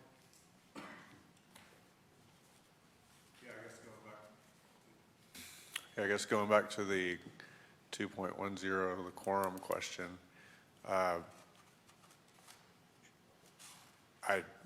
don't think it's a great idea to, limit the discussion more than a quorum.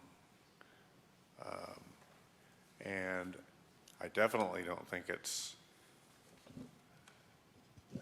advisable to have the mayor not be included in that. And that would create a different quorum if the mayor was included. I mean, that doesn't make any sense at all to me. So to Councilmember Fossler's suggestion of adding that is, instead of 3 voting members to discuss an item outside of an open session, would be prohibited. It's not necessarily voting, but 3 members of council. Is that what you're suggesting? Yeah, yes, definitely, but also not so okay with, again, having more restrictions than what Toma puts on us to begin with.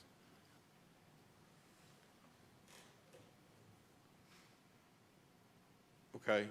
So you're suggesting that Councilmember Fossler's addition to 2.10 is not acceptable to you? Yes. Okay. Any other comments relative to that? I think that we should. I'm sorry, I didn't see your light. Go ahead. Sorry, you're right. Okay.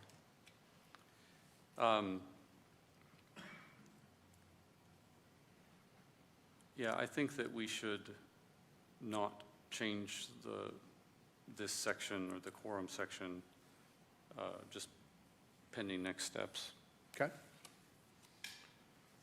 We have two people that have suggested that no change. Councilmember Fossler. Could I ask for more explanation of why they think? Can I speak to them directly? I can't, can I? Yes. Yes, it's discussion of council. Why would you like to preserve this right of 3 council members being able to speak to each other outside of a meeting? I mean, it's really a lot about this. It is extremely difficult to, tear a document apart like a contract or a ordinance or things that, the more technical things that we are asked to decide on. And I've found it extremely helpful over the last couple of years to be able to informally discuss things, not in front of a microphone, to tear it apart, figure out why it wouldn't work, suggest stupid ideas, just to test the process. And I think we've fixed a lot of things that way. That's the main reason, I'd say. Councilmember Lee. I am in agreement with Councilmember Fossler. I remember a conversation that we had and a question was posed as to maybe we should choose which council member we were going to talk to about what. And I was against that, didn't make that to me, we're still able to, 3 people can meet. And to me, we have 5 people on our council. We don't have a 9-member body council like Elgin. If half of the council is meeting to discuss an item, you're basically forming your opinion before we get to council. I don't talk to anybody. I don't meet with the city manager. I will bounce stuff off of the mayor sometimes. I prefer to do my own research, get my own understanding. I might rely on some council members that I've met along the way through TML for better understanding, because again, you guys come here to hear what we have to say. And if I've talked to every council member or half the council before I get here, I don't have any questions to ask, and you guys don't know what we're talking about or what we're voting on. I look at every council packet as if I'm sitting at home or sitting in the audience just like you, and I have these questions, something that the normal average everyday person doesn't know. But if I've already had a conversation with 3 council members and formed my own opinion, then there's no open discussion. We're just basically coming and voting how we've already decided to vote prior to the meeting. So I don't know why we wouldn't want to protect that by going down to 3 as a quorum to protect the integrity of the city, and so that there is more open discussion during our council meetings. Councilmember Meyer. Thank you. So that would only be if a council member spoke to other people with the intent to form a consensus. And when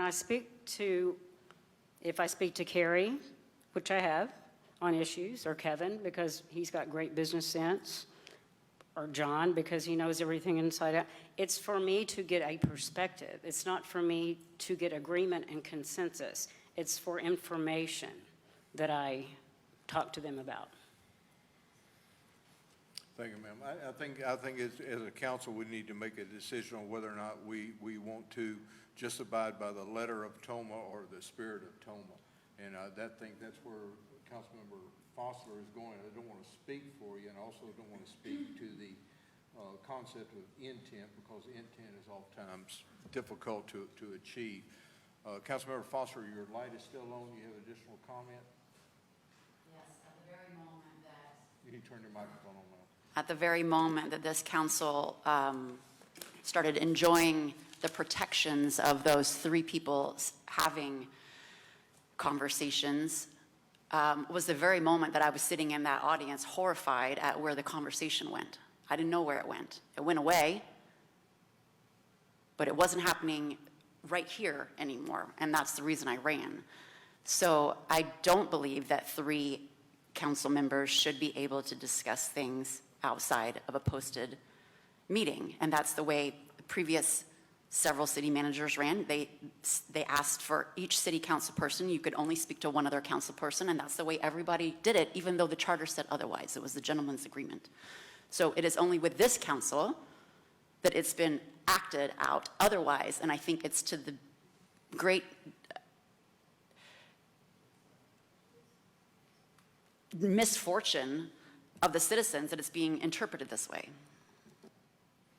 Councilmember Meyer. Last quick statement. Alan, has it only been with this council that we've had discussions of 3? Or wasn't it previous councils that still had this rule in place of a quorum? Mayor and council, I don't know of a formal rule or a written rule, but yes, in my experience with the previous city council, they refrained from meeting or talking in groups of 3. It was not a law or a rule that required that. I don't know where that tradition or custom came from. Yeah, it was certainly a practice when I was on council prior that we avoided having that third member in that discussion. We have an issue set before us on 2.10. There had been a suggestion that we add some additional language subsequent to our discussion. There was appeared to be a thought to remove that prior to additional language on there. I'm still looking for consensus before we go to a vote. What I have seen at this point in time is that while we're looking to abide by the legal portion of the written portion of the Toma Act, I think my opinion is we're bypassing the spirit of it. However, y'all are the ones that hold the vote on this. I'm noticing 3 members of this council are looking to remove the language as requested by Councilmember Fossler that would prohibit a 3-person or 3 council member discussion outside of an open session, while only 2 would like to keep that in. Am I reading that wrong? Or do we have 3 that are going the opposite way of which I've described? Obviously, I have not. Is there another section on this?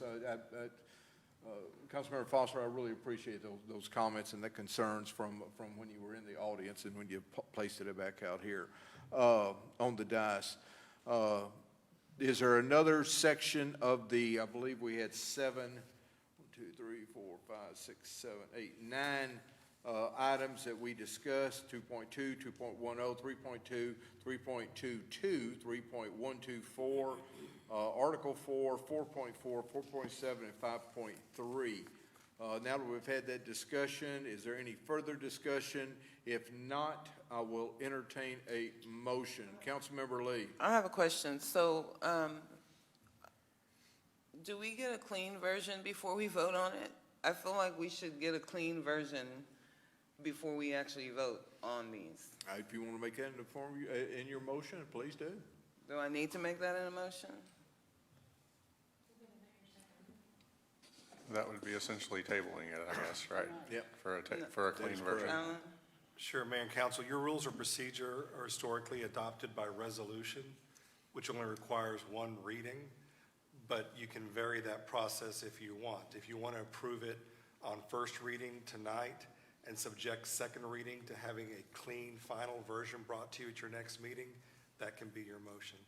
So I make a motion to finalize the amendments to the rules of procedure for second reading.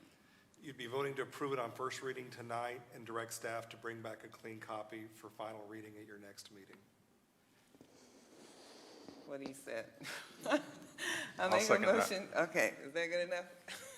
I have a motion from Councilmember Lee and a second from Councilmember Plunkett to accept the amendments that, or accept the changes in the rules of procedure as we have discussed, but a clean copy would be furnished at our next council meeting for the second reading and consideration. Am I correct in that summarization? Question on the 210 quorum, so we're Yes. not making any changes? Not making any changes. No additions to it either. I have a motion, and I have a second. I have more discussion. Councilmember Meyer. Just a quick question. Sorry. So basically, what we're doing is moving this just to the second reading, and the final approval is on the second reading. This is just to move this on, right, Ellen, by doing this? Correct, that's my understanding of the Okay. motion. And the direction to staff is section 2.2 is okay, section 3.5 is okay, Article 4 is okay, and that's it. Remove 4.4, Yes. and then the language in 4.7, replace prior to city council, prior to citizen comments. Correct, yes. And then 5.3, we're removing the changes. Is that what you have, Madam City Manager? So the only thing we're bringing back, I'm going to reiterate, 2.2, 3.5, Article 4, agenda order, section 4.7, citizen comments. Yes. My chicken scratching says you're correct. All right, I have a motion and a second. I have no further discussion or questions indicated. Madam City Secretary, if you'll call the roll. Councilmember Lee? Yes. Councilmember Plunkett? Yes. Councilmember Meyer? Yes. Councilmember Foster? No. Mayor Pro Tem Kirkland? Yes. Thank you, council. Motion passes 4-1. We will move to the last item on page 3. 9B, consider action to approve resolution number R-2024-86 of the City Council, City of Bastrop, Texas, accepting a donation from Lost Pines in the amount of $7,600 for the creation of a sculpture within the boundaries of the Cultural Arts Commission District Project approved area, authorizes the city manager to execute all necessary documents, providing for a repealing clause and establishing an effective date. Ms. McElwain. He's got it.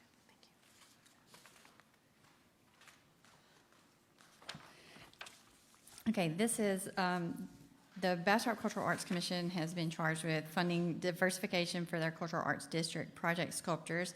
Additional funding was raised through the Lost Pines Art League to support the installation of the pieces to celebrate the Bastrop's Bird City designation. Funds from this effort will be used to purchase a piece to celebrate Bastrop as a bird city. Pieces will be installed along Chestnut Street, beginning at the Cultural District's gateway located at the intersection of Chestnut Street and State Highway 95, with the goal of drawing visitors to the Cultural District and bring awareness of art in Bastrop. This is to consider action to approve this resolution to accept this donation of $7,600 from the Lost Pines Art League for this purpose. Council, Ms. McElwain has laid out this item. Do you have any questions for her, city manager, or any of city staff? If not, I'll entertain a motion. Motion to approve. Second. I have a motion from Councilmember Meyer, a second from Councilmember Fossler. No further discussion is indicated. Madam City Secretary, if you will call the roll. Councilmember Meyer? Yes. Councilmember Foster? Yes. Councilmember Plunkett? Yes. Mayor Pro Tem Kirkland? Yes. Thank you, council. Motion passes unanimously. We are now on page 4. Hold a public hearing to consider action to approve the first reading of ordinance number 2024-22 of the City Council, City of Bastrop, Texas, annexing FM 969 Retail Center R30094 for 10.559 acres of land out of Nancy Blakey at Survey Abstract 98, located north of State Highway West and west of FM 969, as shown in Exhibit A, providing for findings of fact, adoption, establishing zoning and character district, repealer, severability, filing and enforcement, establishing an effective date and proper notice and meeting. Mr. Rosales. Mayor, Council, we got a voluntary annexation request and as a part of the local government code, it requires us to hold a public hearing. We came last council meeting, we requested the municipal service plan. We've worked it out, the plan out with the applicant, and we are requesting to annex. This is the property here along 969, just south of the Colony. It'll be a part of the Valverde. It's not specifically the same owners, but it'll be a frontage of retail or commercial of the Valverde track. There is a proposed 9,000 square foot gas station with 12 fueling stations.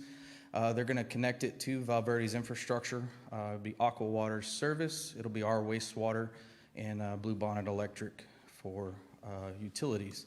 The next step, it'll come in through the annexation as a P2 rule, and then zoning for during the annexation. And then the request, they'll bring a request forward. You'll see this. We'll go to P&Z first, and then it'll come to council to rezone to P5 to get to the gas station. Any questions? There'll be a time, we'll have a public hearing today, but during this process, we'll have additional time for public comment, will we not?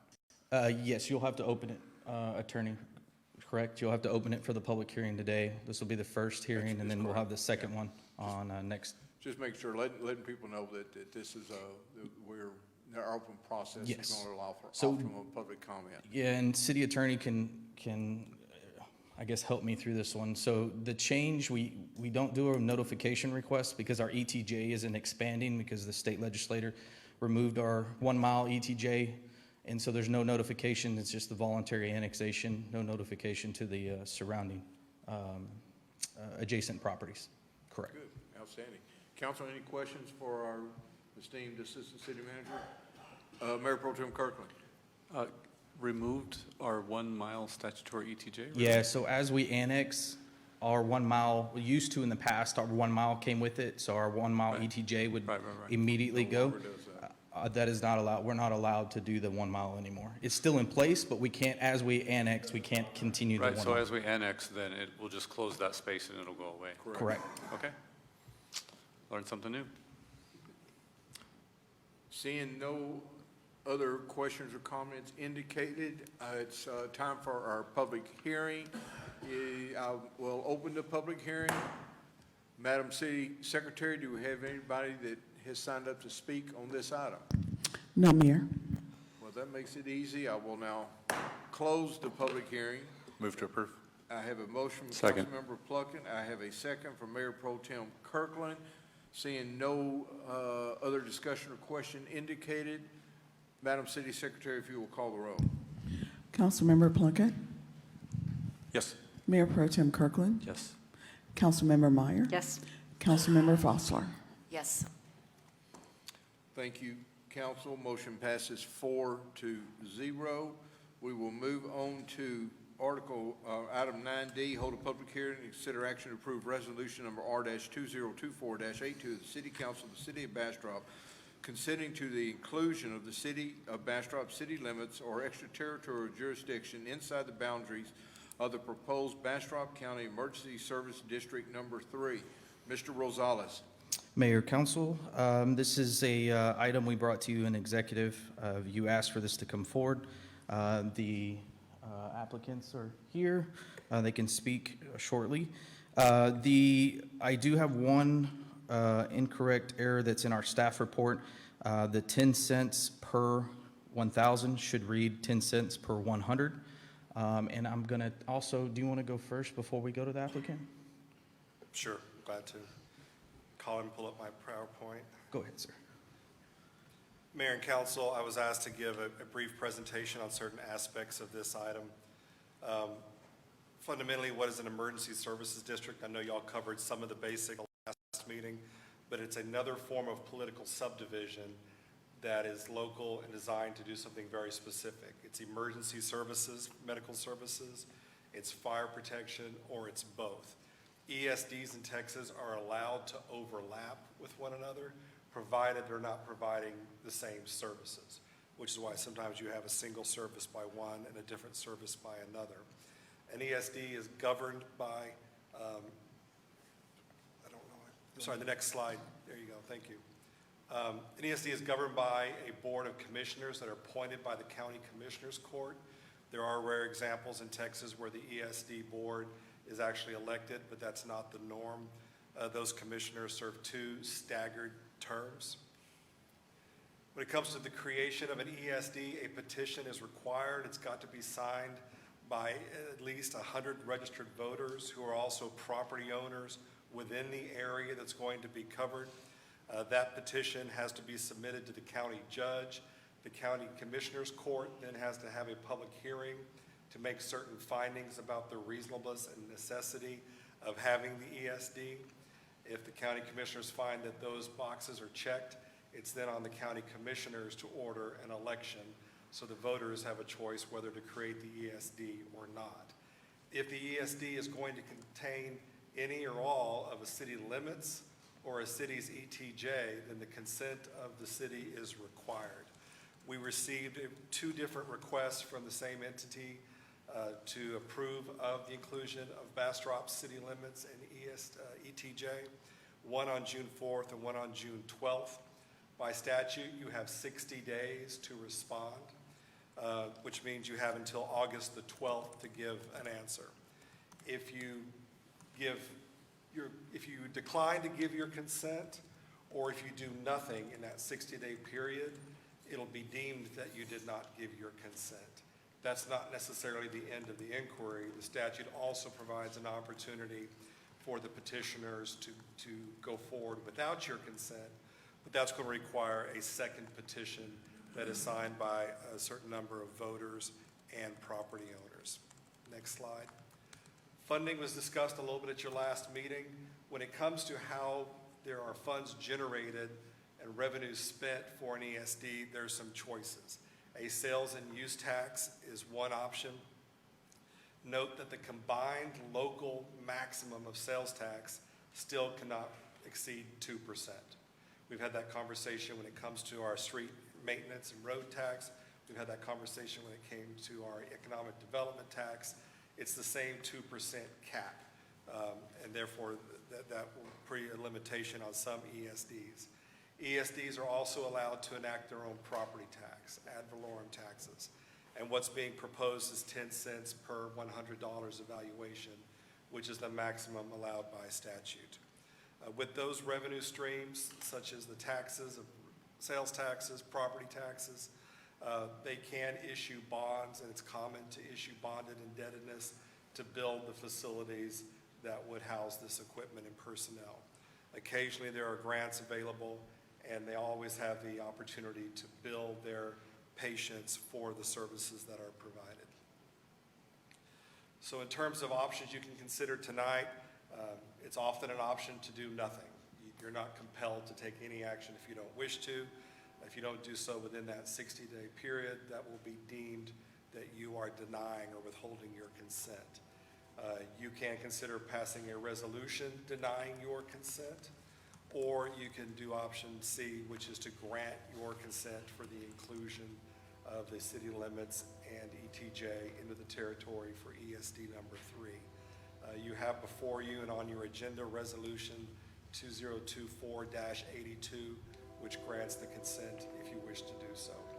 You're not obligated to act now. You still have time, but it's my understanding that the petitioners are requesting that you act sooner because they are trying to get this geared up for the November election, for which the deadline for the county to order it is going to be August 19th. That's it for my prepared materials.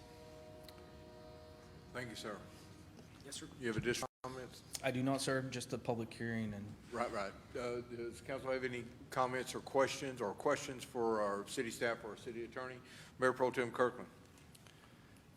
How far along are you guys with all the various municipalities?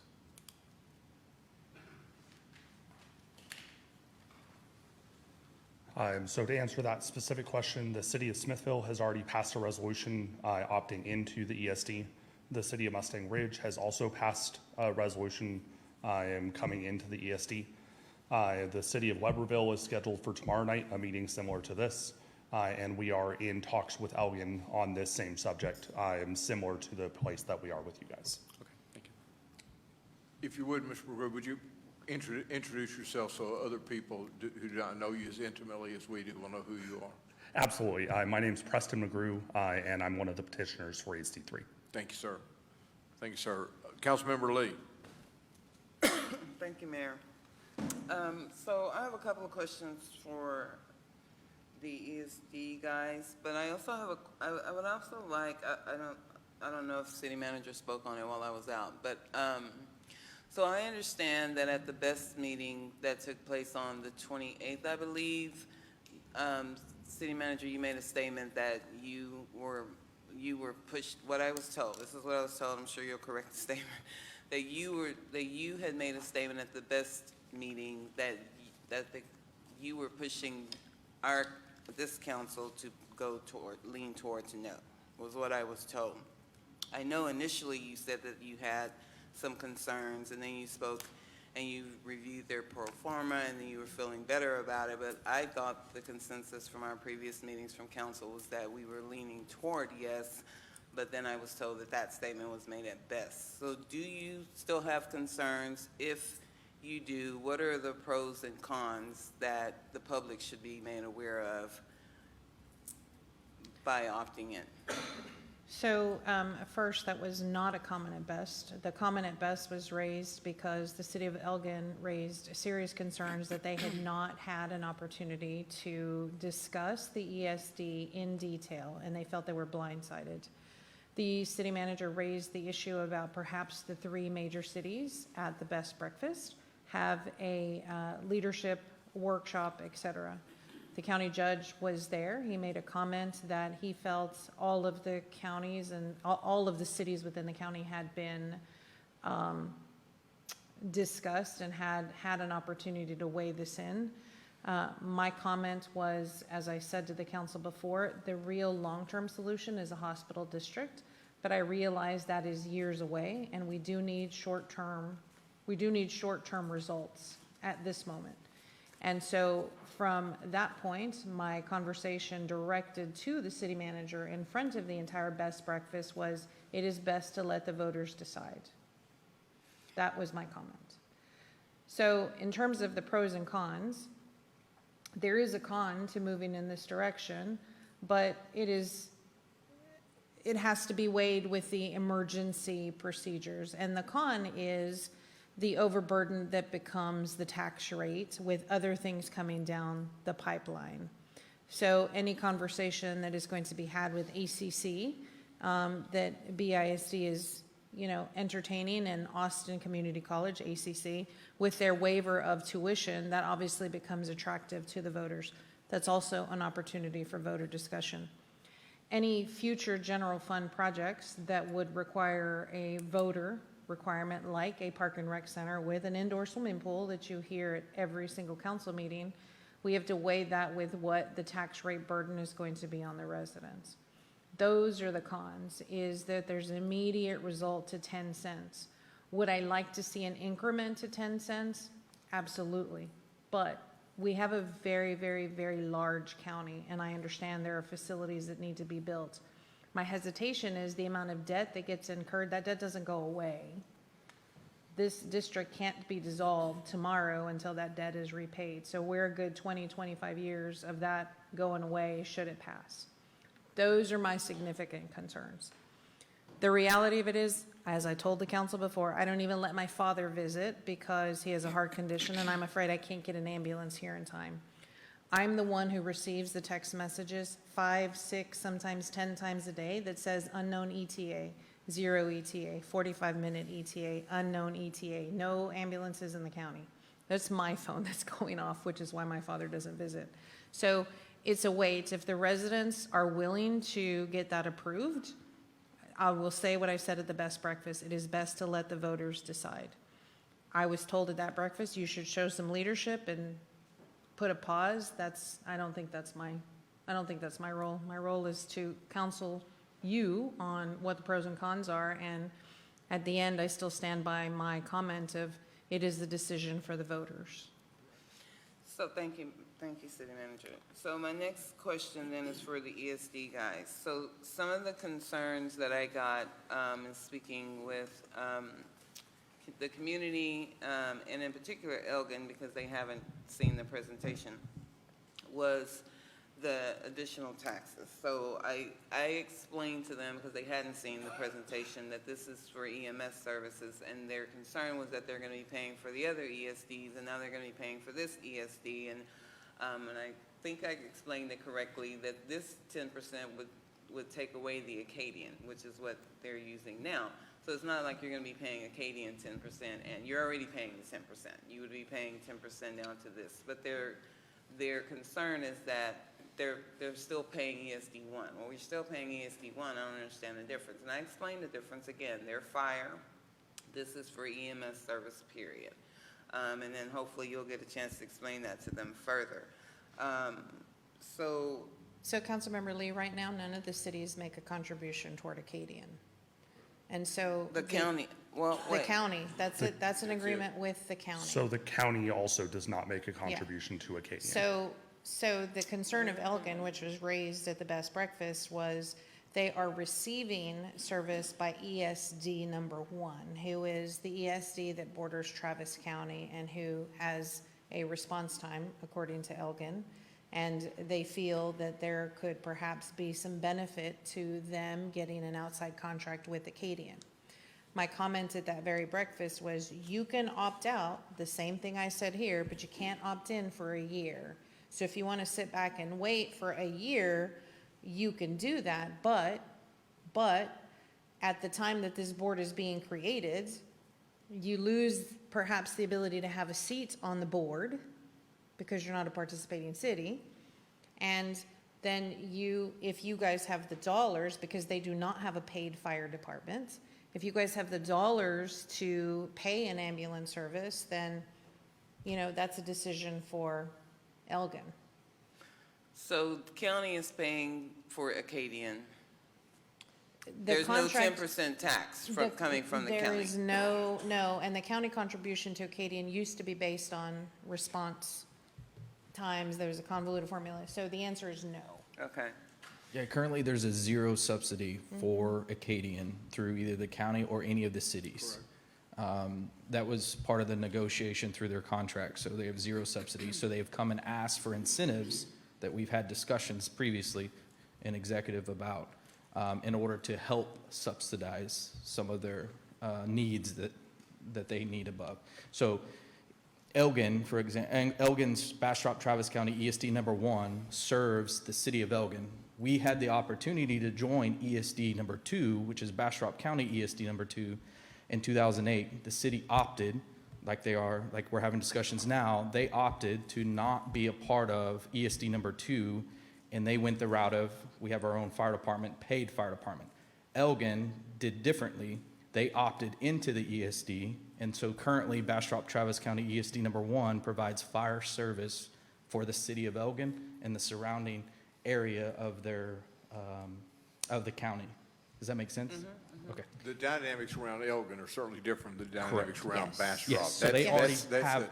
The resources that they utilize are different than the resources we utilize, and therefore their taxing requirements are a little bit different, and that's on them. Yeah. So the city of Elgin has their tax rate for their ad valorem tax for the city. Then they have a tax rate for the ESD, whereas city of Bastrop only has the city of Bastrop's tax rate. And if this one would be a new tax rate for the city of Bastrop, whereas Elgin would have another ESD tax rate. So there's two tax rates that they've already voted on as a citizens. Yes. Does that make sense, ma'am? And it shows up as a special assessment. So to the average resident, when they see their Elgin tax bill, when they see the tax bill, Elgin's looks less because that ESD is carved out. The difference also is the proximity from Elgin to major hospitals in Austin. They're obviously closer than we are. But to put things into perspective, 1 cent on our rate is about, it used to be $168,000. It's probably $200,000 now with valuations the way they are. In order for me to fund a fire department, that their budget was $1.7 million. So you do the math. There's about 8 cents on the tax rate, 8.5 cents on the tax rate that goes to just the fire department. And then the other cents go to everywhere else. I'm not beating up on the fire department, but if we were to take on ambulance service, that is the proposition the county is looking at, is we either do this or we've got to figure out a way to pay Acadian $2 million, let's just say. And that $2 million is going to be divided by those cities who use the service the most. We've been told Bastrop uses a great amount of service. So we're either going to do this or we're going to have a tax rate absorption of certain Right. number of cents. So Either way. that's where the county commissioners court is struggling, is they take it all on because it's their agreement, they pass it on, what is the most even way to split? But to your point, we're at the point of discussion where we're considering taking it to the voters and let them make their decision on that segment of our public safety. Councilmember Meyer, your light has been on for a while. Thank you for your patience. Question, Mayor. I'm sorry, Councilmember Lee. Thank you. Insurance. So the other concern is the insurance.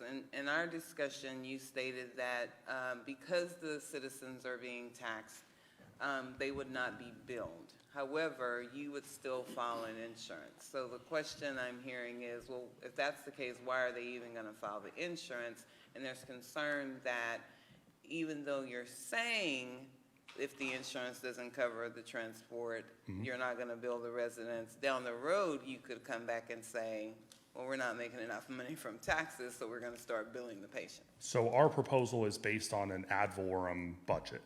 So the city manager can speak to it. She's actually reviewed our budget. I believe I provided an opportunity for you guys to review it as well, those of you that have met with me. As far as we cannot encumber the future organization to do anything. Everything we're saying is a proposal. It's our proposal of here's station locations, here's the number of ambulances, here's where they would be located. Our budget is based on only billing insurance. Our budget is not counting on any collections from the actual taxpayers. So when I say that is our proposal, that is built out in our budget. But we cannot encumber that future board, just as you cannot encumber a future board to have a specific result. But that is our proposal. I did want to clarify a statement that you made earlier. We have in fact met with the city council for Elgin. We did that last night. So they have been briefed fully on this proposal in a subsection of their council. So they opted to have a subcommittee meet with us.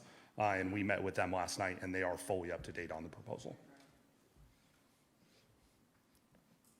You got it? Yes. Okay, Councilmember Meyer. Thank you. Number one statement, big time, is citizens aren't provided for right now. 45 minutes to an hour response rate is not acceptable for anybody. It is, we are to look out for the public. We work for you. That doesn't work. Number two is I thank you for presenting this because it doesn't work, and you see that, and that's why y'all have come to this point. And I think our city manager's statement of let's let the voters decide. Let's get it on the ballot. It's your money. Y'all can decide if you want to spend it or not. So I think it's a no-brainer. And before we open the public hearing, I just wanted to make sure that the public as well as council is clear that this is a political subdivision of the state that has the same rules and regulations that apply to all political subdivisions of the state. It's not a profit-making organization because government is certainly not profit-making in any way, shape, or form. And so you have to have a budget, and the budget has to be approved by duly elected officials within the county. And so I think we need to make that very clear that this is not an Acadian-like service. This is another public service that is being proposed out there for the voters to take into consideration at the next election cycle. With that, if council has no other questions or comments, I will open the public hearing. Thank you, Preston, very much. Thank you. I will open the public hearing. Madam City Secretary, do we have anybody who wishes to speak on this subject? No, Mayor. Again, very, very easy. I will close the public hearing, and I will open it up to council for a motion. Motion to approve. I have a Second. motion approved by Mayor Pro Tem Kirkland, Second. I have a second by Councilmember Lee. Any further discussion? Seeing none indicated. Madam City Secretary, if you will call the roll. Mayor Pro Tem Kirkland. Yes. Councilmember Lee. Yes. Councilmember Meyer. Yes. Councilmember Plunkett. Yes. Councilmember Fosler. Yes.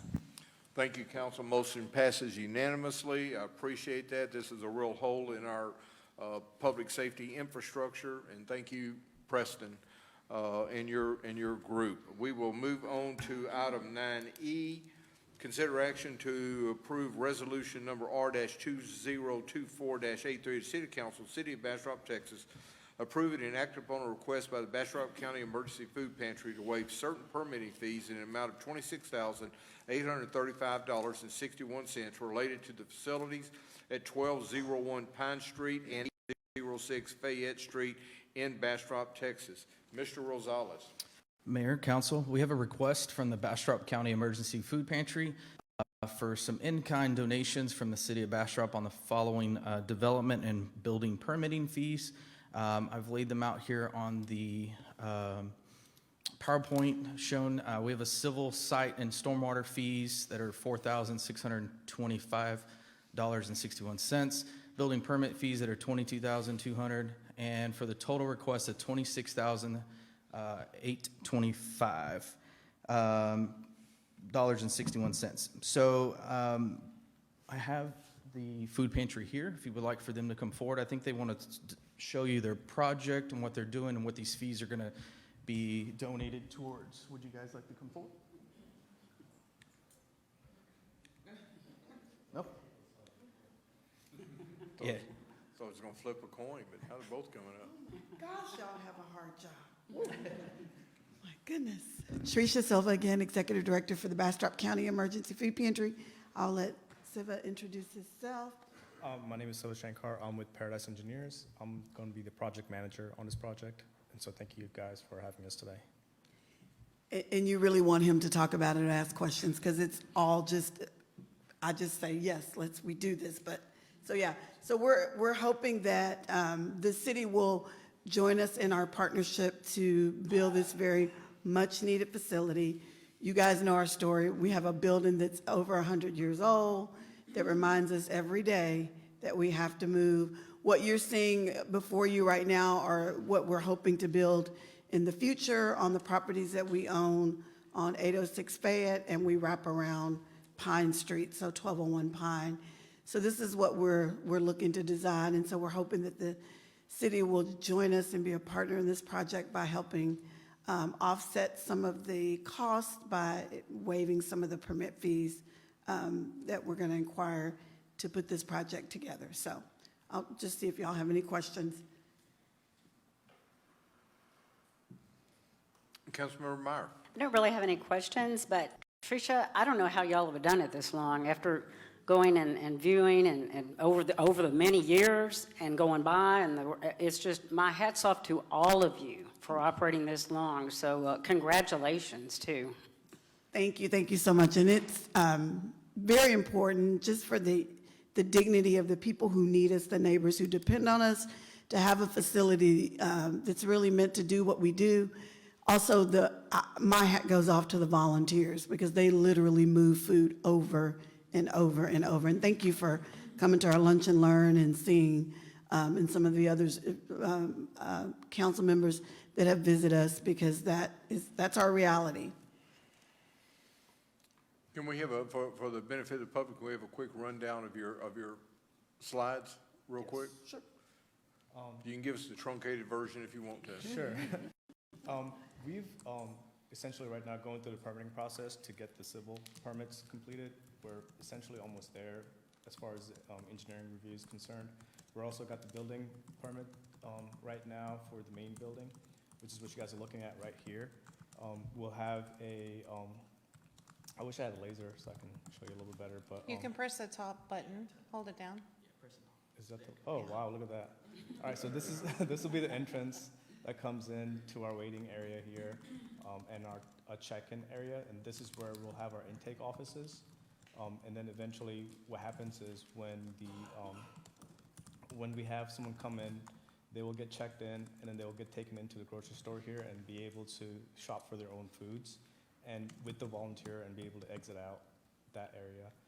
When the foods do come in, this is where our loading area is going to be at, which will go into a warehouse space where it will then get sorted into a sorting room, and then eventually make it into either the coolers or go into the grocery store as needed. So this is our first floor plan in order to finish our pantry. We'll also have as part of our stormwater design, we're going to have a nice a rainwater harvesting tank here as far as detention is concerned, and it'll look pretty nice once it's completed. We'll also have some office spaces on the second floor that would really help with some of the needs for the food pantry. And so the entire thing is approximately 9,200 square feet, which is essentially just going to transform the entire area, and a finished product is going to essentially look like that. And it's going to brighten up the entire space. Right now, I'm sure you guys all know what the area looks like right now. It has a 100-year-old house on there, which is barely standing, with a couple of trailers. And honestly, I don't know how these guys do it every day, but they've been doing an amazing job. So that's the second store, and then I think that's all the slides, right? Okay. That's all the slides. One of the things I want to point out is that we are increasing our space to be able to see the neighbors that come in. Right now, we only have one intake office, so we're increasing that space so we'll be able to see people more efficiently. There'll be less of a wait time. We also have a lot of neighbors that when they come to us now, they're standing outside before they can get in to be seen for our various programs. So we will take away that problem of people, seniors, waiting out in the element to be served. So really excited about that. Council, do we have any questions for our staff or for the fine folks that Tricia represents? I do have. Mayor Pro Tem Kirkland. Sorry, go ahead. Part of this is for building permit fees. I guess my question is where are we in the building process for this? And are there any obstacles with code type things? And I don't mean with them, for them, I mean for us. For us. So once we get these fees worked out, I believe they're ready for submittal, pretty much. It's already been submitted, so we've worked with them to make sure that this was prepared and ready to go when it did come to us. We've had a ton of offline going back and forth with the building official and fire to make sure this met when it got submitted, that it was good and they didn't have to go back or there were going to be additional fees or additional changes. They're already through that process. I think the one thing that may hold is grant funding. You'll have some grant funding, some additional funding that may, but I'm. No, Sorry. Oh, that's okay. ARPA funds? Well, we have ARPA funds that we got from the county. The county gave us $990,000. So there's a timeline that we have to spend that by a certain time or return it back. I want to thank Sylvia and her staff because they have been amazing about working with us on this so that we hit our timelines, because you will have to pry money out of my hand before I give it back. So I will get to live on because they have been doing a great job. But we are almost at 85% of our entire project goal. And I want to point out that typically, and I know all of you know, capital campaigns take about anywhere from 3 to 5 years, sometimes 7 years to raise your money. We're in our second year. And so what that says is that, and a lot of those donations have come from businesses, grants, community members, individuals like yourselves. And so what that says is that the community believes in this project as well. So you'll be meeting the will of the community. Thank you. So I guess my fundamental question is there anything needed by planning and zoning or us to approve independently of these fees? No, the only thing that from these fees, next council meeting, I'm going to bring back the off-site improvements that we discussed. That is the total of $59,000. We have some legal things we have to work out that between us and them on a contract for the funds to reimburse for the off-site improvements, and I'll bring that back next council meeting. So this is just the building funds. The original ask for this was the $92,000, and we had to remove the impact fees and the BPNL fees. Any other questions? Any other questions? The assistant city manager has laid it out. We've spoken with the requestor. Motion to approve. I will take that motion. Second. I have a motion by Councilmember Meyer, second by Mayor Pro Tem Kirkland. Any further discussion? Seeing none indicated, Madam City Secretary, if you will call the roll. Councilmember Meyer, Yes. Mayor Pro Tem Kirkland, Yes. Councilmember Lee, Yes. Councilmember Plunkett, Yes. Councilmember Foster. Yes. Thank you, council. Thank you. Motion passes unanimously. Good night. We will move on Take to. us with you. I'm sorry, do we need to hold a reunion or no? We will move to item 9F, consider action to approve resolution number R-2024-80, City of Bastrop, Texas, authorizing the closure of the submission period for the request for proposal, RFP, for solid waste and recycling services, authorizing the city manager to proceed with the negotiations of the contract for solid waste and recycling services with the qualified respondent, Texas Disposal Systems, providing for a repeating clause and providing an effective date. Mr. Rosales. Mayor, Council, this is the request for proposals. This is for closing the bids and evaluating the one proposer that we've put forth. I'll do it here in a second. So we've received 4 bids. We received a bid from Texas Disposal Systems, and this is the residential base cost at $18.50 per month. The Waste Connections was $23 per month. Texas Pride Disposal was $32 per month, and Frontier Waste Solutions, $21.02 per month. And then we received 2 notices. We did interviews with Texas Disposal Systems and Waste Connections, and we have got it down to, and also in the staff report, there was an incorrect rate of $21.02 that was in the financial impact. It should have been $18.59 plus tax, what came out to the $21.02, so I want to make sure that was clarified. But the current residential rate is $18.59 per month. The solid waste that we received is once per week pickup, recycling bi-weekly pickup, bulk and brush once per week pickup, and it has to be under the 4 foot and bundled, but this is very relaxed for the current vendor. So the vendor just has a kind of a claw truck that goes around and just picks it up. They don't really specify size per se, so it's really relaxed on what they do pick up and how much. Texas Disposal Systems is proposing a residential base rate of $18.50 per month. Solid waste once per week pickup, recycling bi-weekly pickup, bulk and brush once per week pickup, but they have a limit on, per our RFP and per the contract we have with the current provider, it's no more than 4 cubic yards and has a specific requirements for pickup. Through discussions in the interview, Texas Disposal Systems is ready to kind of discuss that, make a change if necessary, or work through that.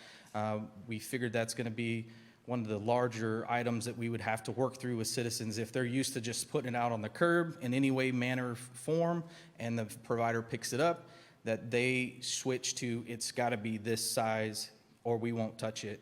That's something we'll have to work through with the provider. The provider is here, so if we have questions, we can circle back to them. Texas Disposal Systems had an alternate bid of a proposed residential rate of $18 per month. That bid consisted of a once per week pickup for solid waste, a bi-weekly pickup for recycling. This is where it changes from the current bid and from our current user or current provider is they did 12 times per year call-in for service and a brush 1 time per quarter unlimited yard waste bag and bundle pickup. And so this is a different truck that comes by, does the recycling, and they will recycle the material and use it for other purposes other than just throwing it with the trash. And so that was a 50 cents less rate, but the change of bulk pickup being every week to only 12 times per year, and you had to call, so you're going to have to call ahead and say, hey, I have an item such as a refrigerator. I put an item outside. I need you to pick it up. And so they'll do that 12 times per year. The brush, again, on a quarterly basis, they will go by and pick up if you put 12 bags of leaves out, they'll pick up all 12 bags. But they'll only do it once per quarter. Any questions about the alternate bid? I'm sorry. Sorry, go ahead. Councilmember Meyer. Yes, on the recycling, bi-weekly? Yeah, so currently all of our is bi-weekly. They pick up recycling every other week. Every other? Yeah, Right, so right, trash is right. every week and they pick it up every other See, week. thank you for that clarification, because when I saw that, it was like, wait, mine's every other, so something, okay, good. Every other week. Good to know. Councilmember Lee. Thank you, Mayor. So I love my bulk pickup and my brush pickup, but they do it every week. So you're saying now it would go So to... the current No. proposed base rate that where'd I go? The current, at $18.50, the current rate would stay the same. The only thing we would have to negotiate or make clear is the current provider picks it up regardless of size. No, that's not true. If it's too big, they come back Yeah, multiple times. they may. So Yeah, they'll they pick do. up a little bit, They and then do. they'll come back. And Yeah. But this is no change from what's currently Correct. happening for its frequency. As far as Yeah, frequency, frequency. correct. There will be an education to the residents about how we specifically put out brush. So I just want to be clear, no more bulk pickup every week. No. So there's an alternate bid that is 50 cents cheaper per month that moved it to a 12 times per year and a one-time per So we quarter. have either option to choose from. Right, we have A or B. Correct. The And- apples to apples is the 1850 bid. Yes. And since you're in the audience, I like my brush pickup. We are used to just kind of putting it out there, and there are some residents who do the right thing. Mayor Pro Tem Kirkland's probably one of them. I am not. So hopefully y'all can work on that. So I'm good with all that. One of the things that I did read in the contract was, it says there were factors that could cause an increase in the cost during the contract negotiation.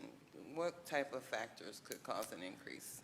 If we go and ask for certain specific, what you're going to find with TDS is they're not as mechanized as some of our others. They actually have people. And so it's a little bit more white glove service. If we're starting to get a lot of batteries, for example, or we're starting to get a lot of bad stuff, or we want stuff that is truly white glove, and I will tell you, my prior community was absolutely white glove, and it depends on what the community wants and how we're going to work out. If you're telling me I want them to pick up whatever amount of brush I set out, that's going to change the price.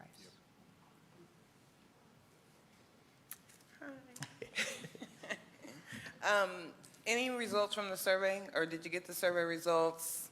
I know we're not going up, but was there anything else in the survey that might be notable? So what was super, super critical, and without touching in the email that you got from Alan's firm, what was super critical that folks wanted was the recycling component. And Texas Disposal is already zero waste certified, so let's just kind of start there. The second was really just don't change my stuff and don't increase stuff. And we'd like to see a better quote unquote recycling program, but I couldn't get real, like, what does that mean? Right. Thank you. Councilmember Plunkett. Go ahead. I'm trying to remember what mine was. I think it was on the option B. Can you pull Is it it- back? th- yeah, that this it? is option Okay, B, yeah. yes, sir. So can you give us an idea of what it looks like when you call in for service on the bulk, like it's a fridge or something like that? Because I mean, that would actually be an improvement over.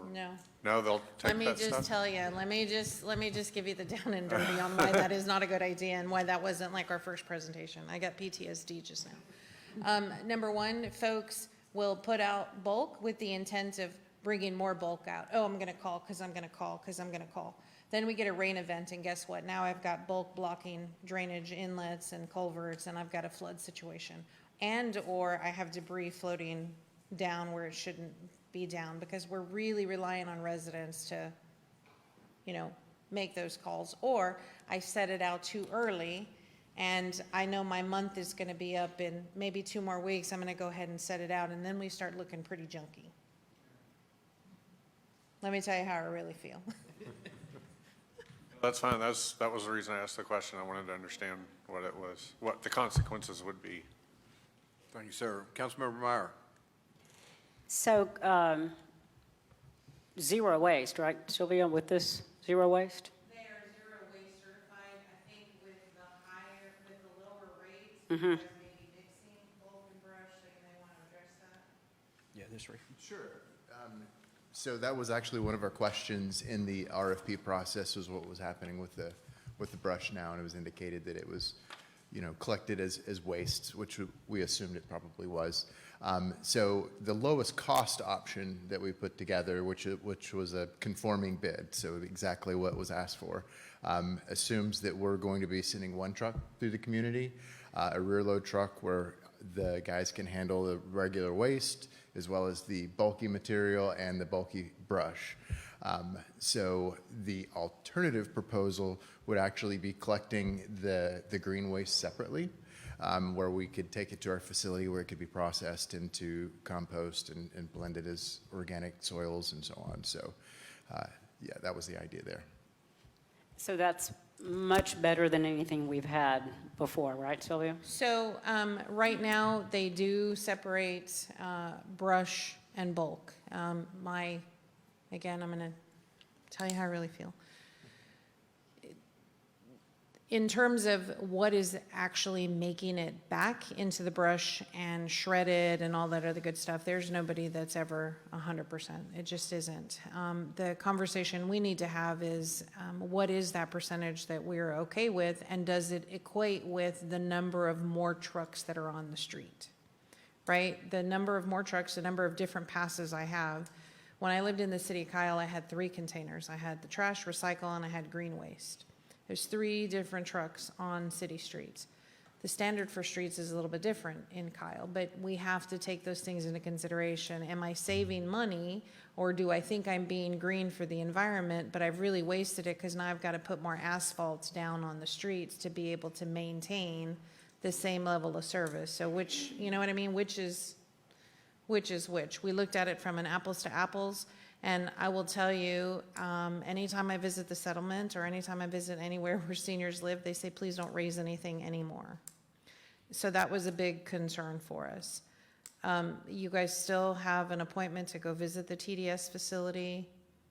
If we want to go up 50 cents, or if your direction to me is no, we want to make sure that brush is brush and that's it and nothing else, and it wants to be clean, we will enter into negotiations and bring a price back.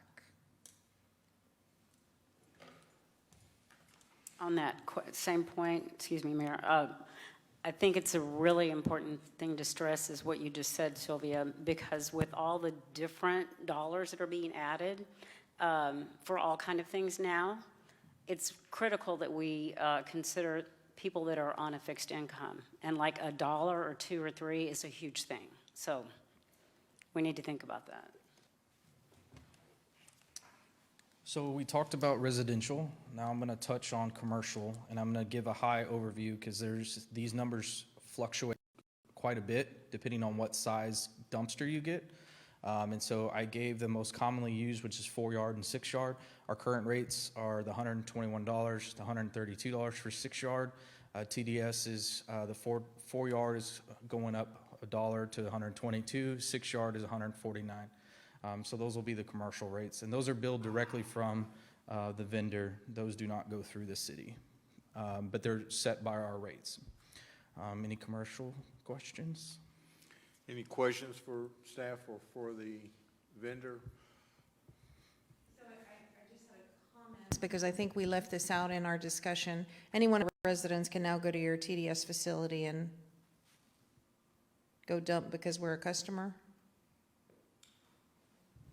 I would say that's something we hadn't discussed, but Okay. we can absolutely have a conversation about that. And I say that from the importance of, I have a conversation with Commissioner Hamner quite a bit on the dumping that happens, the illegal dumping that happens out on the county. And so what I did in a prior city is I made dumping free, because I was either going to pay for it that way, and I knew I had a fixed cost because I knew how much their cost was going to be, or I was going to have to pay for it on the cleanup and code enforcement side, which is never an efficient way to pay for those things. So Thank you. Council, any questions for staff or for the vendor once again? Go ahead, carry on, sir. Next thing is talk about caps. Currently in our contract that we will go through negotiations with, CPI was with plus diesel fuel not to exceed 5% per year. That's the increase. So they can't go any more than 5% per year, but we try to stay with the CPI. So if the CPI is 3, they'll ask for a 3% increase. That'll come in usually by July, so that it will be part of the budget discussions and a part of going forward for October. Proposal bidder has some additional recycling options. I think there were some recycling options as it relates to like trash bag, like not trash bags, but like the grocery H-E-B bags, Walmart bags.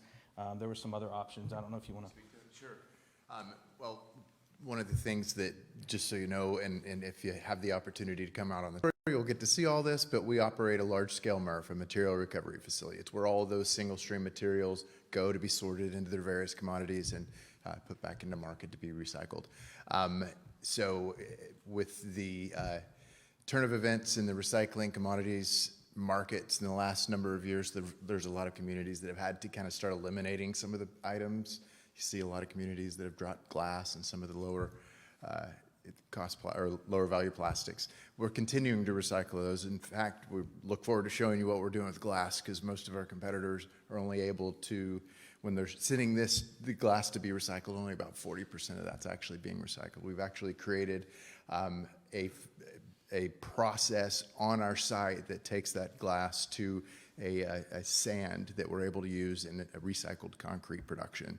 So not 100%, but almost all of the glass that we'd collect from your community would actually be recycled rather than ending up in the landfill.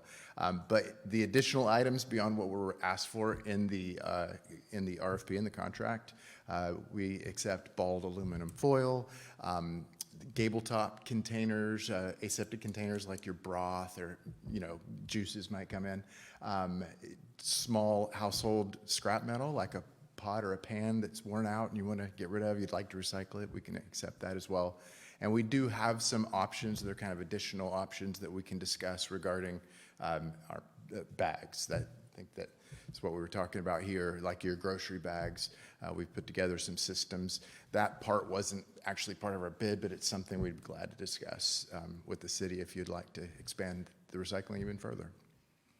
I have a quick question for you. For the CPI plus diesel fuel price, I mean, that's in your price escalation clause. So if diesel goes down and CPI maintains at 2.5%, the possibility of a price escalation is mitigated in some way, shape, or form? So, and I'd have to look back at the documents, but my memory of the documents is that it was a CPI. I don't recall the diesel fuel component. But what our ask was with the CPI is if there was a cap, there would be a floor. In other words, if a floor and a ceiling. Yes, okay. yes.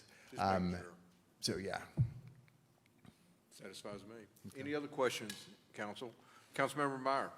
Just one more kind of a point. Going in a different direction, I think it's critical that we educate the public on the changes. So that would be a really important thing to stress that I think. And we can get into that as we're progressing, but absolutely that would be something as a partner that we would want to work with the city staff and our marketing communications department to get the word out in as many avenues as possible to make sure that folks are getting all the information they need. One of the things that's actually really helpful when we're delivering carts, we actually create a unique QR code that will be on the lid of the cart. Folks scan it. 5 years ago, everybody would have panicked if they saw that on our cart, but thanks to COVID, we all know what that is, right? So this would actually take them to a drop page on our website that has all the details specific to the city of Bastrop services. So they know specifically everything there would be a Q&A section and just all the details about their services. So it's very helpful. Councilmember Lee. That's actually really cool. I like that idea. My question was going to be regarding the recycling education. So how does the education piece work? Would the city be responsible for providing education, or Well, I think that the first step would be, the information that's presented through the QR on the cart. But we actually have folks on our staff that are there to do educational activities with the communities that we partner with. So we can create some videos that can be on the city's website that kind of the do's and don'ts of your recycling. We have an app that we encourage all of our residential customers to download. It's called the Waste Wizard. And you can set it up to send you a text or an email or call you with a message on your service day as a reminder, tomorrow's trash and recycle or tomorrow's trash only. There's a piece to that app that you can actually type in an item if you're not sure if it's recyclable, and it will say yes or no. So there's that piece.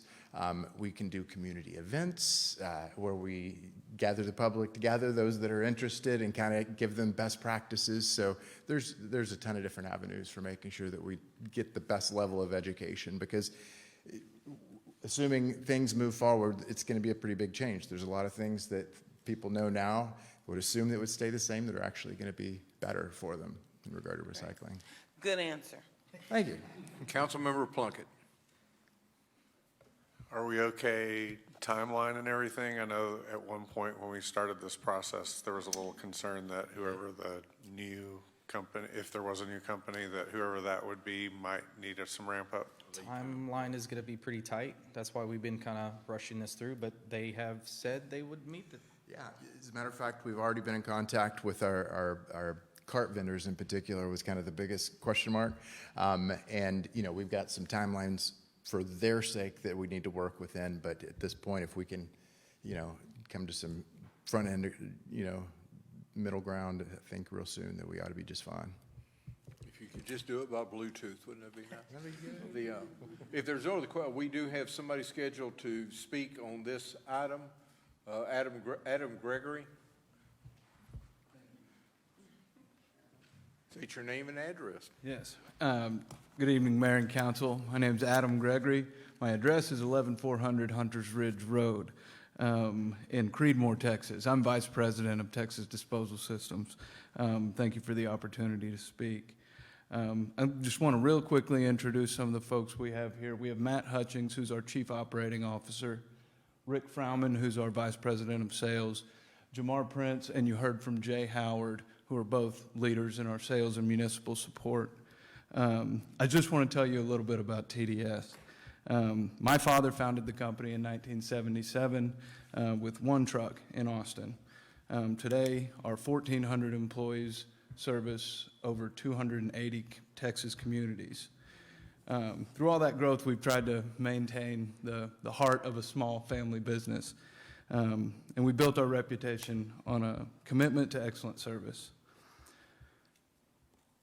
We've also led the industry in the development of sustainable materials management systems. Not far down the road in Creedmoor at our facility, with multiple co-located recycling facilities. Jay told you a little bit about it. Composting operations, and what's been awarded as the best run landfill in North America. I invite you all to come see what makes us different out there. So finally, we take the opportunity to service Bastrop very seriously. And we would be honored to begin a partnership with the city that will keep Bastrop clean and achieve our sustainability goals. I did ask earlier, and my HR folks told me we currently have 29 TDS employees living in the city of Bastrop. So we're already part of the community, but we hope to have the opportunity to be a bigger part of the community. So thanks again on behalf of all of our employees, the company, and the Gregory family. We hope you'll approve the staff's recommendation. So thank you very much. Thank you. Thank you. Okay, council, we've heard from staff, we've heard from the vendor. We've heard, well, we've answered asked all the questions, had it all answered. If you're done, Mr. Rosales, yes. I will entertain a motion. I make a motion to approve Resolution R2024-80. I have a motion from Councilmember Meyer. Second. I have a second from Councilmember Fossler. No further discussion is indicated. Madam City Secretary, if you will call the roll. Councilmember Meyer? Yes. Councilmember Fossler? Yes. Councilmember Lee? Yes. Councilmember Plunkett? Yes. Mayor Pro Tem Kirkland. Yes. Thank you, council. Motion passes unanimously. We will move to 9G. Thank you, gentlemen. We appreciate y'all sitting through this lesson in civic government. So, 9G, consider action to approve resolution number R-2024-81 of the City Council of the City of Bastrop, Texas, approving the name change of the Diversity, Equity, and Inclusion Board to the Bridging Bastrop Board, providing for a severability and repealing clause and establishing an effective date.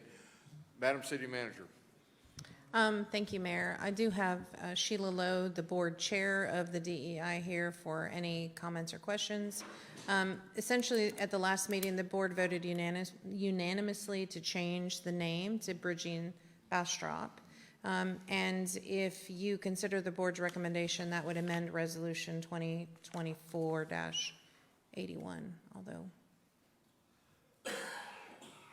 I think that's the wrong resolution number. It would amend the original creation.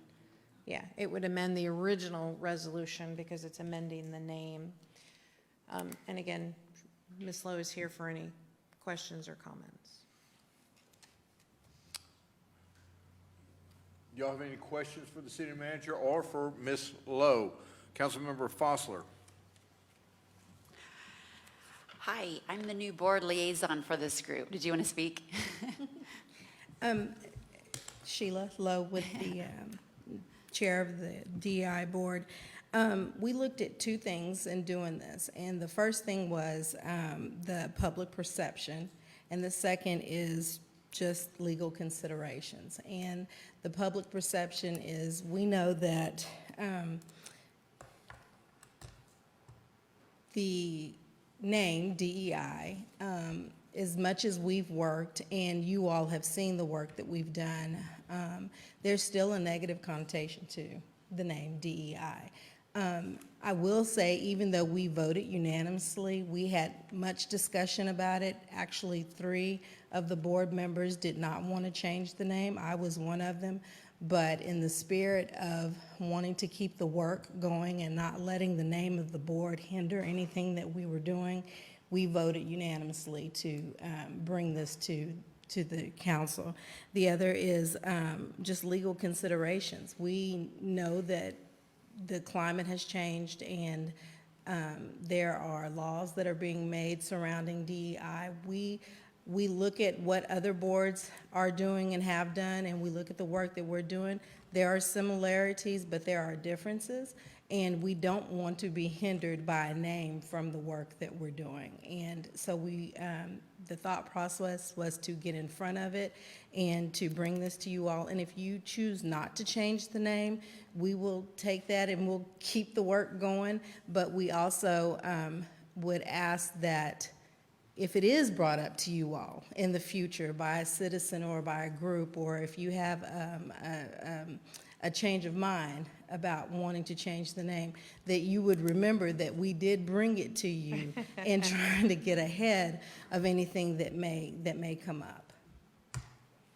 Any questions? So, council, any questions for Ms. Lowe or for city staff? I don't have a question, but I do have a comment. Councilmember Lee. So I'm not going to vote for this. I understand why the discussion might have been had. I'm not in favor of the name. I feel like more discussion should have been had about the change of what the name was going to be changed to. I'm certainly disappointed that having gone through what I went through to get this board formed, that wasn't pulled into the conversation for even a suggestion. I feel like we are always changing the name. Because of the word diversity is in the name and that's a hindrance, then what is the hindrance? What's the problem with the word? Because when will there ever be a society that we live in that does not include some form of focus on the word, on diversity? I heard an argument that said that all the committee focuses on is black people. Well, that's not true.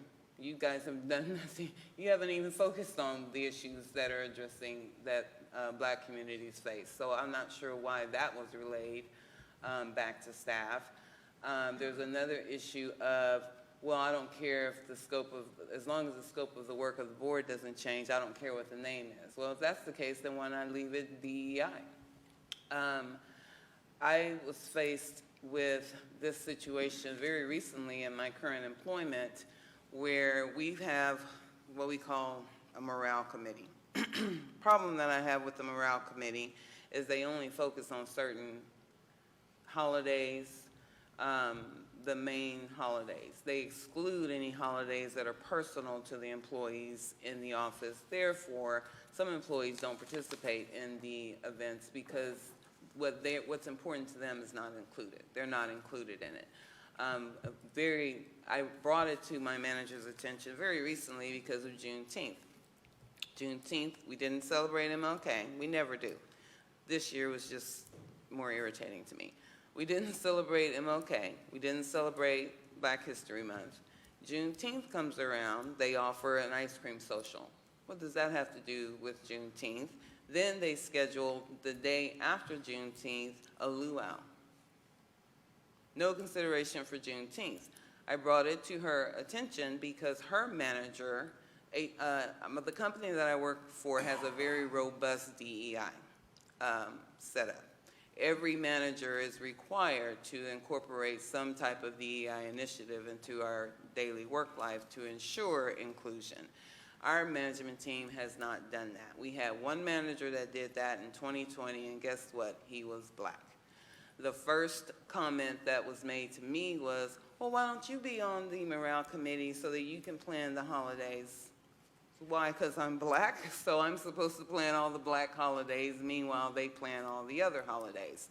She agreed with me that it was a missed opportunity. She didn't shoot me down. She didn't say that DEI didn't matter. She agreed with me and apologized for not paying more attention to what was going on in the office and ensuring that everybody was included. We had a meeting this morning to talk about how to incorporate DEI initiatives into our work environment. And even in having that meeting, I am faced with how do we gently incorporate it? Why should we still be at a place where we have to gently incorporate the practice of diversity, equity, and inclusion for marginalized communities? Back in 2022, when we formed this task force, at that time, there were 7 Black employees, and let me pull it up so I can get the numbers right. We received information from our HR, and at that time, there were 7 Black employees, and here we go. So it was 2021. The task force asked for a breakdown, and I went back and I read through all of your agendas. You guys have talked about this name change twice. I saw it once in April, and then I saw it the meeting you guys just had, and then the name was changed. No input from the community who showed up at this meeting and requested that that board be formed. Overwhelmingly showed up at this meeting and requested that that board be formed. No discussion. I also saw one of the agenda items for DEI was that y'all were going to reach out to the community to see what their perspective was of DEI and get input from the community as to what they wanted to see. I saw no follow-up agenda items on that. I think that that would have been something that would have been considered, because by just changing the name to appease a small group of people that are uncomfortable with the word diversity, well, I live diversity every single day. My ancestors lived it every single day. So sorry about your 5 minutes of uncomfortableness when I literally have to walk in the rooms and be uncomfortable every single day because of the color of my skin. In 2021, there were, in Bastrop, we asked for the data regarding employment. By ethnic group, there were 42 applications received, identified as Black. There were 152 who identified as Hispanic and 461 applications that identified as white. In 2020, by ethnic group, there were 29 applications identified as Black, 121 identified Hispanic, and 306 identified as white. At that time, there were 89 white employees, 33 Hispanic employees, and 7 black employees.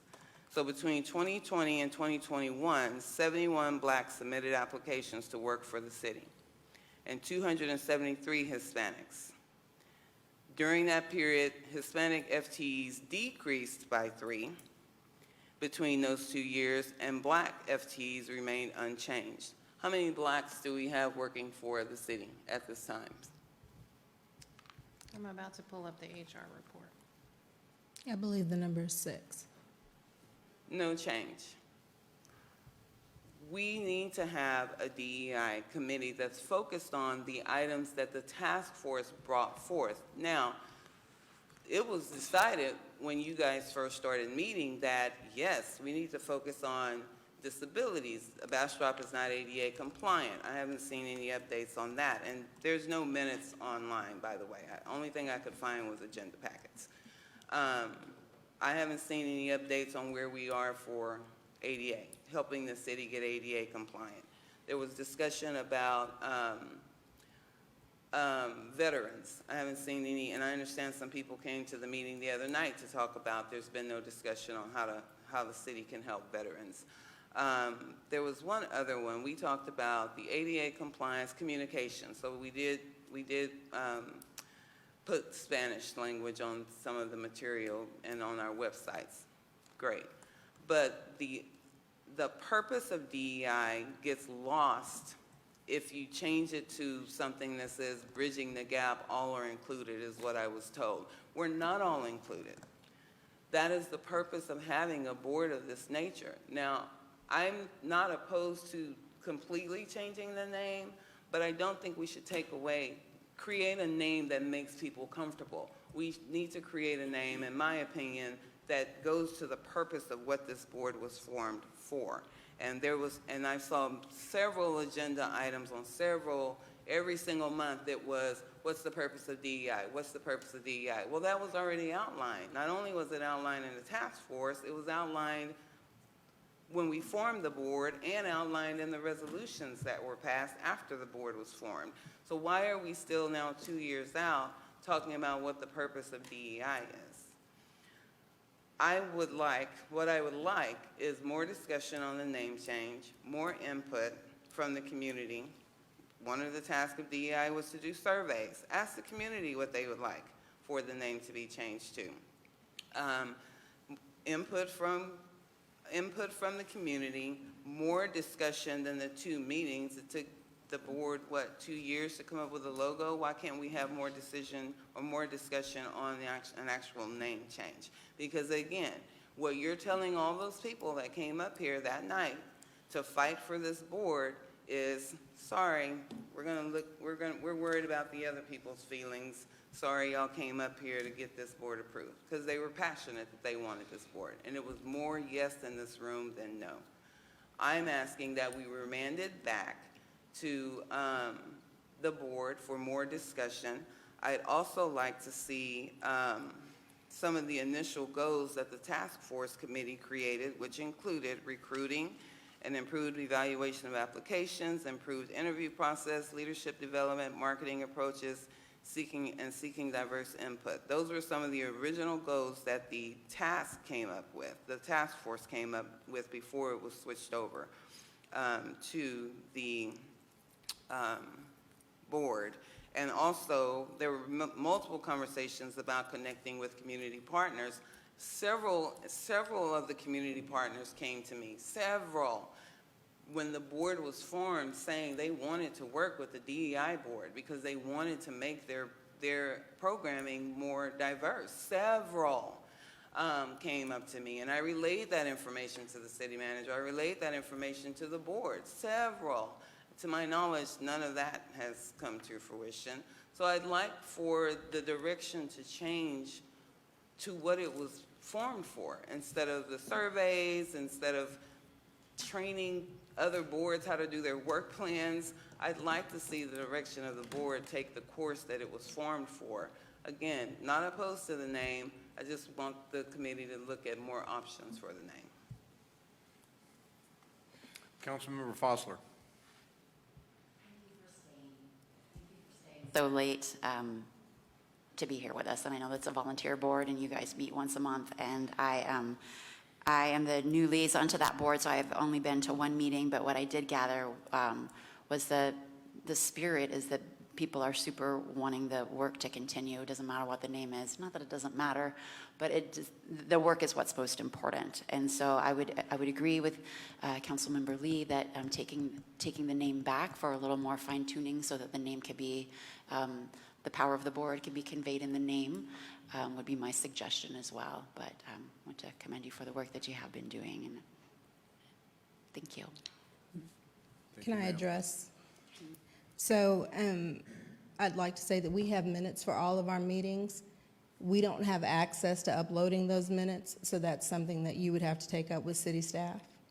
I can say that some of the items that were outlined in the initial city manager's task force, the board has started working on. We get a regular report from the HR department.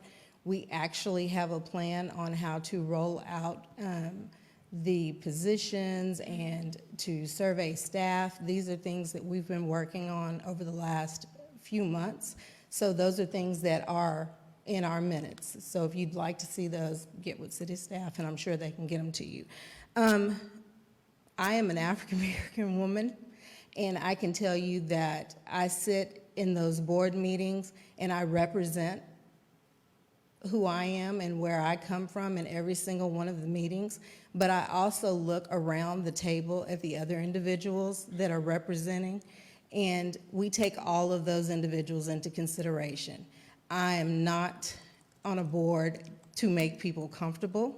That is not what our board is for, but I will say we are here for the citizens of Bastrop regardless of who they are, for the African Americans, for the Hispanics, for the seniors down the street, for the hearing impaired. We're here for everyone. And so I respect your comments, Councilmember Lee, but it is a little bit offensive that it sounded like you were saying that we have not been doing the things that we set out to do.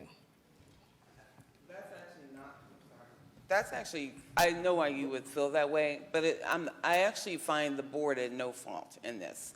I feel like there was a cloud put over this board from formation, and that you guys have to be careful because of the name DEI and because of what it's called and because it's such a sensitive thing that you have had to tread a certain way to get things accomplished. So no, I am not faulting you at all. I have asked from the beginning, I have asked several times that you guys get someone in to train. Remember when we did the task force that at that time staff was being trained on what diversity was, and we got a report back on that. I have asked multiple times for the board to be trained because it might be that some members on the board just don't really know what DEI is or how to facilitate a DEI board. I think that that's something that would be helpful. But no, I in no way say that this is on the board itself. I think that the board has been hindered from jump to try to get any of the initial goals that we wanted accomplished. And I'm asking that we kind of refocus and reset back to the beginning so that every time I look at the agenda, we're not still discussing what is the purpose of the board. And then again, revisit the name. Thank you. Councilmember Meyer. Thank you. Sheila, thank you so much. I just want you to know that we appreciate you. We appreciate all of our boards. We appreciate all of our volunteers, and we know that you put time and effort, that you take this to the heart. So I want to personally tell you, from council, we appreciate you. I appreciate your board, and I know the hard work that it takes to do that. And I know this wasn't an easy decision. As you said, 3 of you didn't agree. However, sometimes we come to agreement for the better of the good, don't we? And that's what y'all have done. I understand legislature in the state. I understand what you're talking about, the legalities. So I just want to say thank you. I don't take this lightly at all about the change. In fact, I think it was a bold move, a very proactive move, and a move in the right direction. So thank you, Sheila. We've heard from staff. We've had the opportunity to hear from Ms. Lowe had the opportunity to provide questions. If there are no further questions or discussion, I'll entertain a motion. Motion to approve. I have a motion from Councilmember Meyer, a second from Councilmember Plunkett. Any further discussion? Seeing none indicated, Madam City Secretary, if you'll call the roll.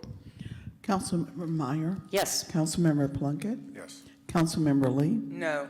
Councilmember Foster. Yes. Mayor Pro Tem Kirkland. Yes. Thank you, Council. Motion passes 4-1. We will move on to item 9H. Consider action to approve resolution number R-2024-84. Council, City of Bastrop, Texas, approving amendments to the Pearl River Master CCN Transfer Agreement, providing for a repealing clause and establishing an effective date. Mr. Rosales. Mayor, Council, this is bringing forth a amendment to the Pearl River Master CCN Transfer Agreement.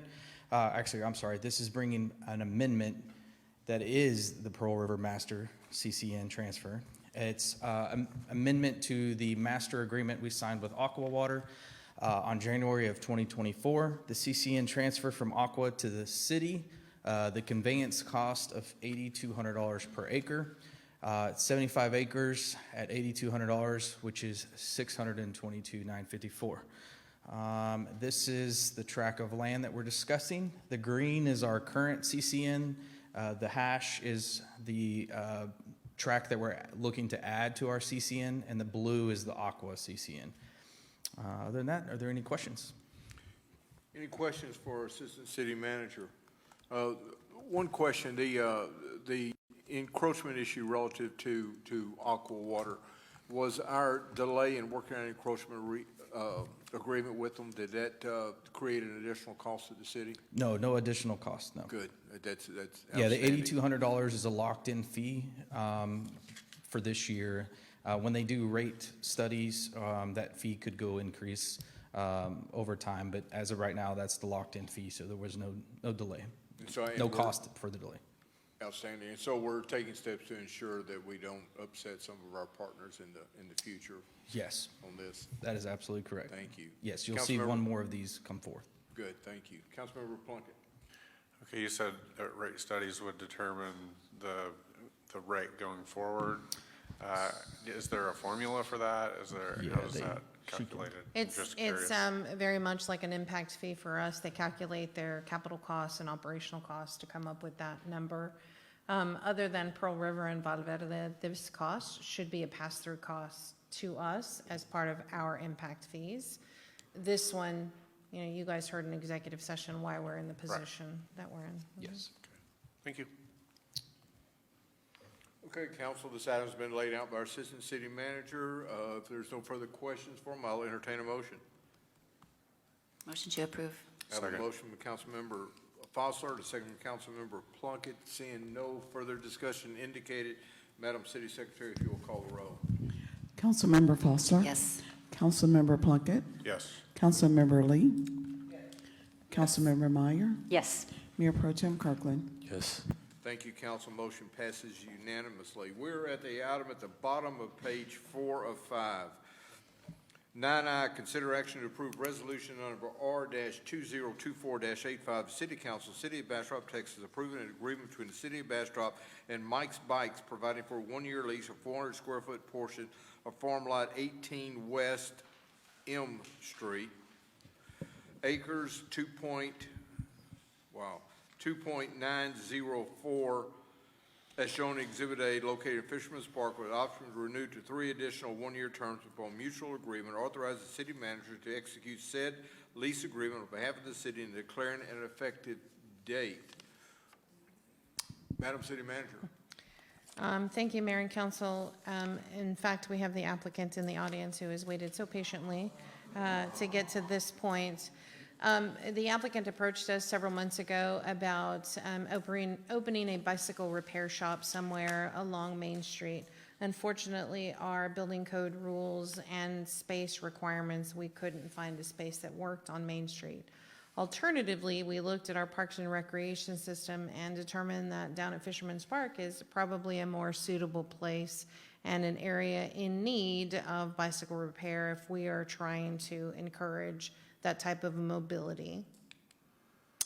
The operation would be out in a 20 by 20 area, essentially 400 square feet, and it would be located near the basketball court and between the restrooms to give folks access to parking lots and restroom facility. And I'm not sure why I can't change this. So there is the proposed location that is taken with BCAD to scale, so it's a pretty tiny footprint. That is what the area would look like. It would obviously have some improvements around it. It wouldn't just look like a trailer that was kind of dropped off there. Signage is limited as per our code within the parks, and his hours of operation, I believe, are Tuesday through Saturday, with hours of operation limited to what the park is open to. So we don't have a standard policy for leases down in the parks. A comparable lease is the River Company's lease that is 22,000 square feet plus, and he pays $1,000 a month. This is a 400 square foot lease, and so a comparable rate is approximately $150 a month, which ends up, or $125. It's $1,500 a year, so 1,500 divided by 12. I'm sorry, it's late. 125. $125 a month because it is such a tiny spot and it doesn't have riverfront access and it's meeting a need of the community. So the applicant is here to answer any questions. Happy to take any questions. We have Councilmember Lee's light is on. Thank you. So did I read correctly, these are electric bikes? Please introduce yourself, name and address. Council, my name is Jason Hernandez. I'm a kid of the community. I'm back as an adult, and now I'm trying to contribute a little bit more back to the community that helped raise me. Councilmember Lee, no, these are actual bicycles to get some exercise, not electric bikes. Okay. Yeah.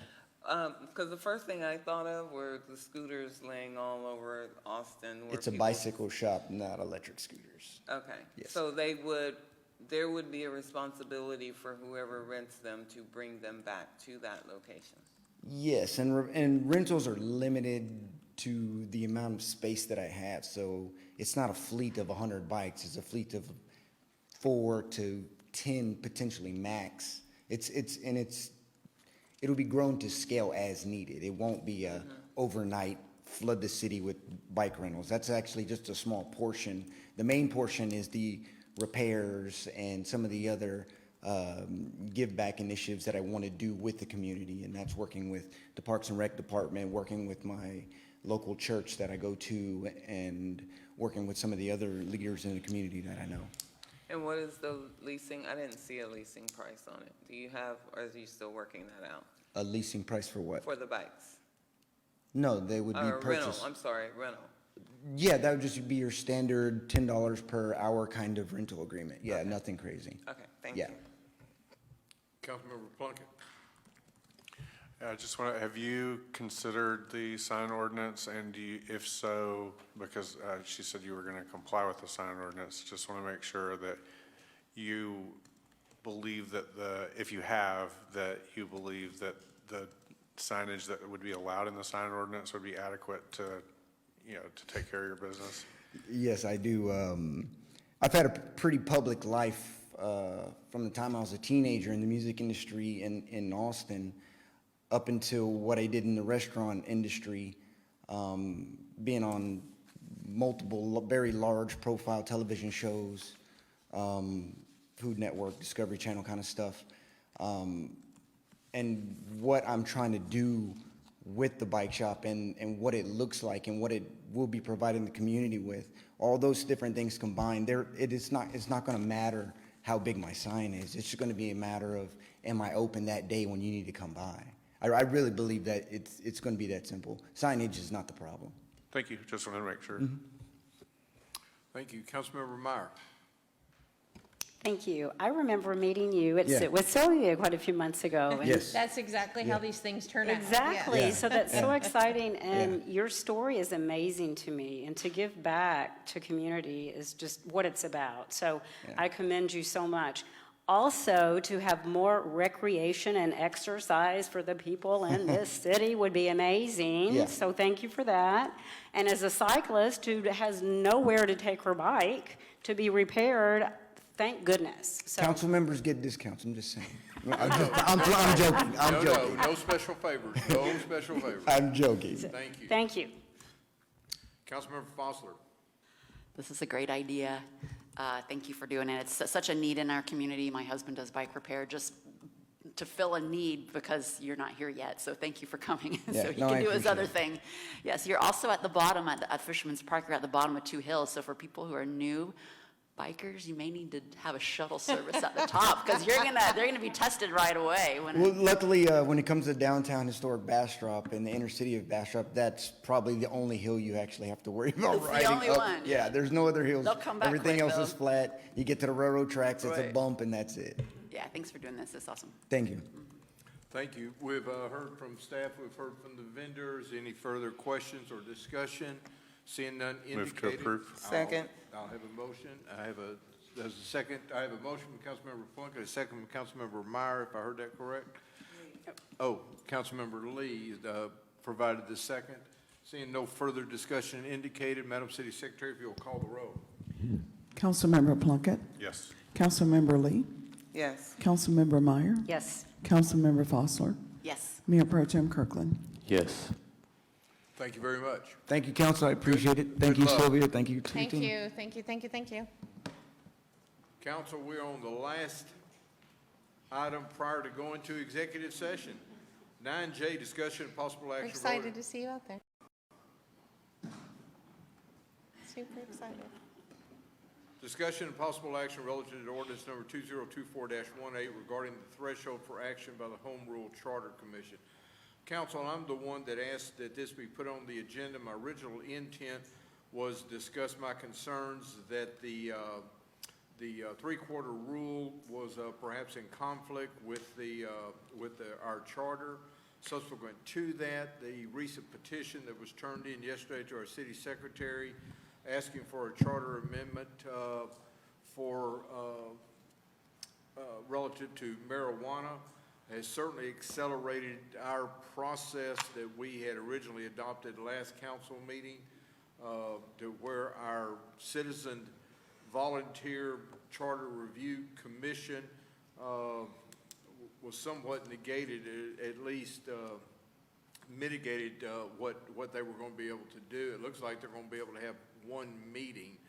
My suggestion tonight, to ensure that we have optimal input from our citizens and we at least allow these citizen volunteers to have a say-so in providing recommendations, is that we adopt the ordinance that was provided to us by our city attorney, which creates an expiration date rather than from January 15, 2025 to August 13th of 2024, that our commission meets so that they can have their recommendations to council no later than August the 13th, so we can get it onto a November 2024 election cycle. We're unsure whether or not the petition for charter amendment is going to be valid. I would rather err on the side of caution to ensure that we're not caught behind the gun and that we can move forward with the recommendations that were provided by our city manager and by staff and that were added onto by this council. Certainly we won't, as the ordinance that city attorneys provided, the Charter Review Commission shall comply with all rules and procedures. We're asking for a simple majority vote simply because of the time frame, so we have the optimum participation and optimum debate in that one meeting. And I would ask that y'all consider this ordinance so that we can move forward and let our Citizens Review Commission provide us with the recommendations. As we all know that we're the final arbiters on that, and we'll make the decisions on what goes on to onto the ballot in November. But we certainly want to create optimum citizen participation. See, we already have discussion on this. Councilmember Plunkett. Yeah, I believe okay with everything except the simple majority. I don't think anything has changed in terms of, my opinion about changing essentially our Constitution by a simple majority. If we have an issue that's so divisive that we can't get consensus on it, then I don't think we should be putting it in our charter. Okay, Councilmember Vossler. I agree with the changes, since we're probably likely just have one meeting. Just a note, in section 2, we will have 13 members instead of 12, so just a clarification. And then on the list of commissioners, that poor Alex, he gets his name misspelled every once in a while. If you could take the Y off his first name, so it'd be Alex Henley instead of Alexi. And then in addition, since there's probably only going to be one meeting, if our city attorney could be present for that, so there's not time lost for massaging things back to us, so that there's nothing lost there's no time lost in translation, that he can be right there. Absolutely. I think the city attorney has already planned on being there, and that his input there is going to be vitally important to ensure that the city's interests are met. So thank you for that suggestion. Thank you for that suggestion. Councilmember Meyer. Thank you. On the meeting, the number of meetings, where would it be possible? Is it possible to have them meet more frequently, since the time is of the essence, instead of just once? I mean, how did we set that schedule, and is it? Can we amend it? Their first meeting is scheduled for July 17th, and then they have to bring back the recommendations for our July 23rd meeting, so that we can, because our next meeting is in August. Our next meeting in August is when, City Manager? I don't have a calendar in front of me. The 13th, which is the day that we have to get it onto the ballot. So in essence, we have one opportunity for the group to meet. There's an opportunity if they met weekly, Mayor. There's 4 meetings between now and the council meeting. That was really what my concern was, if we could just expedite them to allow them to meet weekly, so that could take place.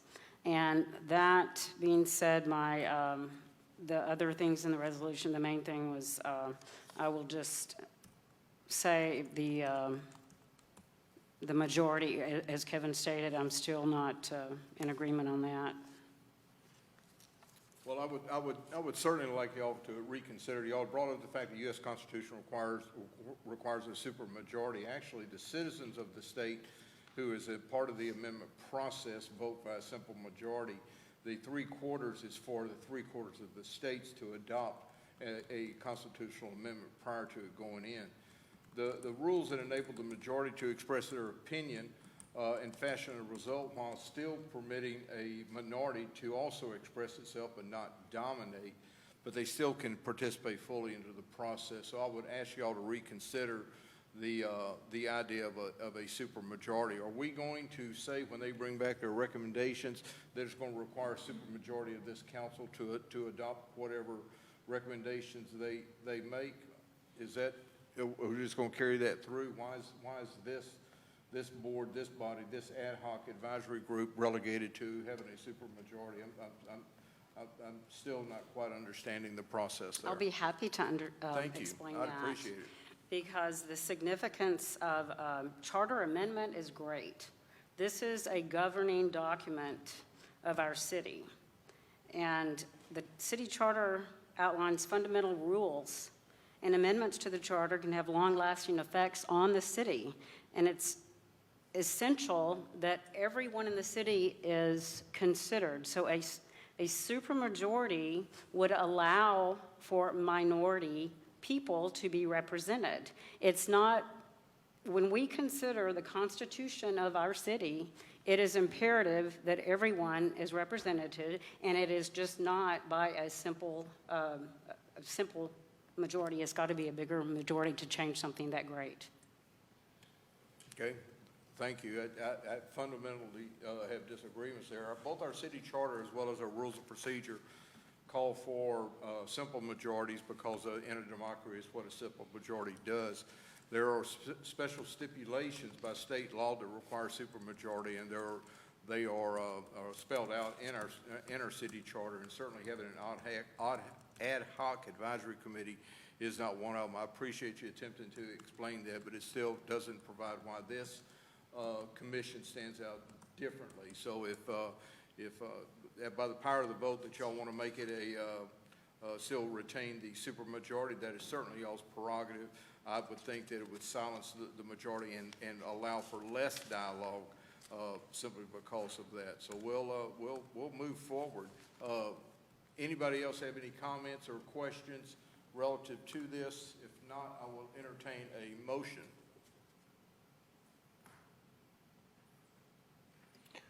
I'll move to approve with the amendment to Section 7 that a 3/4 majority vote will determine whether a motion passes or fails. Second. I have a motion and a second. I have a motion by Council Member Plunkett, a second by Mayor Pro Tem Kirkland. I have a question for our city attorney because they had already voted that it be a supermajority.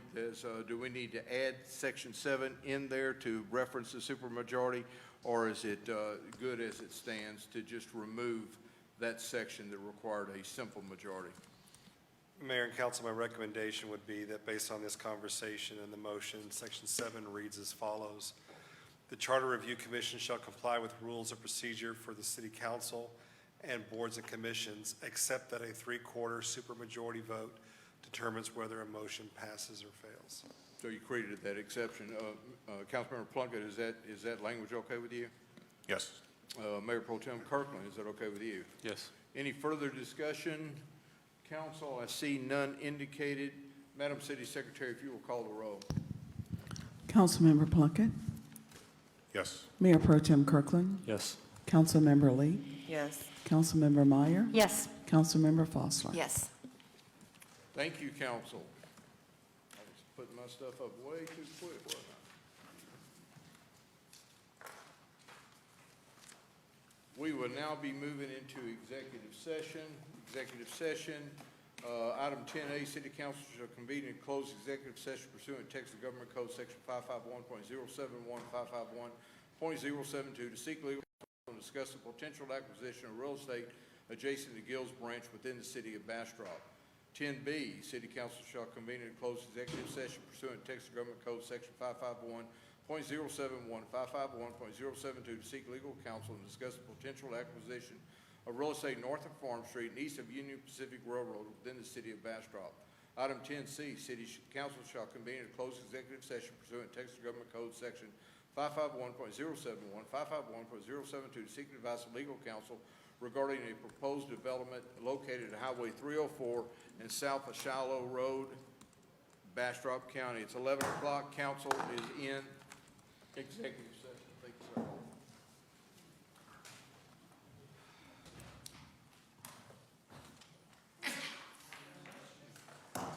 It is 11:35. Council is back in open session.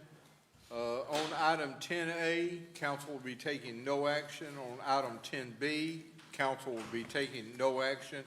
And on item 10C, no action by council. Motion to adjourn. Moving to item 11, we have a motion to adjourn and a second. We stand adjourned.